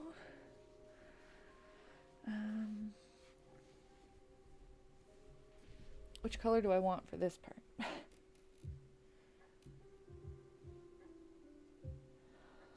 Oh, I don't even know. I'm tired of making choices.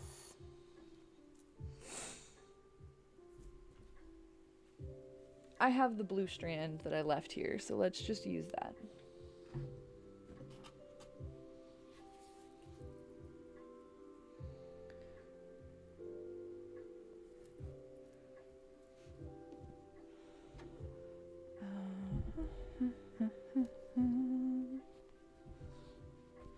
I think this is going to be a tough one.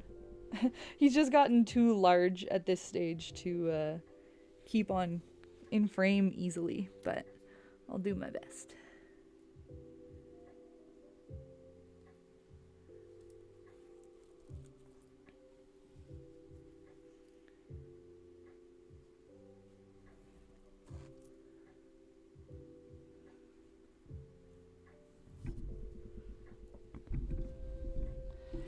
Yeah, he feels quite a bit chibier, I think. Like a big rounder head, a bit of a shorter body. I think I like it. Again, if I'm going for like pure height realism and all of that, I'm sure there are some design tweaks I could make, but it's pretty cute right now. Just for like a cuddly, lives on your bed kind of guy.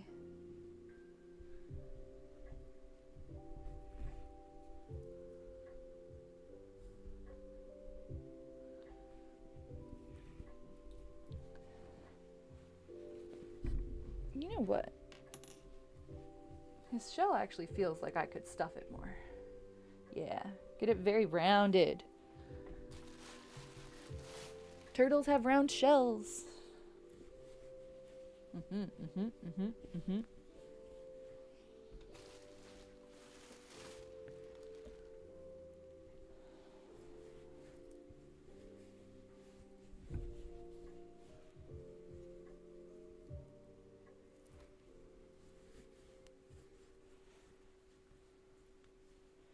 Yeah.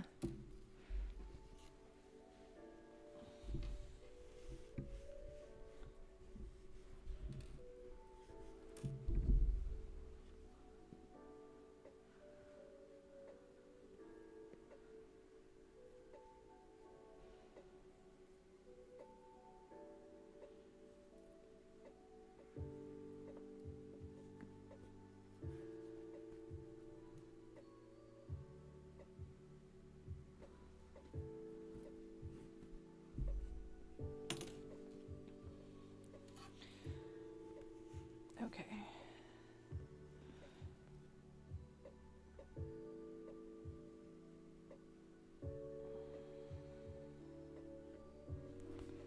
So I think what happens now, in terms of just like color and everything, is there's this bit of a lip coming up from the shell, which I kind of knew would happen. I was interested to see how it would present itself this time, but I knew that would generally happen. So what I'm going to do is stitch to the brown here, and then maybe end up stitching with the white, like to so that instead of seeing it like a color and there'll be a line of blue there, I'll stitch his head back so his posture's good, and this gets tightened up with the white. Probably is the best way to hide it. Hey, Callan made it back. You have come in for the I did intend to be done.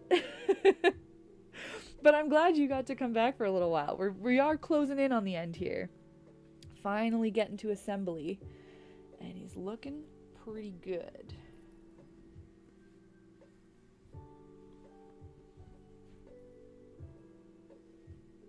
It's just arms and tail. That's all that's left.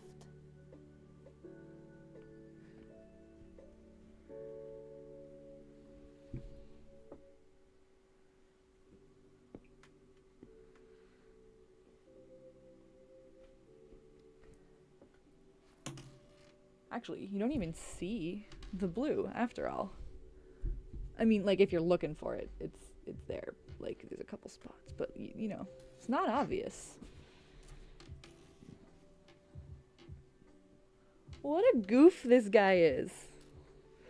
What a little goofy this Squirtle is.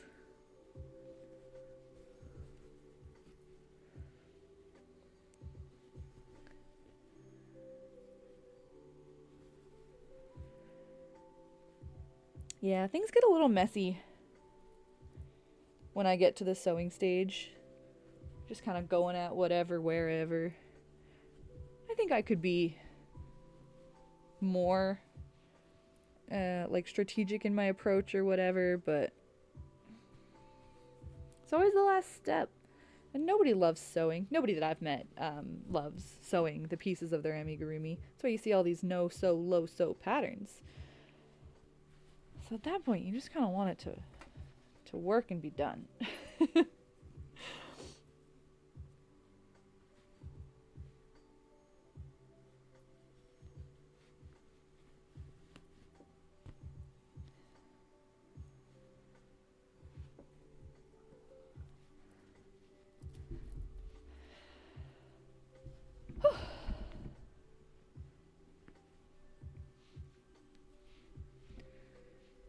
Okay, so we need arms, a tail, and I actually never attached like the front of the legs with the cream color, so I should do that also.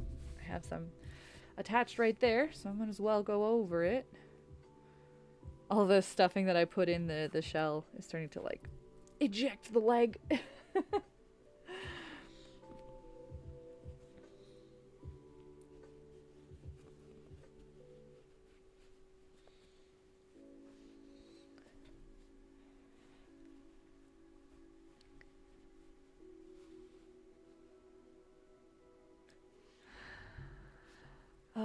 I don't know if sewing amigurumis is ever not messy.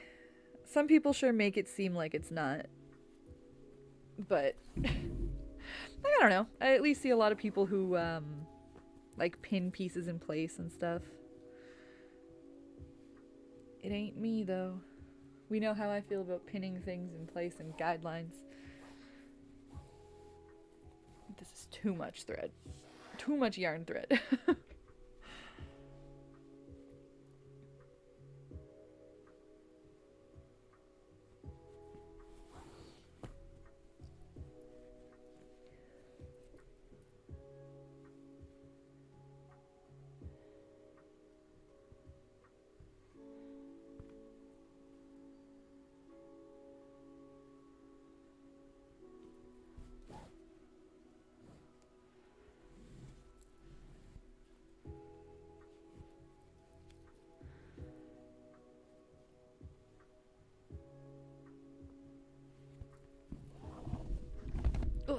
Okay, all right.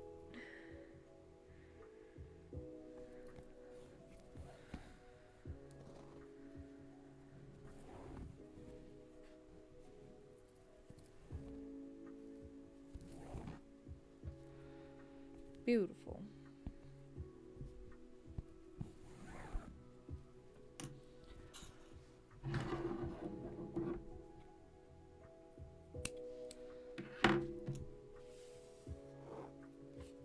Okay. He's a little bit like wide-legged. I could probably fix that in post. Fix that in post. Like as I'm attaching the legs, just like pull them in a little.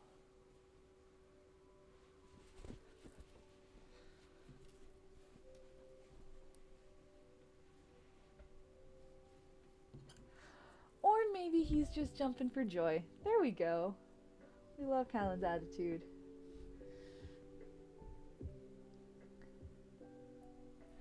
Didn't meet my goal. My don't stream for 5 hours goal? Is that the one we're talking about, Yvonne? Because you're correct. I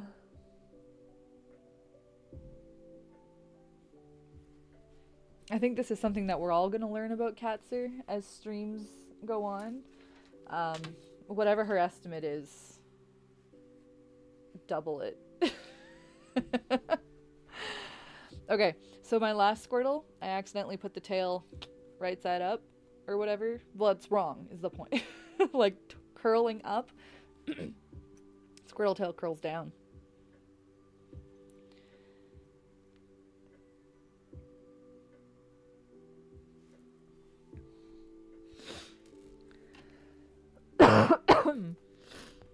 Oh, this is not sticking out of the bottom. I should get it back to the bottom.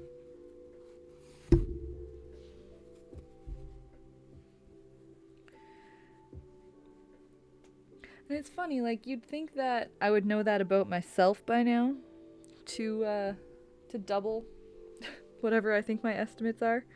But I don't. I always feel like I'm estimating right. Like, oh yeah, I underestimated that other one, but this one will only take however long. It's a pretty consistent reality for me.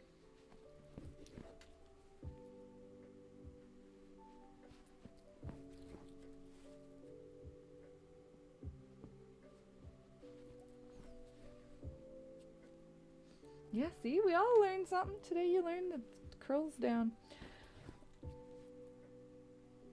This is why I did it the wrong way the first time, because who would have thunk? His tail is a little short. I think that's something I maybe should note in my pattern too. Like, it did turn out just a little stubby. Would be better to just like keep going in the round a little longer, really. That's all it would take.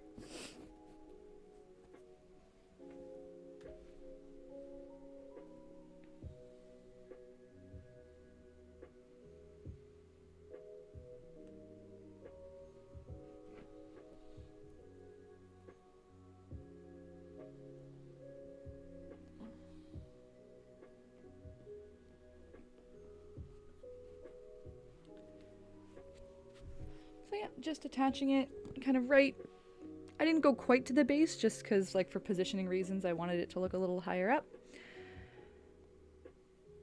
So basically, wherever you think it looks good, that's where you attach it.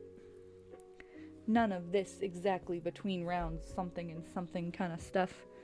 You don't get that hand holding from Katzer.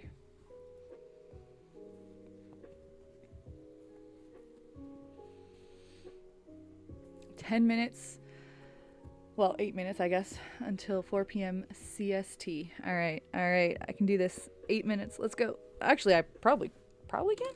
I'll have to say my goodbyes, my sign-offs, but...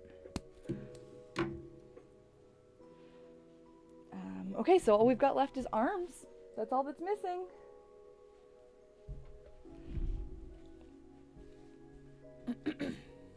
And I guess tucking in, like, all that finishing stuff that I don't like doing anyways, tucking in strands and stitching down stuffs and...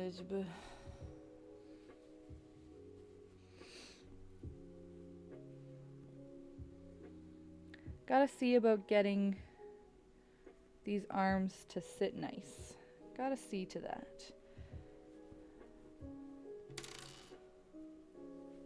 But I am tying off some of the strands. The ones that were bugging me get tucked away.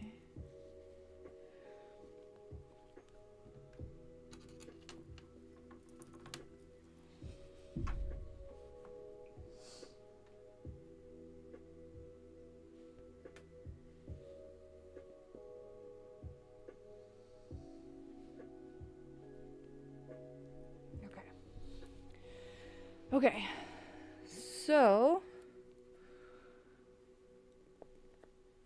I am nervous about this part, but I've been nervous about several parts that have gone fine, so we'll be good, I just need more blue yarn. Where did I throw my blue? Aha! Got some right here. Okay, just for attaching.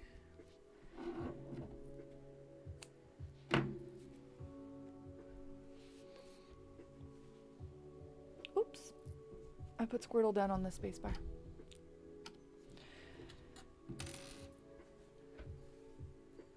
So, yeah, pretty much right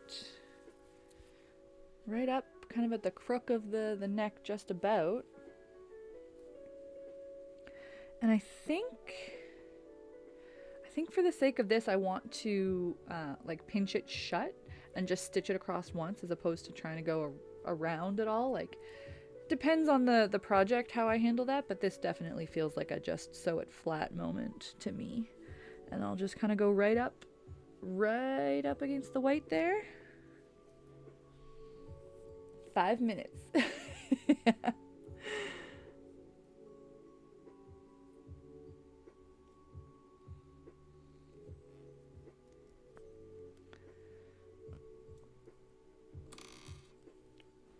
Got anybody in chat in a time zone where it's 1:55 right now?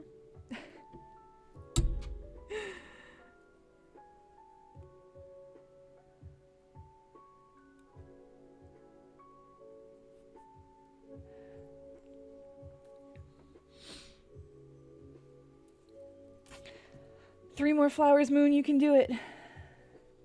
That's not so bad. 3 feels doable, depending how big and complicated they are, but...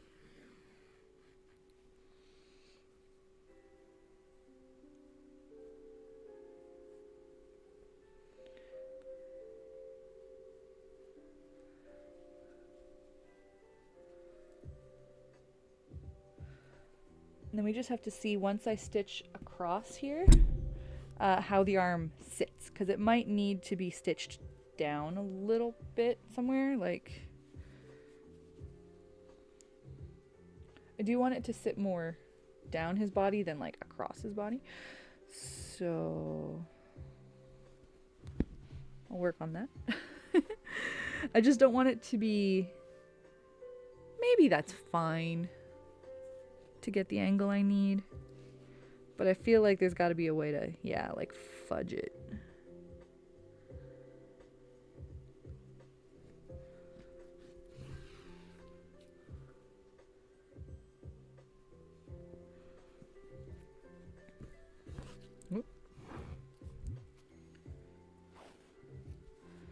Okay. Yeah, I'll just do a couple down this side of the arm. And I think that'll give me the effect I want.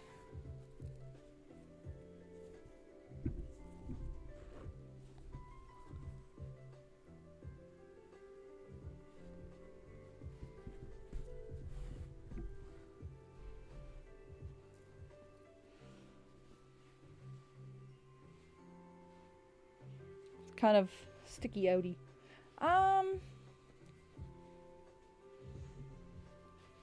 I don't love it, but I'm not quite sure how to improve it. I think maybe having it actually touching the neck. I mean, like, not that it quite does that in the reference, but I feel like that'll just make me feel like it looks better.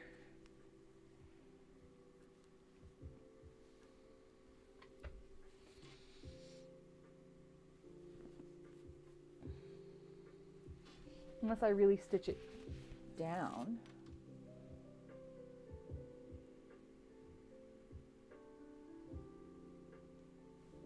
Like side of the body. Or I go up. Yippee. I don't think it was intentional, but that's what ended up happening with this Squirtle. So maybe I just do... And everything looks better. That is pretty cute, I think. Alright, I think I talked myself into it.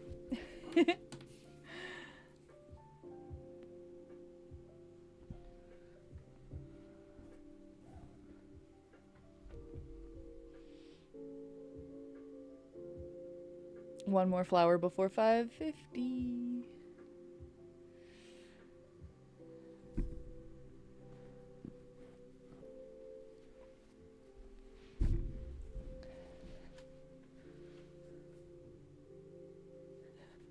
We're all fighting the clock, Moon.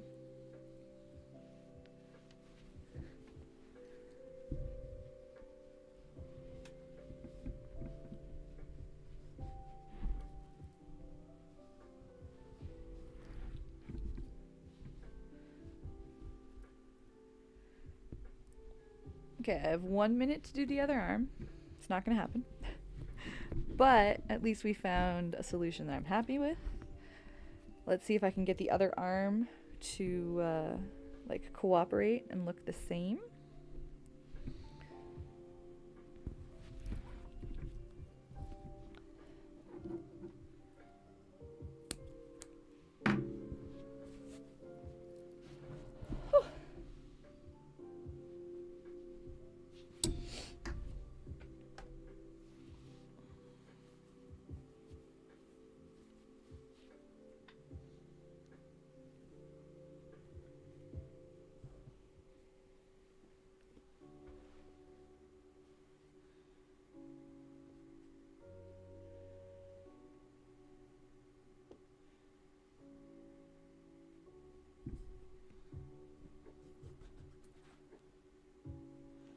Apologies for the off-camera shot.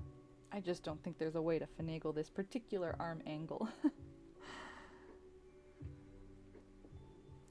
But I'm just gonna put it like, I guess that's kind of a way. I'm just going straight for upright this time. This is how I'm holding it to do the initial stitches.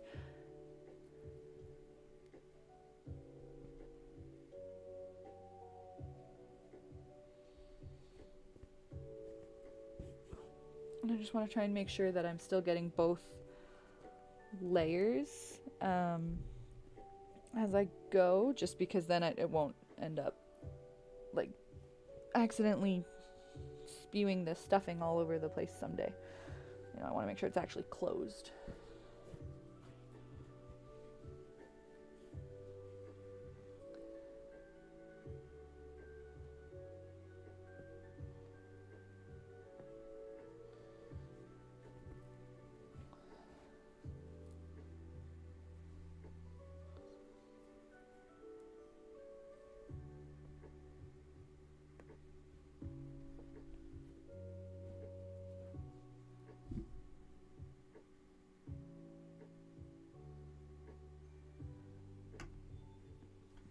And now, I think in this case, it's actually worth going around the other side as well, just to get it really like flush up against the white is still important to me.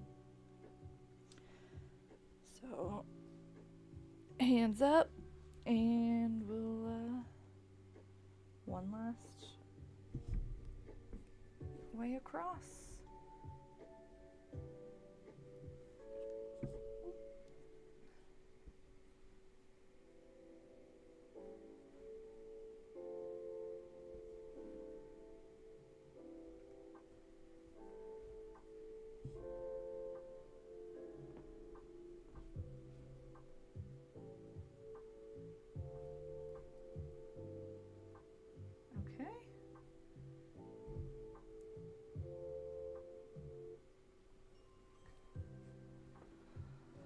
And we tie our final knot.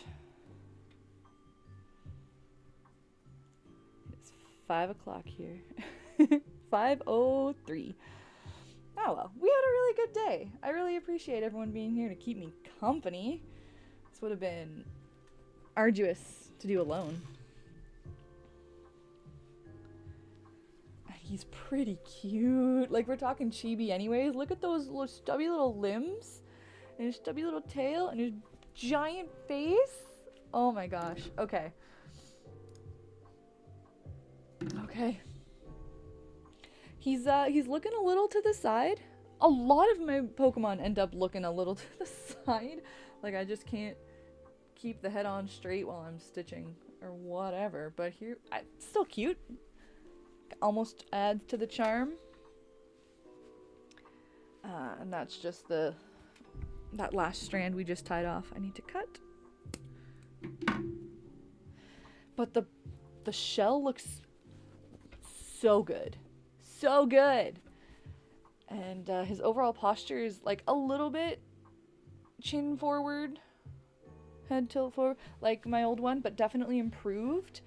And I'm pretty proud of that. There's your side by side.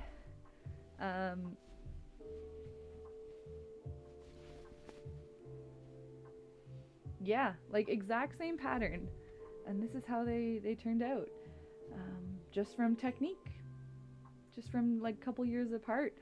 And I do think this is an improvement. I do think this was a step up. Still love my Squirtle staying with me. But like the face, the thinner yarn. It's a different color yarn also. Just because of what I had in stock in the house. But cool. Cool beans. You're gonna make a lovely, lovely, lovely Christmas gift. And now for the question that I would say everybody's been waiting to answer, but honestly it's probably only me who really cares. We're gonna measure this bad boy.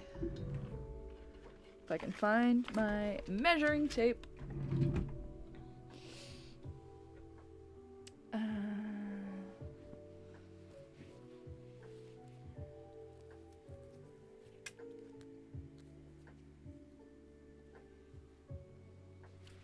always tricky getting to the tippy top of spheres.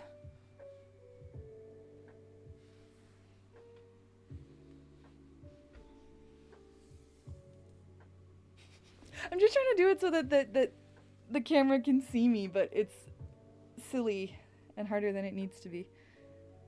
So let's say there.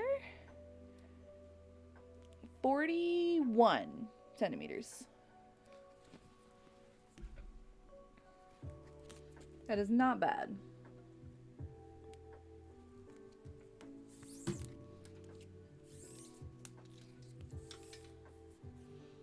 Wait, how did I do that? I was looking at the wrong side. This makes no sense. 46! Even better. I don't know what I was looking at a moment ago.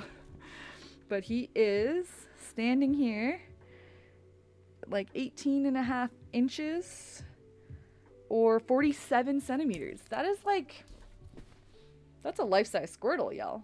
That is so close. All right, well, it's time for me to do other things. But this has been swell, and you have all been swell. And yeah, definitely way less egghead. That's the huge thing that I really wanted to avoid. And I thought I was gonna have to change the pattern to achieve it, but it worked out. It all worked out. Squirtle Squad when? That's a good question. We have learned that it would take about 50 hours. If we like take this process by all 5 of them. So Squirtle Squad when I have 50 hours to spend. Although that would be a really fun display, like at a convention, to just have the whole squad set up. I would like that. Thank you, Kat. I think, yes, I think it will be very appreciated. I think it will be very loved for years to come.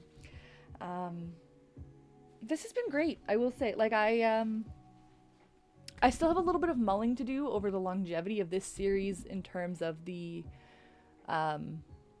potential for informal patterns out of it, and I need to work a little bit on my setup as well. Like a more space to work, a camera that can zoom out farther maybe. But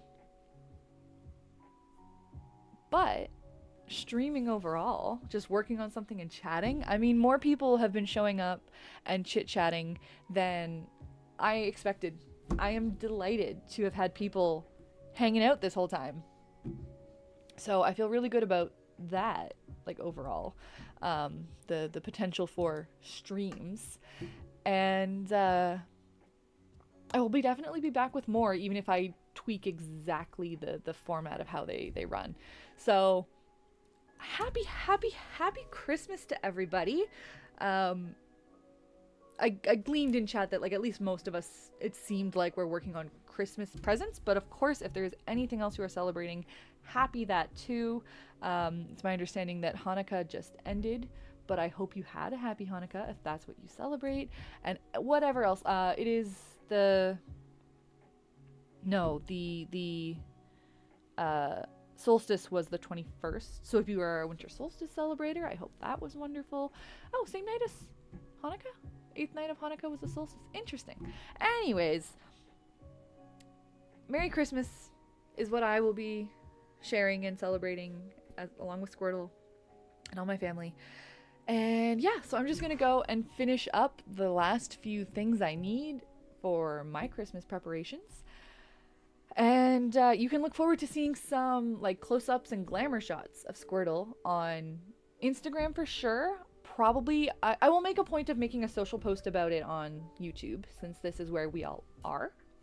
But if you are on Instagram and you don't follow me, you totally should. Next stream is on Sunday.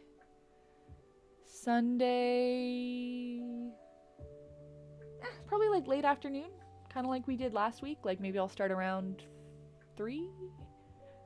I'll update that on socials somewhere. I'm also on Blue Sky. That's another option. But yeah, I'm gonna guess I'll probably want to do it somewhere around late afternoon. And yeah, so hope to see everybody then. And chat just died. again. I gotta figure out what that's about. Check my settings and my health, stream health analytics and stuff. I don't know. But yeah, Merry Christmas, Happy Holidays, Happy New Year for anybody who doesn't make it on the 28th. Totally understandable. And we'll see you in the new year if not. And until then, everybody have a good one. And we'll see you next time.